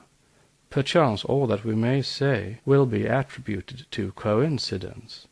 We may be told that this number in nature is quite natural, and so we say too, and has no more significance than the illusion of motion which forms the so-called strobic circles. No great importance was given to these singular illusions when Professor Sylvanus Thompson exhibited them at the meeting of the British Association in 1877. Nevertheless, we should like to learn the scientific explanation why 7 should ever form itself as a preeminent number, 6 concentric circles around a 7th, and 7 rings within one another round a central point, etc., etc., in this illusion produced by a swaying saucer or any other vessel. We give the solution refused by science in the section which follows. And the section which follows is section 25, The Mysteries of the Hebdomad. The Secret Doctrine by Helena Petrovna Blavatsky, a facsimile of the original edition of 1888, printed by the Cunningham Press, Alhambra, California. Book 2, Part 2, The Archaic Symbolism of the World Religions. Section 25, The Mysteries of the Hebdomad. We must not close this part on the symbolism of archaic history without an attempt to explain the perpetual recurrence of this truly mystic number in every scripture known to the Orientalists. As every religion, from the oldest to the latest, claims its presence and explains it on its own grounds agreeably with its own special dogmas, this is no easy task. We can, therefore, do no better or more explanatory work than to give a bird's-eye view of all. The sacred numbers, 3, 4, 7, are the sacred numbers of light, life, and union, especially in this present Manvantara, our life cycle, of which number 7 is the special representative, or the factor number. This has now to be demonstrated. If one happened to ask a Brahmin learned in the Upanishads, so full of the secret wisdom of old, why he of whom 7 forefathers have drunk the juice of the moon plant is Trisuparna, as Bopaveda is credited with saying, and why the Somapa Pitris should be worshipped by the Brahmin Trisuparna, very few could answer the question. Or if they knew, they would still less satisfy one's curiosity. Let us then hold to what the old esoteric doctrine teaches. Quote, when the first 7 appeared on earth, they threw the seed of everything that grows on the land into the soil. First came 3, and 4 were added to these as soon as a stone was transformed into plant. Then came the second 7, who, guiding the jivas of the planets, produced the middle, intermediate natures between plant and moving living animal. The third seven evolved their chayas. The fifth seven imprisoned their essence. Thus man became a saptaparna. Unquote from the commentary. Subsection A. Saptaparna. Such is the name given in occult phraseology to man. It means, as shown elsewhere, a seven-leaved plant, and the name has a great significance in the Buddhist legends. So it had also under disguise in the Greek, quote, myths, unquote. The T, or Tau, formed from the figure 7, and the Greek letter gamma was, in C section cross and circle, the symbol of life, and of life eternal, of earthly life, because gamma is the symbol of the earth, Gaia, and of life eternal, because the figure 7 is the symbol of the same life linked with divine life, the double glyph expressed in geometrical figures being a triangle and a quaternary, the symbol of a septenary man. Note on Gaia, hence the initiate in Greece called the Tau Gainius, son of Gaia, sprung from earth, like Titius in Odyssey 7:324. End of note. This following diagram will perhaps assist the student to grasp these parallelisms. The human principles. Seventh principle is Atma. Sixth, Buddhi. Fifth, Manas. All these are contained within the upper triangle. The fourth principle, Kamarupa, the principle of animal desire, which burns fiercely during life in matter, resulting in satiety. It is inseparable from animal existence. This is denoted with hydrogen, and in principles of physical nature, this is the lightest of all gases. It burns in oxygen, giving off the most intense heat of any substance in combustion, and forming water, the most stable of compounds. Hydrogen enters largely into all organic compounds. The third human principle, Linga Sharira, connected with nitrogen, the inert vehicle or form on which the body is molded, the vehicle of life. It is dissipated very shortly after the disintegration of the body. In physical nature, it is an inert gas, the vehicle with which oxygen is mixed to adapt the latter for animal respiration. It also enters largely into all organic substances. The second human principle is prana, life, the active power producing all vital phenomena. This is connected with oxygen. In physical nature, it is the support of combustion, the life-giving gas, the active chemical agent in all organic life. The first human principle is the gross matter of the body, the substance formed and molded over the linga sharira, chaya, by the action of prana. This is connected with carbon. In physical nature, it is the fuel par excellence, the basis of all organic substances, the chemical element of which forms the largest variety of compounds. Now we are taught that all these earliest forms of organic life also appear in septenary groups of numbers. From minerals the soft stones that hardened, stanza, followed by the hard plants of the softened, which are the product of the mineral, for it is from the bosom of the stone that vegetation is born. From Commentary, Book 9:19. And then to man, all the primitive models in every kingdom of nature begin by being ethereal, transparent films. This, of course, takes place only in the first beginning of life. With the next period they consolidate, and at the seventh begin to branch off into species, all except men, the first of the mammalian animals in the fourth round. Note: Protista are not animals. The reader is asked to bear in mind that when we speak of animals, the mammalians alone are meant. Crustacea, fishes, and reptiles are contemporary with, and most have preceded physical man in this round. All were bisexual, however, before the age of mammalia in the closing portion of the second or Mesozoic ages, yet nearer to the Paleozoic than the Cainozoic ages. Smaller marsupial mammalia are contemporary with the huge reptilian monsters of the secondary. End of note. Virgil, versed as every ancient poet was, more or less, in esoteric philosophy, sang evolution in the following strains. Principiu caelum ac terras, composque liquentes, lucemque globum lunae, titaniaque astra. Spiritus intus alit, totamque infusa per artus, mens agitat molem, et magnus e corpore miscet, inde hominum pecudumque genus, etc. From Aeneid 6.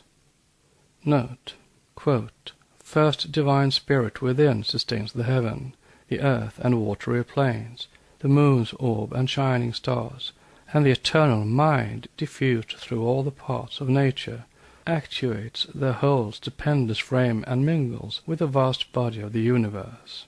Thence proceed the race of men and beasts, the vital principles of the flying kind, and the monsters which the ocean breeds under its smooth crystal plain. All proceeds from ether and from its 7 natures, said the alchemists. Science knows these only in their superficial effects. End of note. First came 3, or the triangle. This expression has a profound meaning in occultism, and the fact is corroborated in mineralogy, botany, and even in geology, as was demonstrated in the section on ancient chronology by the compound number 7, the 3 and the 4 being in it. Salt in solution proves it, for when its molecules, clustering together, begin to deposit themselves as a solid, the first shape they assume is that of triangles, of small pyramids and cones. It is the figure of fire, whence the word pyramids, while the second geometrical figure in manifested nature is a square or a cube. 4 and 6, for the particles of earth being cubical, those of fire are pyramidal, truly. From Enfield. The pyramidal shape is that assumed by the pines, the most primitive tree after the fern period. Thus the 2 opposites in cosmic nature, fire and water, heat and cold, begin their metrographical manifestations, one by a trimetric, the other by a hexagonal system.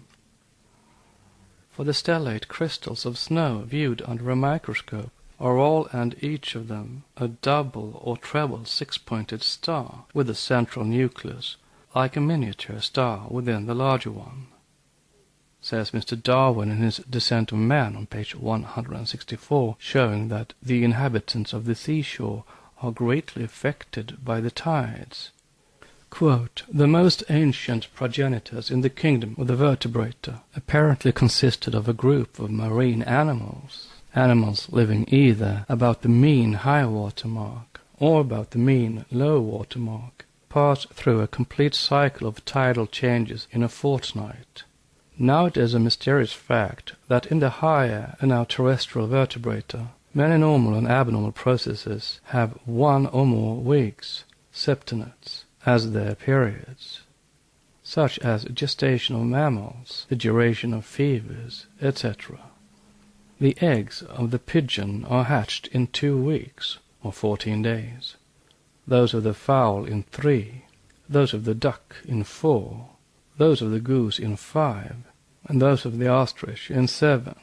Quote from Bartlett's Land and Water. This number is closely connected with the moon, whose occult influence is ever manifesting itself in septenary periods. It is the moon which is the guide of the occult side of terrestrial nature, while the sun is the regulator and factor of manifested life. See also Volume 1, Part 2. And this truth was ever evident to the seers and the adepts. Jacob Boehme, by insisting on the fundamental doctrine of the 7 properties of everlasting Mother Nature, proved himself thereby a great occultist.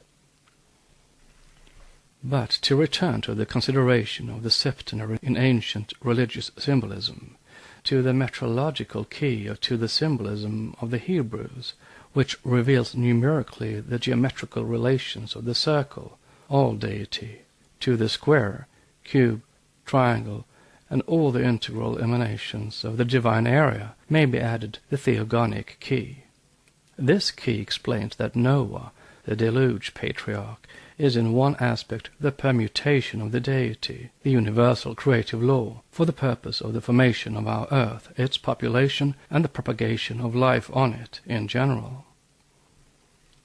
Now, bearing in mind the septenary division in divine hierarchies, as in cosmic and human constitutions, the student will readily understand that Jah Noah is at the head of and is the synthesis of the lower cosmic quaternary. The upper sephirothal, the triangle, triad, of which Jehovah Bina, intelligence, is the left, female, angle, emanates the square, quaternary. The latter symbolizing by itself the heavenly man, the sexless Adam Kadmon, viewed as nature in the abstract, becomes a septenate again by emanating from itself the additional three principles, the lower terrestrial or manifested physical nature, matter, and our earth, the seventh being Malkut, the bride of the heavenly man, thus forming, with the high triad or Kether, the crown, the full number of the sephirothal tree, the 10, the total in unity or the universe. Apart from the high triad, the lower creative sephiroth are 7. The above is not directly to our point, though it is a necessary reminder to facilitate the comprehension of what follows. The question at issue is to show that Jah Noah, or the Jehovah of the Hebrew Bible, the alleged creator of our earth, of man and all upon it, is A, the lowest septenary, the creative Elohim in his cosmic aspect, B, the tetragrammaton, or the Adam Kadmon, the heavenly man of the 4 letters in his theogonic and Kabbalistic aspects, C, Noah, identical with the Hindu Sishta, the human seed, left for the peopling of the earth from a previous creation or Manvantara, as expressed in the Puranas, or the pre-diluvian period, as rendered allegorically in the Bible, in his cosmic character. But whether a quaternary tetragrammaton or a triad, the Bible creative God is not the universal 10 unless blended with Ein Sof, as Brahma with Parabrahm, but a septenary, one of the many septenaries of the universal septenate. In the explanation of the question now in hand, his position and status as Noah may best be shown by placing the 3, triangle, and 4, square, on parallel lines with the cosmic and human principles. For the latter, the old familiar classification is made use of. Thus, the human aspects of principles versus the cosmic aspects or principles.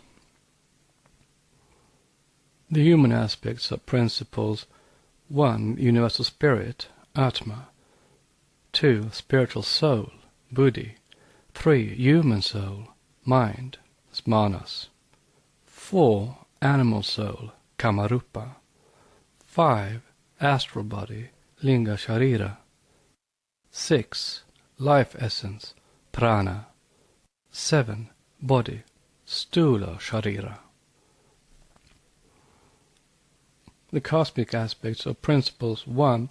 The unmanifested logos. 2. Universal latent ideation. 3. Universal or cosmic active intelligence. 4. Cosmic chaotic energy. 5. Astral ideation reflecting terrestrial things. 6. Life essence or energy. 7. The earth.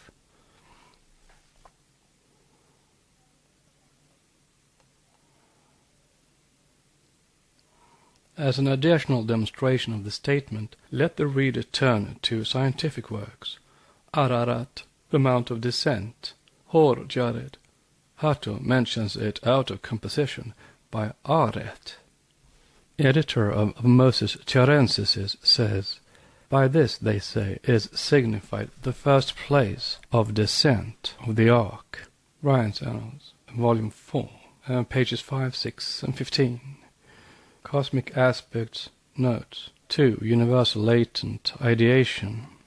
The Advaita Vedantic philosophy classifies this as the highest trinity, or rather the trinitarian aspect of Chinmatra, Parabrahman, explained by them as the bare potentiality of prajna, the power or the capacity that gives rise to perception, Chidakasam, the infinite field or plane of universal consciousness, and Asat, Mula Prakriti, or undifferentiated matter. See Personal and Impersonal God in 5 Years of Theosophy. 3. Universal Cosmic Active Intelligence. Note: differentiated matter existing in the solar system, that does not touch the whole cosmos, in 7 different conditions, and prajna, or the capacity of perception, existing likewise in 7 different aspects corresponding to the 7 conditions of matter. There must necessarily be 7 states of consciousness in man, and according to the greater or smaller development of these states, the system of religions and philosophies were schemed out. End of note. Under Berg, mountain, Noxus of Ararat. Ararat for Arath, earth, Aramaic reduplication. Here it is seen that Nok and Hatu make use of the same equivalent in Arath, with the meaning of earth. Note: in Source of Measures, page 65, the author explains, note that in Hebrew, Jared, the father of Enoch, is construed to be the mount of descent, and it is said to be the same with Ararat, on which the cubical structure of Noah, or foundation measure, rested, Jared. The root derivations are the same with those of Ararat, of acre, of earth. As by Hebrew metrology, Jared is literally in British YRD. Hence in Jared is to be found literally our English word yard, and also Yah or Jehovah is rod. It is noteworthy that the son of Jared, meaning Enoch, lived 365 years, and it is said of him by rabbinical commentators that the year period of 365 days was discovered by him, thus bringing again time and distance values together, that is, year time descended by coordination, through the Yod or Yared, who thus was its father in or through Enoch, and truly enough, 1296 equals yard or yared by 4 equals 5184. The characteristic value of the solar day in thirds, which, as stated, may be styled the parent numerically of the solar year, from the same source, page 65. This, however, by the astronomical and numerical Kabbalistic methods. Esoterically, Jared is the 3rd race, and Enoch the 4th. But as he is taken away alive, he symbolizes also the elect, saved in the 4th, while Noah is the 5th from the beginning, the family saved from waters, eternally and physically. End of note. On Spirit of the Earth, Jehovah. Note: represented as the jealous, angry, turbulent, and ever-active God, revengeful, and kind only to his chosen people when propitiated by them. End of note. Mount Ararat. Note: Noah and his 3 sons are the collective symbol of this quaternary in many and various applications, Ham being the chaotic principle. End of note. Noah thus symbolizing both the root Manu and the seed Manu, or the power which developed the planetary chain and our Earth, and the seed race, the 5th, which was saved, where the last sub-races of the 4th perished, Vaivashvata Manu. The number 7 will be seen to recur at every step. It is he, Noah, who represents, as Jehovah's permutation, the septenary host of the Elohim, and is thus the father or creator, the preserver of all animal life.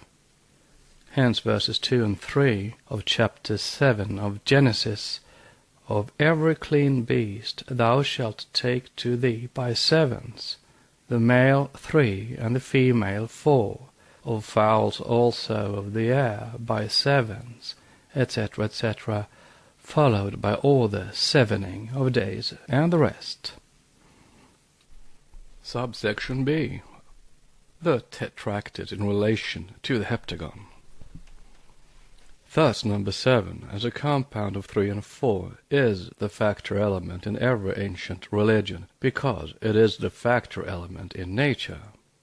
Its adoption must be justified, and it must be shown to be the number par excellence. For since the appearance of the book Esoteric Buddhism, frequent objections have been made, and doubts expressed as to the correctness of these assertions. And here let the student be told at once that in all such numerical divisions the one universal principle, although referred to as the one, because the only one, never enters into the calculations. It stands in its character of the absolute, the infinite, and the universal abstraction entirely by itself and independent of every other power, whether noumenal or phenomenal. It is neither matter nor spirit. It is neither ego nor non-ego, and it is neither object nor subject, says the author of Personal and Impersonal God, and adds, quote, in the language of Hindu philosophers, it is the original and eternal combination of Purusha, spirit, and Prakriti, matter. As the Advaitis hold that an external object is merely the product of our mental states, Prakriti is nothing more than an illusion, and Purusha is the only reality. It is the one existence which remains in the universe of ideas. This, then, is the Parabrahm of the Advaitis. Even if there were to be a personal God, with anything like a material upadhi, physical basis of whatever form, from the standpoint of an Advaiti, there will be as much reason to doubt his noumenal existence as there would be in the case of any other object.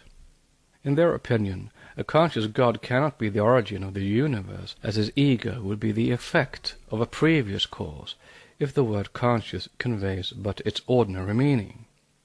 They cannot admit that the grand total of all the states of consciousness in the universe is their deity, as these states are constantly changing, and as a cosmic ideation ceases during pralaya. There is only one permanent condition in the universe, which is the state of perfect unconsciousness, bare chirakasam, the field of consciousness, in fact. When my readers once realize the fact that this grand universe is in reality but a huge aggregation of various states of consciousness, they will not be surprised to find that the ultimate state of unconsciousness is considered as Parabrahman by the Advaitis. Note, see 5 Years of Theosophy, article Personal and Impersonal God. End of note.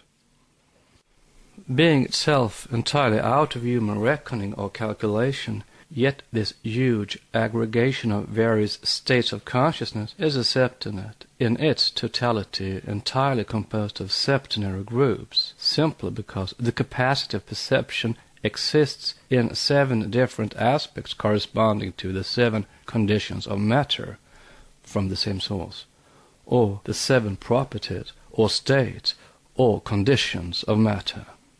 And therefore, number 1 down to number 7 begins in the esoteric calculations with the first manifested principle, which is number 1 if we commence from the above, and the 7th when reckoning from below, or from the lowest principle. The tetrad is esteemed in the Kabbalah, as it was by Pythagoras, the most perfect, or rather sacred number, because it emanated from the One, the first manifested unit, or rather the 3 in 1. Yet the latter has been ever impersonal, sexless, incomprehensible, though within the possibility of the higher mental perceptions. The first manifestation of the eternal monad was never meant to stand as the symbol of another symbol, the unborn for the element-born, or the one logos for the heavenly man. Tetragrammaton, or the tetractys of the Greeks, is the second logos, the demiurgos. The tetrad, as Thomas Taylor thought, vide the Pythagorean triangle, is the animal self of Plato, who, as Syrianus justly observes, was the best of the Pythagoreans. It subsists at the extremity of the intelligible triad, as is most satisfactorily shown by Proclus in the third book of his treatise on the Theogony of Plato. And between these two triads, the double triangle, the one intelligible and the other intellectual, another order of gods exists which partakes of both extremes. The Pythagorean world, Plutarch tells us, consisted of a double quaternary. This statement corroborates what is said about the choice by the exoteric theologies of the lower tetractys, for the quaternary of the intellectual world, the world of Mahat, is Tagaton, Nous, Psyche, Hele, Hyli, while that of the sensible world of matter, which is properly what Pythagoras meant by the word cosmos, is fire, air, water, and earth. The four elements are called by the name of rhizomata or rhizomata, the roots or principles of all mixed bodies. That is, the lower tetractys is the root of illusion of the world of matter, and this is the tetragrammaton of the Jews, and the mysterious deity over which the modern Kabbalists make such a fuss. Verse number 4 forms the arithmetical mean between the monad and the heptad, as this contains all powers, both of the productive and produced numbers, for this of all numbers under 10 is made of a certain number. The duad doubled makes a tetrad, and the tetradoubled or unfolded makes the hebdomad, the septenary. 2 multiplied into itself produces 4, and retorted into itself makes the first cube. This first cube is a fertile number, the ground of multitude and variety, constituted of 2 and 4, depending on the monad, the seventh. Thus, the two principles of temporal things, the pyramis and cube, form and matter, flow from one fountain, the tetragon on earth, the monad in heaven." Unquote. See Reuchlin, Kabbalah 1, Chapter 2. Here Reuchlin, the great authority on the Kabbalah, shows the cube to be matter, whereas the pyramid or the triad is form. With the Hermetians, the number 4 becomes the symbol of truth only when amplified into a cube, which unfolded makes 7, as symbolizing the male and female elements and the elements of life. Note: in the Hebrew-Egyptian mystery, The Source of Measures, the author shows on page 50 that the figure of the cube unfolded in connection with the circle becomes a cross proper, or the Tau form, and the attachment of the circle to this last gives the ansated cross of the Egyptians. While there are but 6 faces to a cube, the representation of the cross as the cube unfolded, as to the crossbars, displays one face of the cube as common to 2 bars, counted as belonging to either. That is, once counted horizontally and once vertically. 4 for the upright and 3 for the crossbar, making 7 in all. Adding, here we have the famous 4 and 3 and 7.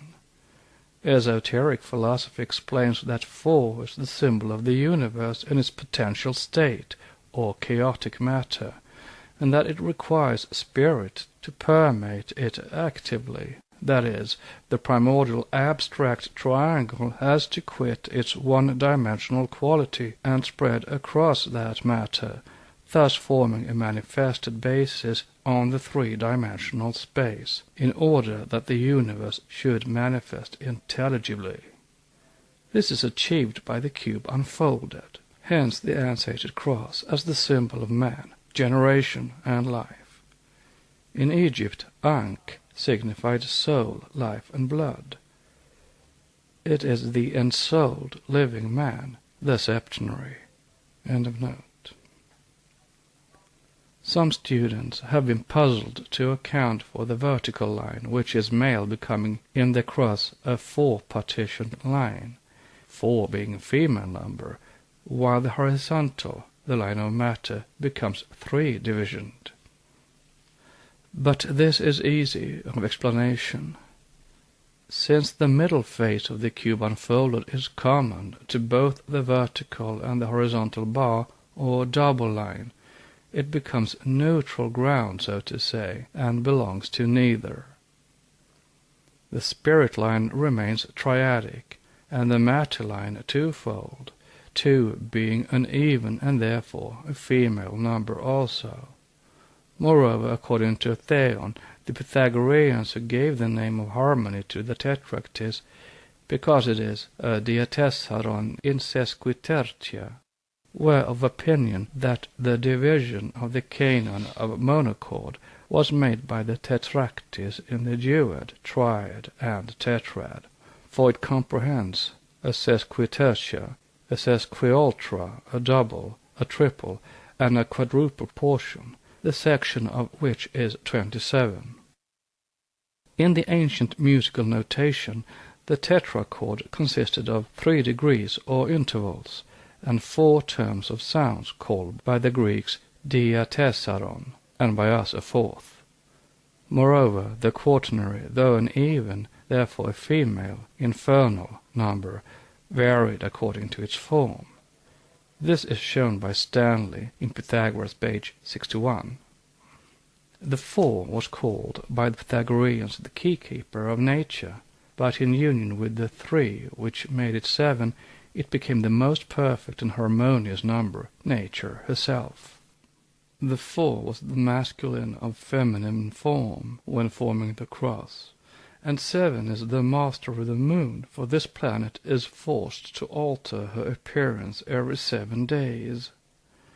It is on number 7 that Pythagoras composed his doctrine on the harmony and music of the spheres, calling a tone the distance of the moon from the earth, from the moon to Mercury half a tone, from thence to Venus the same, from Venus to the Sun 1½ tones, from the Sun to Mars a tone, from thence to Jupiter half a tone, from Jupiter to Saturn half a tone, and thence to the zodiac a tone, thus making 7 tones, the diapason harmony. All the melody of nature is in those 7 tones, and therefore is called the voice of nature. Plutarch explains that the Achaean Greeks regarded the tetrad as the root and principle of all things, since it was the number of the elements which gave birth to all visible and invisible created things. With the brothers of the Rosy Cross, the figure of the cross or cube unfolded formed the subject of a disquisition in one of the Theosophic degrees of Purée, and was treated according to the fundamental principles of light and darkness, or good and evil. Writes Reuchlin, quote, "The intelligible world proceeds out of the divine mind, or unit, after this manner.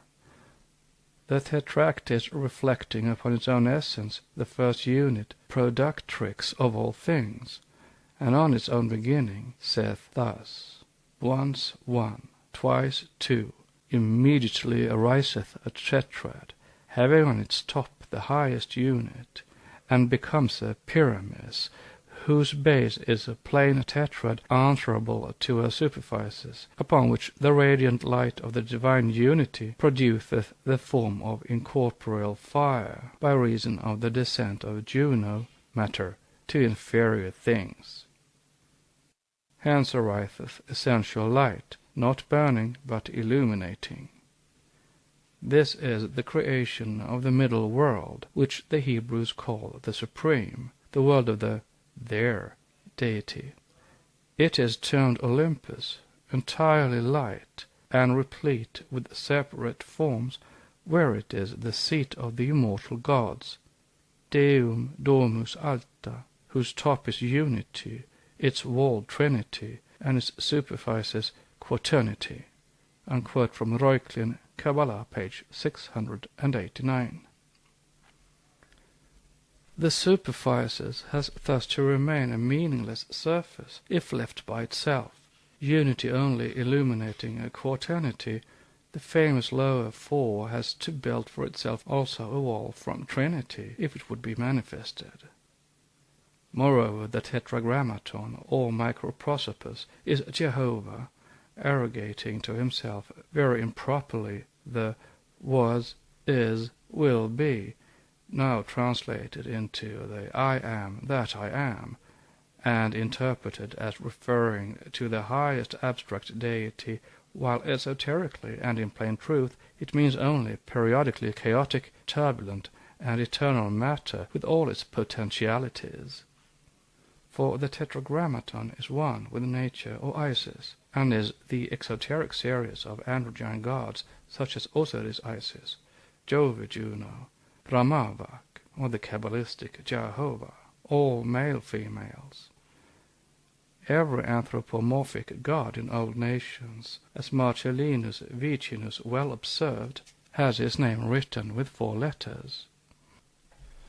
Thus with the Egyptians he was Teut, the Arabs Allah, the Persians Sire, the Magi Orosi, the Mahometans Abdi, the Greeks Theos, the ancient Turks Esar, the Latins Deus, to which J. Lorenzo Anina adds the German Gott, the Sarmatian Buu, etc., etc.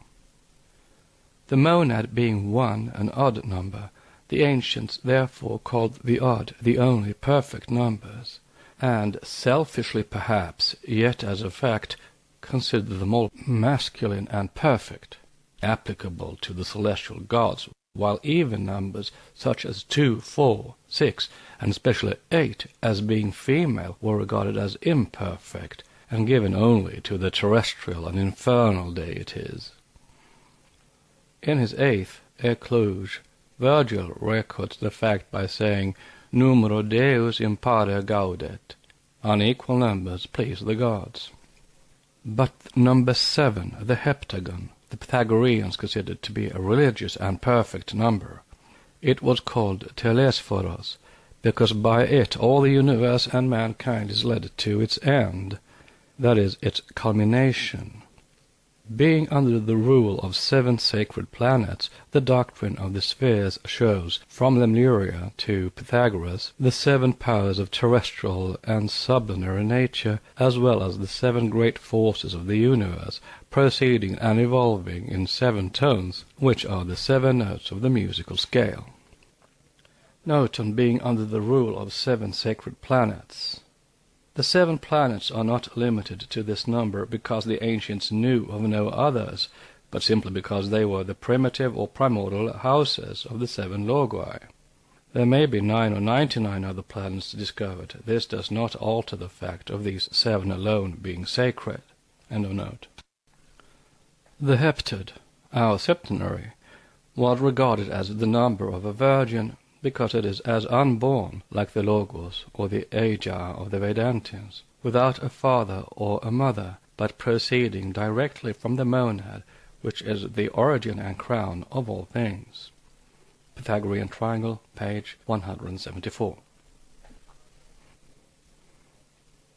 And if the heptad is made to proceed from the monad directly, then it is, as taught in the secret doctrine of the oldest schools, the perfect and sacred number of this Mahamanvantara of ours. The septenary, or heptad, was sacred indeed to several gods and goddesses, to Mars with his 7 attendants, to Osiris, whose body was divided into 7 and twice 7 parts, to Apollo the sun, between his 7 planets, and playing the hymn to the 7-rayed on his 7-stringed harp, to Minerva, the fatherless and the motherless, and others. Cis-Himalayan occultism with its 7ing, and because of such 7ing must be regarded as the most ancient, the original of all. It is opposed by some fragments left by the Neoplatonists, and the admirers of the latter, who hardly understand what they defend, say to us, See, your forerunners believed only in a triple man composed of a spirit, soul, and body. Behold, the Taraka Raya Yoga of India limits that division to 3, we to 4, and the Vedantians to 5 koshas, they say.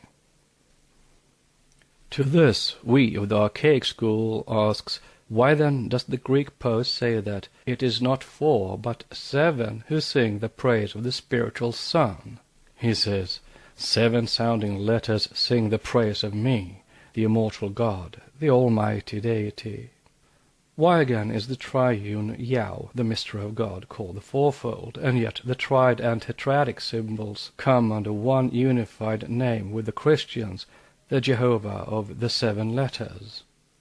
Why again in the Hebrew Sheba is the oath, the Pythagorean tetractys, identical with number 7, or as Mr. Gerald Massey has it, taking an oath was synonymous with 2-7, and the 10 expressed by the letter Yod, which was the full number of Yahweh-Sabaoth, the 10-lettered God. In Lucian's auction, Pythagoras asks, how do you reckon? The reply is 1, 2, 3, 4. Then do you see, says Pythagoras, in what you conceive 4 there are 10. Then a perfect triangle and our art, tetractys, 4 or 7. Why does Proclus say in Timaeus, the father of the golden verses celebrates the tetractys as the fountain of perennial nature? Simply because those Western Kabbalists who quote the exoteric proofs against us have no idea of the real esoteric meaning, because all the ancient cosmologies, the oldest cosmographies of the 2 most ancient people of the 5th root race, the Hindu-Aryans and the Egyptians, adding to them the early Chinese races, the remnants of the 4th or Atlantean race, base the whole of their mysteries on number 10, the higher triangle standing for the invisible and metaphysical world, the lower 3 and 4, or the septennate, for the physical realm. It is not the Jewish Bible that brought number 7 into prominence. Hesiod used the words, the 7th is the sacred day, before the Sabbath of, quote, Moses, unquote, was ever heard of. The use of number 7 was never confined to any one nation. This is well testified by the 7 vases in the Temple of the Sun, near the ruins of Babylon in Upper Egypt.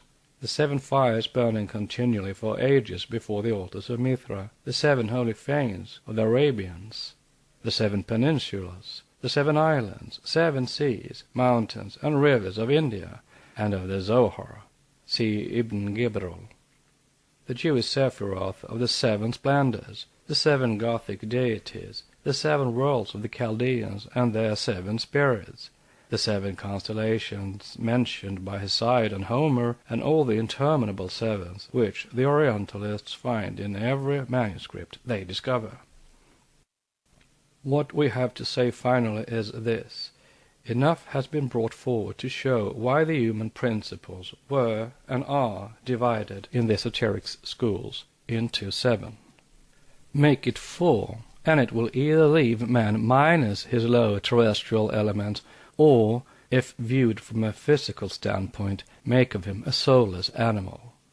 The quaternary must be the higher or the lower, the celestial or terrestrial tetractys, to become comprehensible according to the teachings of the esoteric ancient school. Man must be regarded as a septenary.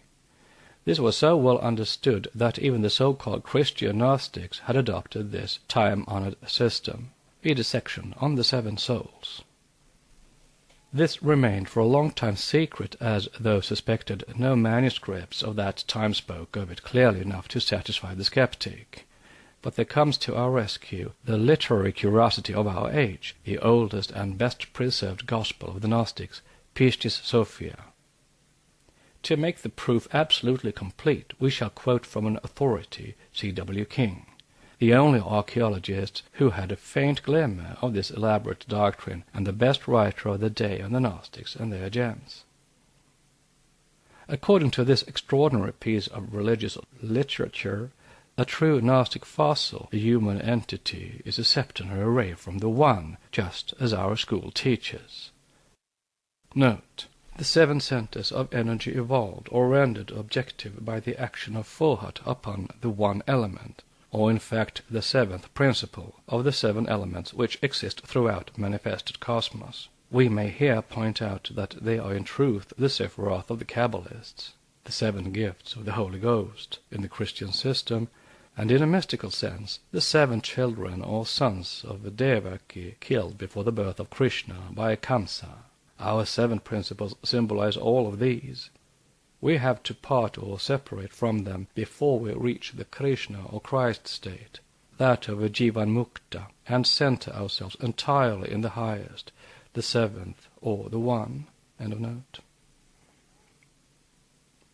It is composed of 7 elements, 4 of which are borrowed from the 4 Kabbalistical manifested worlds. Thus, from Asia it gets the nephesh, or seat of the physical appetites, vital breath also.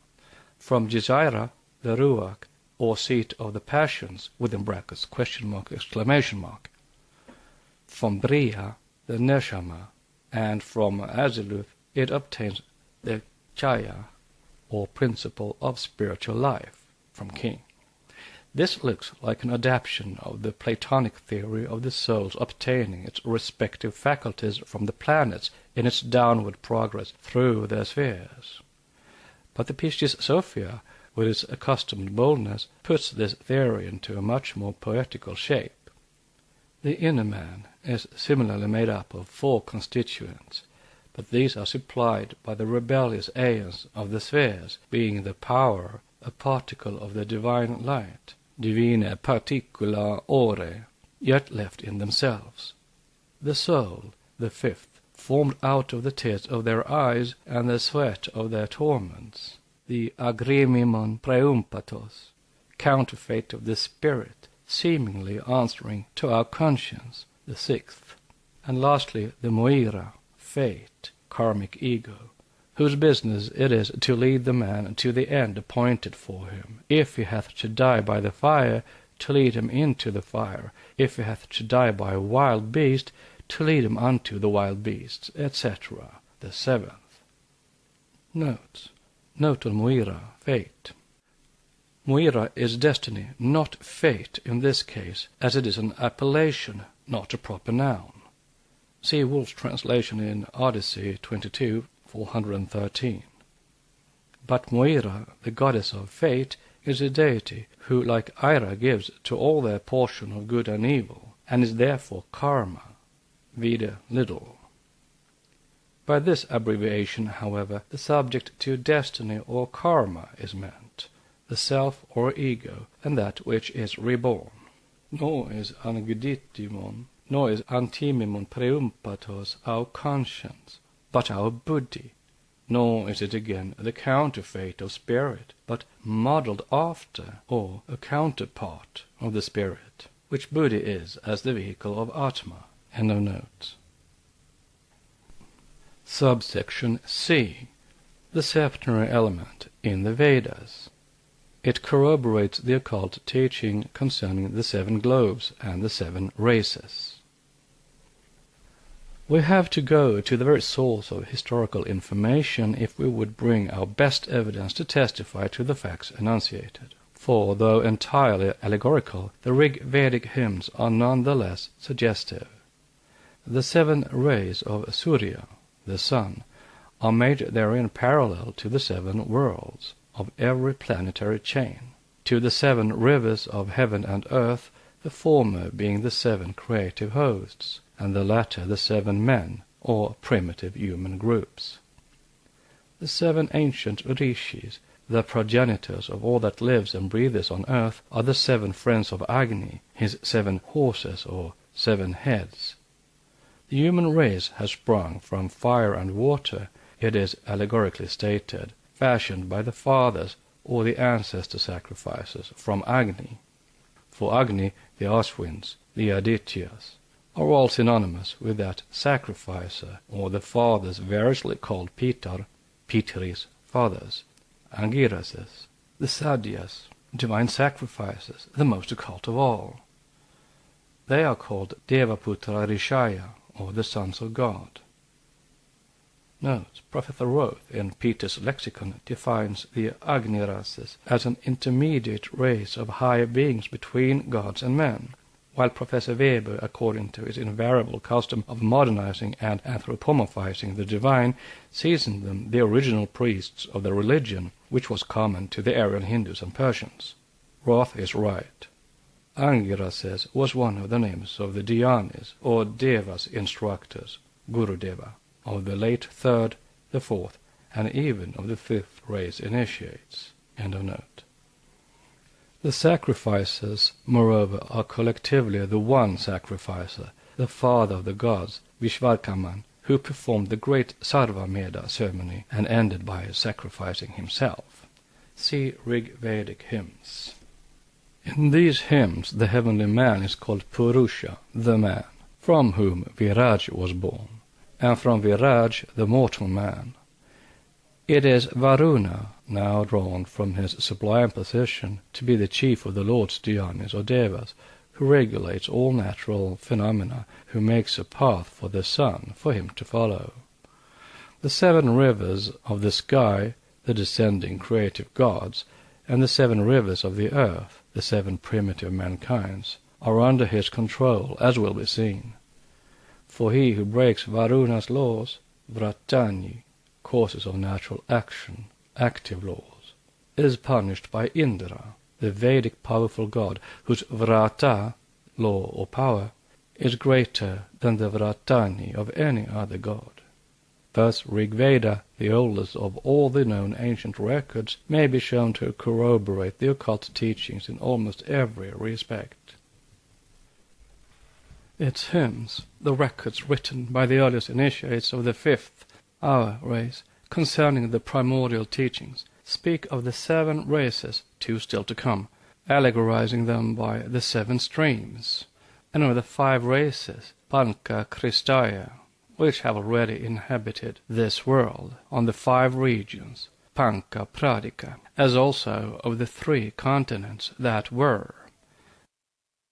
Note: 3 submerged or otherwise destroyed continents, the first continent of the first race prevailing to the last and existing to this day, are described in the occult doctrine: the Hyperborean, the Lemurian, adopting the name now known in science, and the Atlantean. Most of Asia issued from under the waters after the destruction of Atlantis.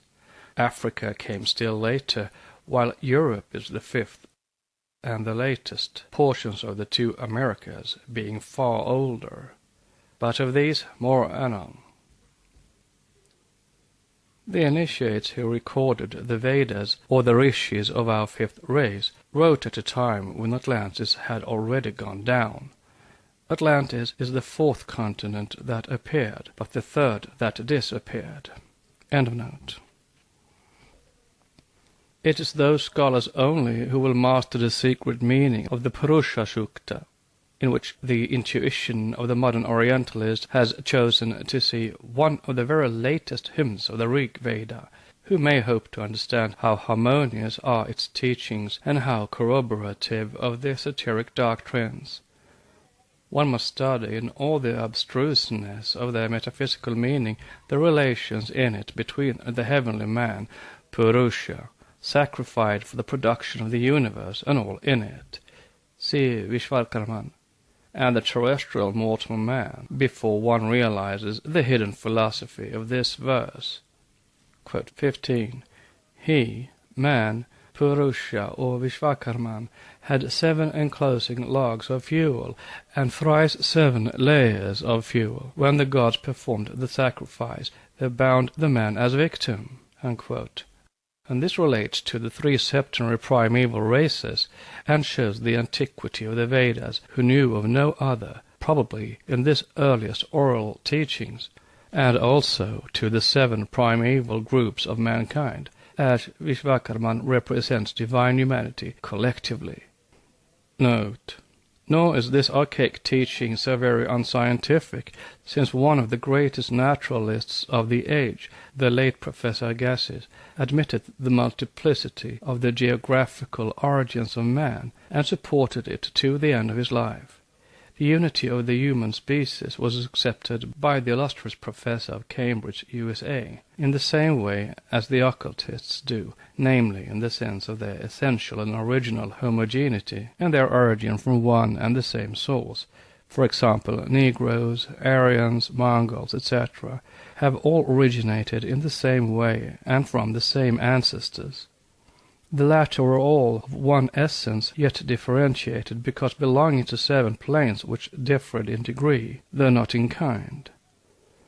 That original physical difference was but little more accentuated by that of geographical and climatic conditions later on.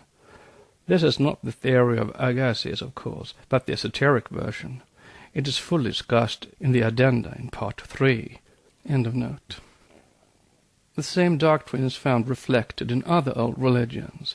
It may and must have come down to us disfigured and misinterpreted, as in the case of the Parsis, who read it in their Vendidad and elsewhere without understanding the allusions they contain any better than the Orientalists do. Yet the doctrine is plainly mentioned in their old works. See the enumeration of the 7 spheres, not the Karshvara of the earth, as believed in Fargod 19:30. But see further on.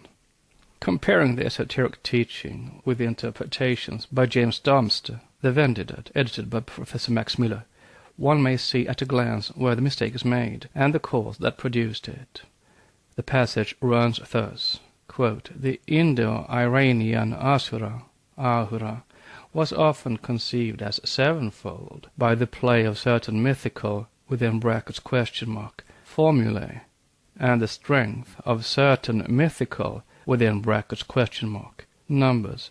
The ancestors of the Indo-Iranians had been led to speak of 7 worlds, and the supreme god was often made 7-fold, as well as the worlds over which he ruled."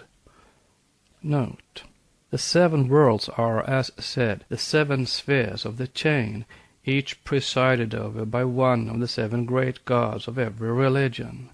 When the latter became degraded and anthropomorphized, and the metaphysical ideas nearly forgotten, the synthesis, or the highest, the 7th, was separated from the rest, and that personification became the 8th god, whom monotheism tried to unify, but failed.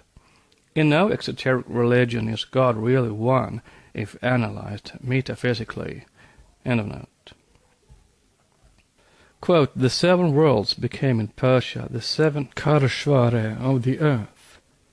The earth is divided into 7 Karshvara, only one of which is known and accessible to man, the one on which we live, namely Hwanirata, which amounts to saying that there are 7 earths."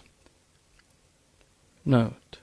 The 6 invisible globes of our chain are both worlds and earths, as is our own, albeit invisible. But where could be the 6 invisible earths on this globe? End of note. Parsi mythology knows also of 7 heavens.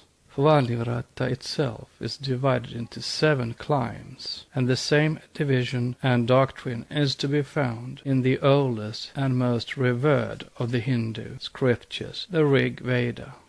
Mention is made therein of 6 worlds besides our earth, the 6 Rajamsi above Prithivi, the earth, or this Hidam, as opposed to that which is yonder, that is, the 6 globes on the 3 other planes or worlds.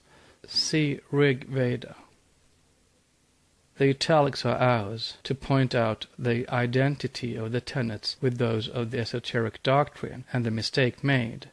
The Magi or Mazdaeans only believed in what other people believed in, namely in 7 worlds or globes of our planetary chain, of which only one is accessible to man at the present time, our Earth, and in the successive appearance and destruction of 7 continents or earths on this our globe, each continent being divided in commemoration of the 7 globes, 1 visible, 6 invisible, into 7 islands or continents, 7 climes, etc., etc.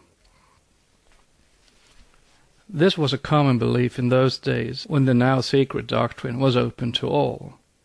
It is this multiplicity of localities under septenary division that made the Orientalists, led astray moreover by the oblivion of both the uninitiated Hindus and Parsis of their primitive doctrines, feel so puzzled by this ever-recurring 7-fold number as to regard it as mythical. It is that oblivion of the first principles which has led the Orientalists off the right track and made them commit the greatest blunders. The same failure is found in the definition of the gods. Those who are ignorant of the esoteric doctrine of the earliest Aryans can never assimilate or understand correctly the metaphysical meaning contained in these beings. Ahura Mazda, or Mazd, was the head and synthesis of the 7 Ameshaspentas, or Amshaspens, and therefore an Ameshaspenta himself. Just as Jehovah Bina Arelim was the head and synthesis of the Elohim and no more, so Agni Vishnu Surya was the synthesis and head, or the focus whence emanated in physics and in metaphysics from the spiritual as from the physical sun, the 7 rays, the 7 fiery tongues, the 7 planets or gods. All these became supreme gods and the one God, but only after the loss of the primeval secrets, the sinking of Atlantis, or the quote, flood, unquote, and the occupation of India by the Brahmans, who sought safety on the summits of the Himalayas, when even the high tablelands of what is now Tibet became submerged for a time. Ahura Mazda is addressed only as the most blissful spirit, creator of the corporeal world in the Vendidad. Ahura Mazda in its literal translation means the wise lord, Ahura lord and Mazda wise. Moreover, this name of Ahura, in Sanskrit Asura, connects him with the Manasa Putras, the sons of wisdom who informed the mindless man and endowed him with his mind, Manas. Ahura, Asura, may be derived from the root A, to be, but in its primal signification it is what the secret teaching shows it to be. When geology shall have found out how many thousands of years ago the disturbed waters of the Indian Ocean reached the highest plateau of Central Asia, when the Caspian Sea and the Persian Gulf made one with it, then only will they know the age of the Aryan Brahmanical nation, and the time of its descent into the plains of Hindustan, which it did millenniums later. Yima, the so-called first man in the Vendidad, as much as his twin brother Yama, the son of Vaivashvata Manu, belongs to 2 epochs of universal history. He is the progenitor of the second human race, hence the personification of the shadows of the Pitris, and the father of the post-diluvian humanity. The Magi said Yima as we say man when speaking of mankind. The fair Yima, the first mortal who converses with Ahura Mazda, is the first man who dies or disappears, not the first who is born. The son of Viksangat was like the son of Vaivashvata, the symbolical man who stood in esotericism as the representative of the first 3 races and the collective progenitor thereof.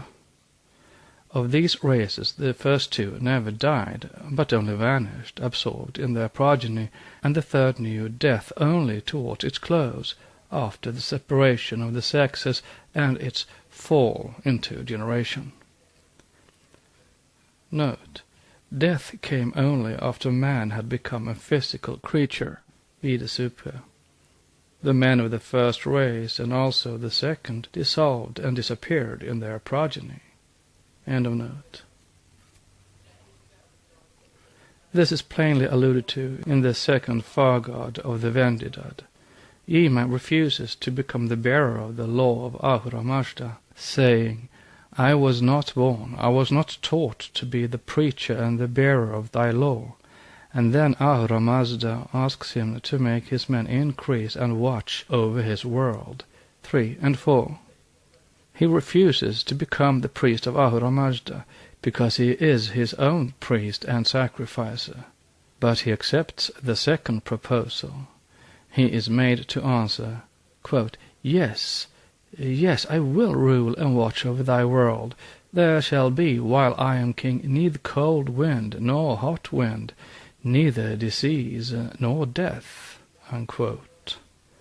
Then Ahura Mazda brings him a golden ring and a poniard, the emblems of sovereignty, and under the sway of Yima, quote, 300 winters passed away, and the earth was replenished with flocks and herds, with men and dogs and birds, and with red blazing fires, etc.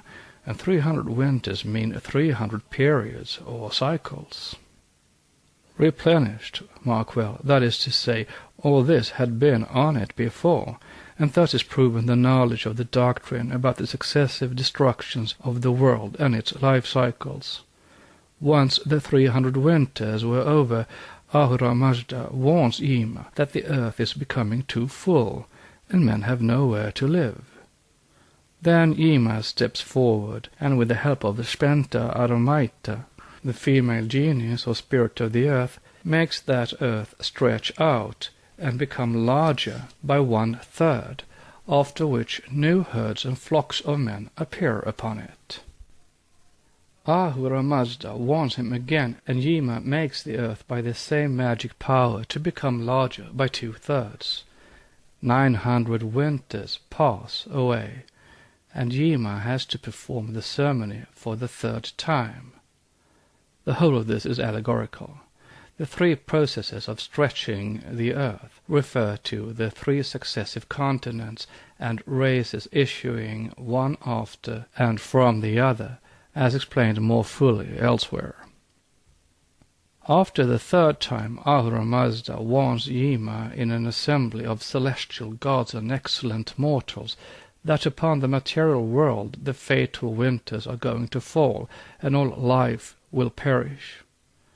This is the old Mazdaean symbolism for the, quote, flood, unquote, and the coming cataclysm to Atlantis, which sweeps away every race in its turn. Like Vaivashvata Manu and Noah, Yima makes a vara, an enclosure, an ark, under the god's direction, and brings thither the seed of every living creature, animals, and fires. It is of this, quote, earth, unquote, or new continent, that Zarathustra became the lawgiver and ruler. This was the 4th race in its beginning, after the men of the 3rd began to die out. Till then, as said, there had been no regular death, but only a transformation, for men had no personality as yet. They had monads, breaths of the one breath, and as impersonal as the source from which they proceeded. They had bodies, or rather shadows of bodies, which were sinless, hence karmaless. Therefore, as there was no kamaloka, least of all nirvana or even devakan, for the souls of men who had no personal egos, there could be no intermediate periods between the incarnations. Like the phoenix, primordial man resurrected out of his old into a new body. Each time, and with each new generation, he became more solid, more physically perfect, agreeably with the evolutionary law, which is the law of nature. Death came with a complete physical organism, and with it moral decay. This explanation shows one more old religion agreeing in its symbology with the universal doctrine. Elsewhere, the oldest Persian traditions, the relics of Mazdaism of the still older Magians, are given, and some of them explained. Mankind did not issue from one solitary couple, nor was there ever a first man, whether Adam or Yima, but a first mankind. It may or may not be meditated polygenism. Once that both creation, ex nihilo, an absurdity, and a superhuman creator or creators, a fact, are made away with by science, polygenism presents no more difficulties or inconveniences, rather fewer from a scientific point of view, than monogenism does. Nevertheless, it is as scientific as any other claim. For in his introduction to Knots and Gliddon's Types of Mankind, Agassiz declares his belief in an indefinite number of primordial races of men created separately, and remarks that, whilst in every zoological province animals are of different species, Man, in spite of the diversity of his races, always forms one and the same human being." Unquote. Occultism defines and limits the number of primordial races to 7 because of the 7 progenitors, or Prajapatis, the evolvers of beings. These are neither gods nor supernatural beings, but advanced spirits from another and lower planet, reborn on this one, and giving birth in their turn in the present round to present humanity. This doctrine is again corroborated by one of its echoes, the Gnostic. In their Anthropology and Genesis of Man, they taught that a certain company of 7 angels formed the first men, who were no better than senseless, gigantic, shadowy forms, a mere wriggling worm, within brackets, ! Writes Irenaeus, who takes as usual the metaphor for reality. Subsection D. The septenary in the exoteric works. We may now examine other ancient scriptures and see whether they contain the septenary classification, and if so, to what degree. As much, if not much more, even than in the Jewish Bible, scattered about in the thousands of Sanskrit texts, some still unopened, others yet unknown, as well as in all the Puranas, the numbers 7 and 49, 7 by 7, play a most prominent part. They are found from the 7 creations in chapter 1 down to the 7 rays of the sun at the final pralaya, which expand into 7 suns and absorb the material of the whole universe. Thus the Matsya Purana has, for the sake of promulgating the Vedas, Vishnu in the beginning of a kalpa related to Manu the story of Narasimha and the events of 7 kalpas. Then again the same Purana shows that in all the Manvantaras classes of rishis appear by 7 and 7, and having established a code of law and morality depart to felicity. The rishis representing many other things besides living sages.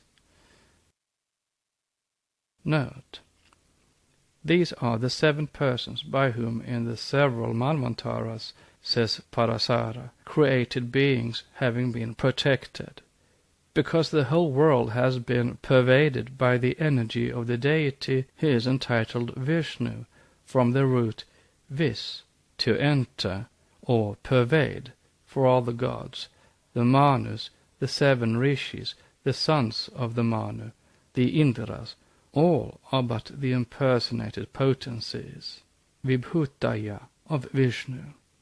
From Vishnu Purana. Vishnu is the universe, and the universe itself is divided in the Rig Veda into 7 regions, which ought to be a sufficient authority for the Brahmins at all events. End of note. In hymn 19, verse 53 of Atharva Veda, Dr. Muir's translation, one reads, "The mysterious number is once more prominent in the no less mysterious Maruts."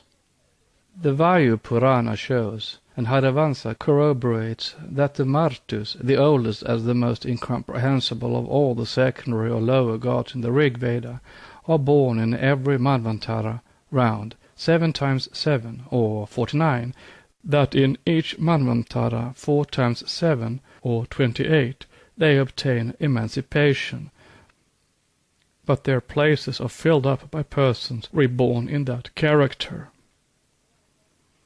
What are the Maruts in their esoteric meaning, and who those persons reborn in that character? In the Rig and other Vedas, the Maruts are represented as the storm gods and the friends and allies of Indra. They are the sons of heaven and of earth. This led to an allegory that makes them the children of Shiva, the great patron of the yogis, the Mahayogi, the great ascetic, in whom is centered the highest perfection of austere penance and abstract meditation, by which the most unlimited powers are obtained, marvels and miracles are worked, the highest spiritual knowledge is acquired, and union with the great spirit of the universe is eventually gained. In the Rig Veda the name Shiva is unknown, but the god is called Rudra, which is a word used for Agni, the fire god, the Maruts being called therein his sons. In the Ramayana and the Puranas, their mother, Diti, the sister or complement of and a form of Aditi, anxious to obtain a son who would destroy Indra, is told by Kashyapa the sage that if with thoughts wholly pious and person entirely pure she carries the babe in her womb for 100 years, she will get such a son. But Indra foils her in the design. With his thunderbolt he divides the embryo in her womb into 7 portions, and then divides every such portion into 7 pieces again, which become the swift-moving deities, the Maruts. Note: in the Ramayana it is Balarama, Krishna's elder brother, who does it. End of note. These deities are only another aspect, or a development of the Kumaras, who are the Rudras in their patronymic, like many others. Note: with regard to the origin of Rudra, it is stated in several Puranas that his spiritual progeny, created in him by Brahma, was not confined to either the 7 Kumaras or the 711 Rudras, etc., but comprehends infinite numbers of beings in person and equipments like their virgin father. Alarmed at their fierceness, numbers, and immortality, Brahma desires his son Rudra to form creatures of a different and mortal nature. Rudra, refusing to create, desists, etc. Hence Rudra is the first rebel. See Linga, Vayu, Matsya, and other Puranas. End of note. Diti being Aditi, unless the contrary is proven to us, Aditi we say, or Akasha in her highest form, is the Egyptian 7-fold heaven. Every true occultist will understand what this means. Diti, we repeat, is the 6th principle of metaphysical nature, the Buddhi of Akasha. Diti, the mother of the Maruts, is one of her terrestrial forms, made to represent, at one and the same time, the divine soul in the ascetic and the divine aspirations of mystic humanity toward deliverance from the webs of Maya and final bliss in consequence. Indra, now degraded because of the Kali Yuga, when such aspirations are no more general but have become abnormal through a general spread of ahamkara, the feeling of egotism, self or I-amness, and ignorance, was in the beginning one of the greatest gods of the Hindu pantheon, as the Rig Veda shows. Suradipa, the chief of the gods, has fallen down from Jishnu, the leader of the celestial host, the Hindu Saint Michael, to an opponent of asceticism, the enemy of every holy aspiration. He is shown married to Yandri, Yandrani, the personification of Yandriyaka, the evolution of the element of senses, whom he married because of her voluptuous attractions, after which he began sending celestial female demons to excite the passions of holy men, yogis, and to beguile them from the potent penances which he dreaded. Therefore Indra, now characterized as the god of the firmament, the personified atmosphere, is in reality the cosmic principle Mahat, and the 5th human, Manas, in its dual aspect, as connected with Buddhi, and as allowing himself to be dragged down by his karma principle, the body of passions and desires. This is demonstrated by Brahma telling the conquered god that his frequent defeats were due to karma, and were a punishment for his licentiousness and the seduction of various nymphs. It is in this latter character that he seeks to save himself from destruction, to destroy the coming babe destined to conquer him. The babe, of course, allegorizing the divine and steady will of the yogi, determined to resist all such temptations and thus destroy the passions within his earthly personality. Indra succeeds again because flesh conquers spirit. Diti is shown frustrated in the Dvapara Yuga, during that period when the 4th race was flourishing.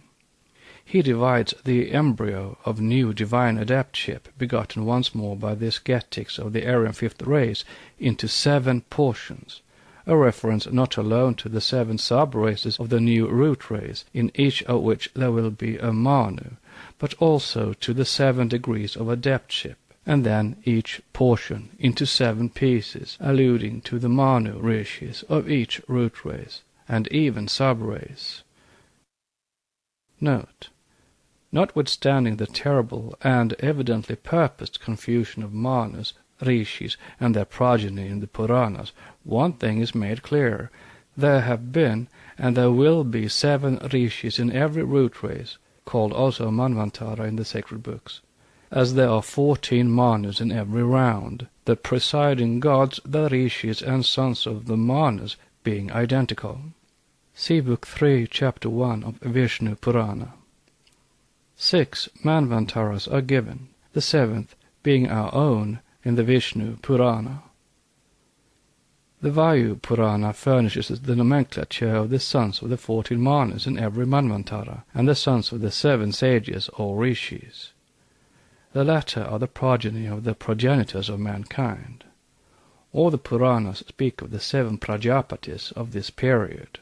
Round. End of note.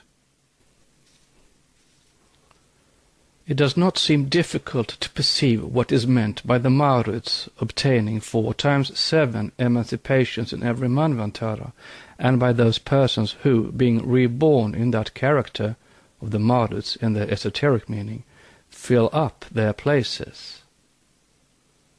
The Maruts represent a. the passions that storm and rage within every candidate's breast when preparing for an ascetic life, this mystically.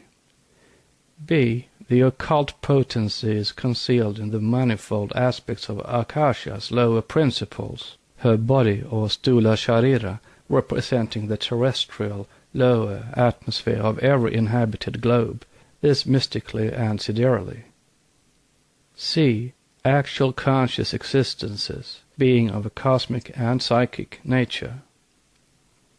At the same time, Maruts is, in occult parlance, one of the names given to those egos of great adepts who have passed away, and who are known also as Nirmanakayas, of those egos for whom, since they are beyond illusion, there is no Devakan, and who, having either voluntarily renounced it for the good of mankind or not yet reached nirvana, remain invisible on earth.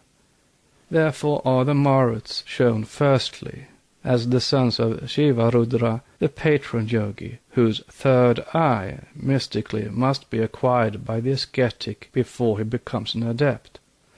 Then in their cosmic character as the subordinates of Indra and his opponents, variously. Note on the Maruts. Chaksuba was the Manu of the 6th period, 3rd round and 3rd race, in which Indra was Manojava, Mantradruma in the Bhagavata Purana. As there is a perfect analogy between the great round, Mahakalpa, each of the 7 rounds, and each of the 7 great races in every one of the rounds, therefore Indra of the 6th period, or 3rd round, corresponds to the close of the 3rd race at the time of the fall, or separation of sexes. Rudra, as the father of the Maruts, has many points to contact with Indra, the Marutvan, or Lord of the Maruts. To receive a name, Rudra is said to have wept for it. Brahma called him Rudra, but he wept 7 times more, and so obtained 7 other names, of which he uses 1 during each period. End of note.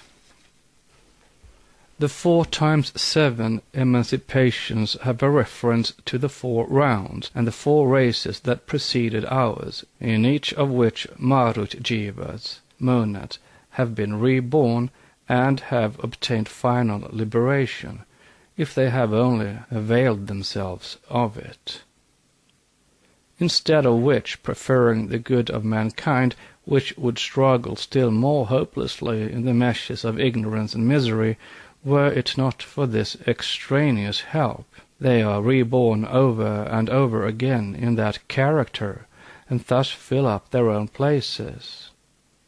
who they are on earth, every student of occult science knows, and he also knows that the Marus are Rudras, among whom also the family of Tvashtri, a synonym of Vishvakarman, the great patron of the initiates, is included. This gives us an ample knowledge of their true nature. The same for the septenary division of cosmos and human principles. The Puranas, along with other sacred texts, teem with allusions to this. First of all, the mundane egg which contained Brahma, or the universe, was externally invested with 7 natural elements, at first loosely enumerated as water, air, fire, ether, and 3 secret elements, Book 1. Then the world is said to be encompassed on every side by 7 elements, also within the egg, as explained. The universe is encompassed on every side above and below by the Andakataha, the shell of the egg of Brahma. Around the shell flows water, which is surrounded with fire, fire by air, air by ether, ether by the origin of the elements, ahamkara, the latter by universal mind, intellect in the texts.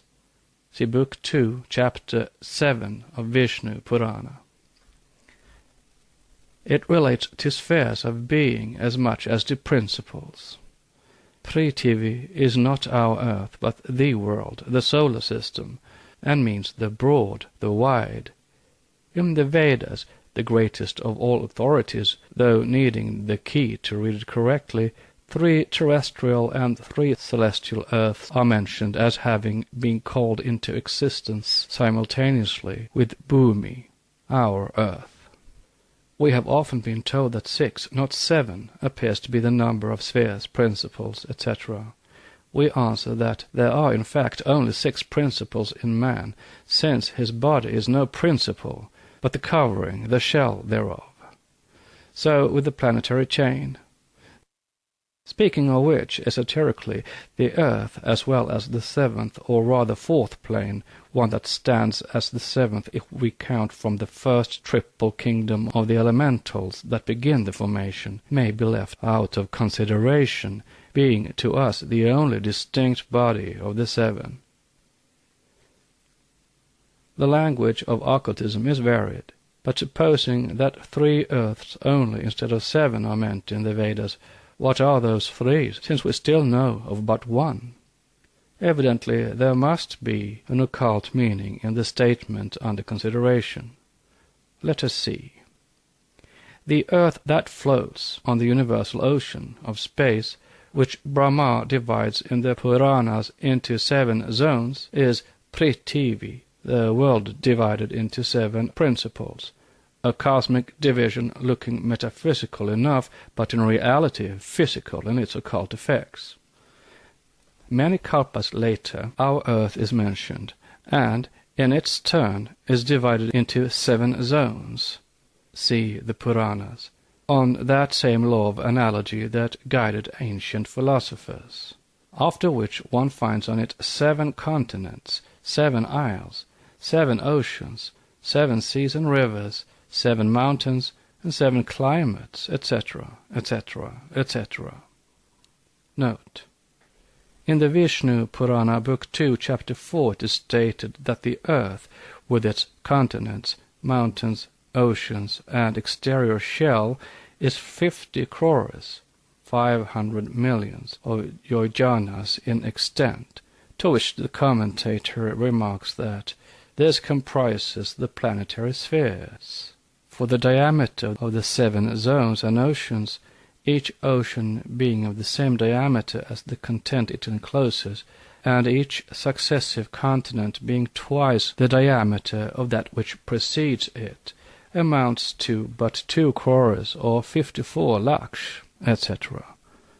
Whenever any contradictions in different Puranas occur, they have to be ascribed to differences of kalpas and the like.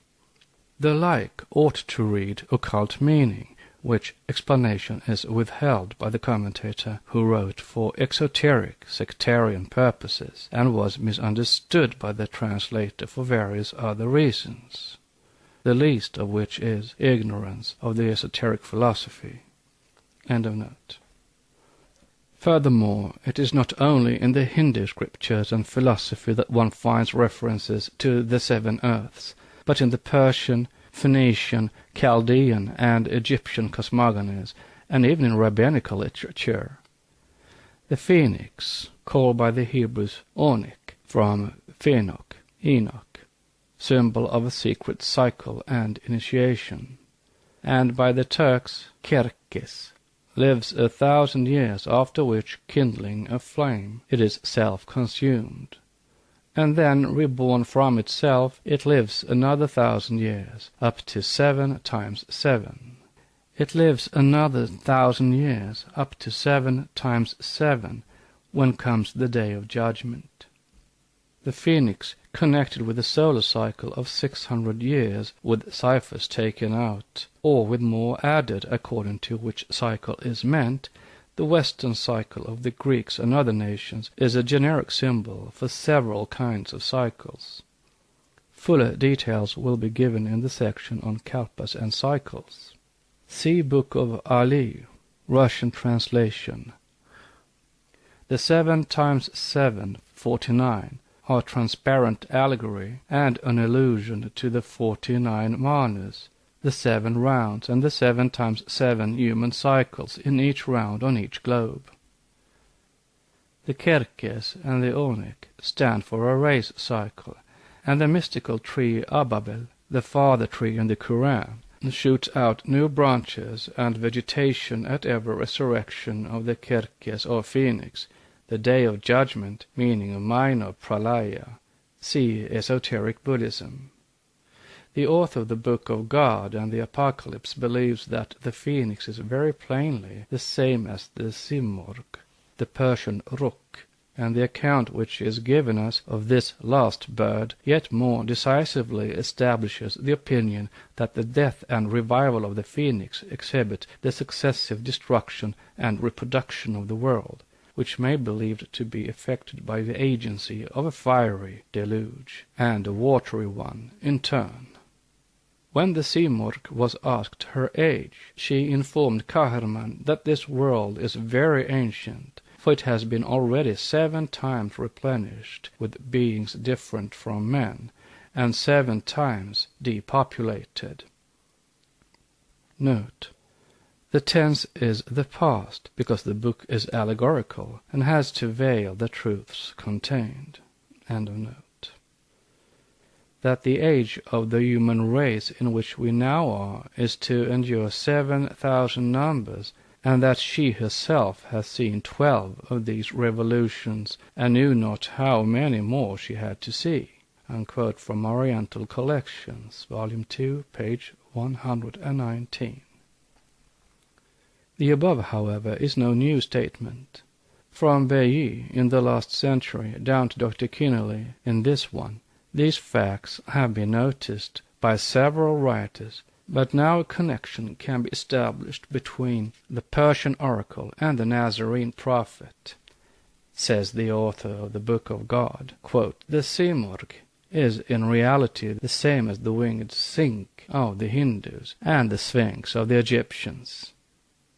It is said that the former will appear at the end of the world as a monstrous lion bird. From these the rabbins have borrowed their mythos of an enormous bird, sometimes standing on the earth, sometimes walking in the ocean, while its head props the sky. And with the symbol they have also adopted the doctrine to which it relates. They teach that there are to be 7 successive renewals of the globe, that each reproduced system will last 7,000 years, within brackets question mark, and that the total duration of the universe will be 49,000 years. This opinion, which involves the doctrine of the pre-existence of each renewed creature, they may either have learned during the Babylonian captivity, or it may have been part of the primeval religion which their priests had preserved from remote times." Taken from page 176. It shows rather that the initiated Jews borrowed, and their non-initiated successors, the Talmudists, lost the sense and applied the 7 rounds and the 49 races, etc., to the wrong end.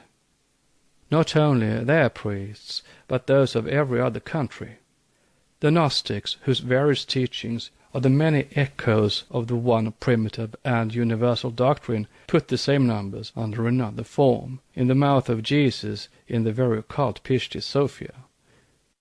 We say more, even the Christian editor or author of Revelation has preserved this tradition and speaks of the 7 races, 4 of which, with part of the 5th, are gone, and 2 have to come. It is stated as plainly as could be stated in chapter 17, verses 9 and 10. Thus saith the angel, And here is the mind which hath wisdom.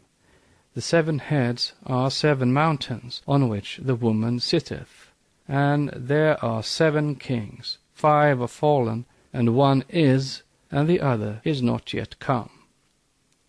Who, acquainted in the least with the symbolical language of old, will fail to discern in the 5 kings that have fallen the 4 root races that were, and part of the 5th, the one that is, and in the other that is not yet come, the 6th and 7th coming root races, as also the sub-races of this our present race.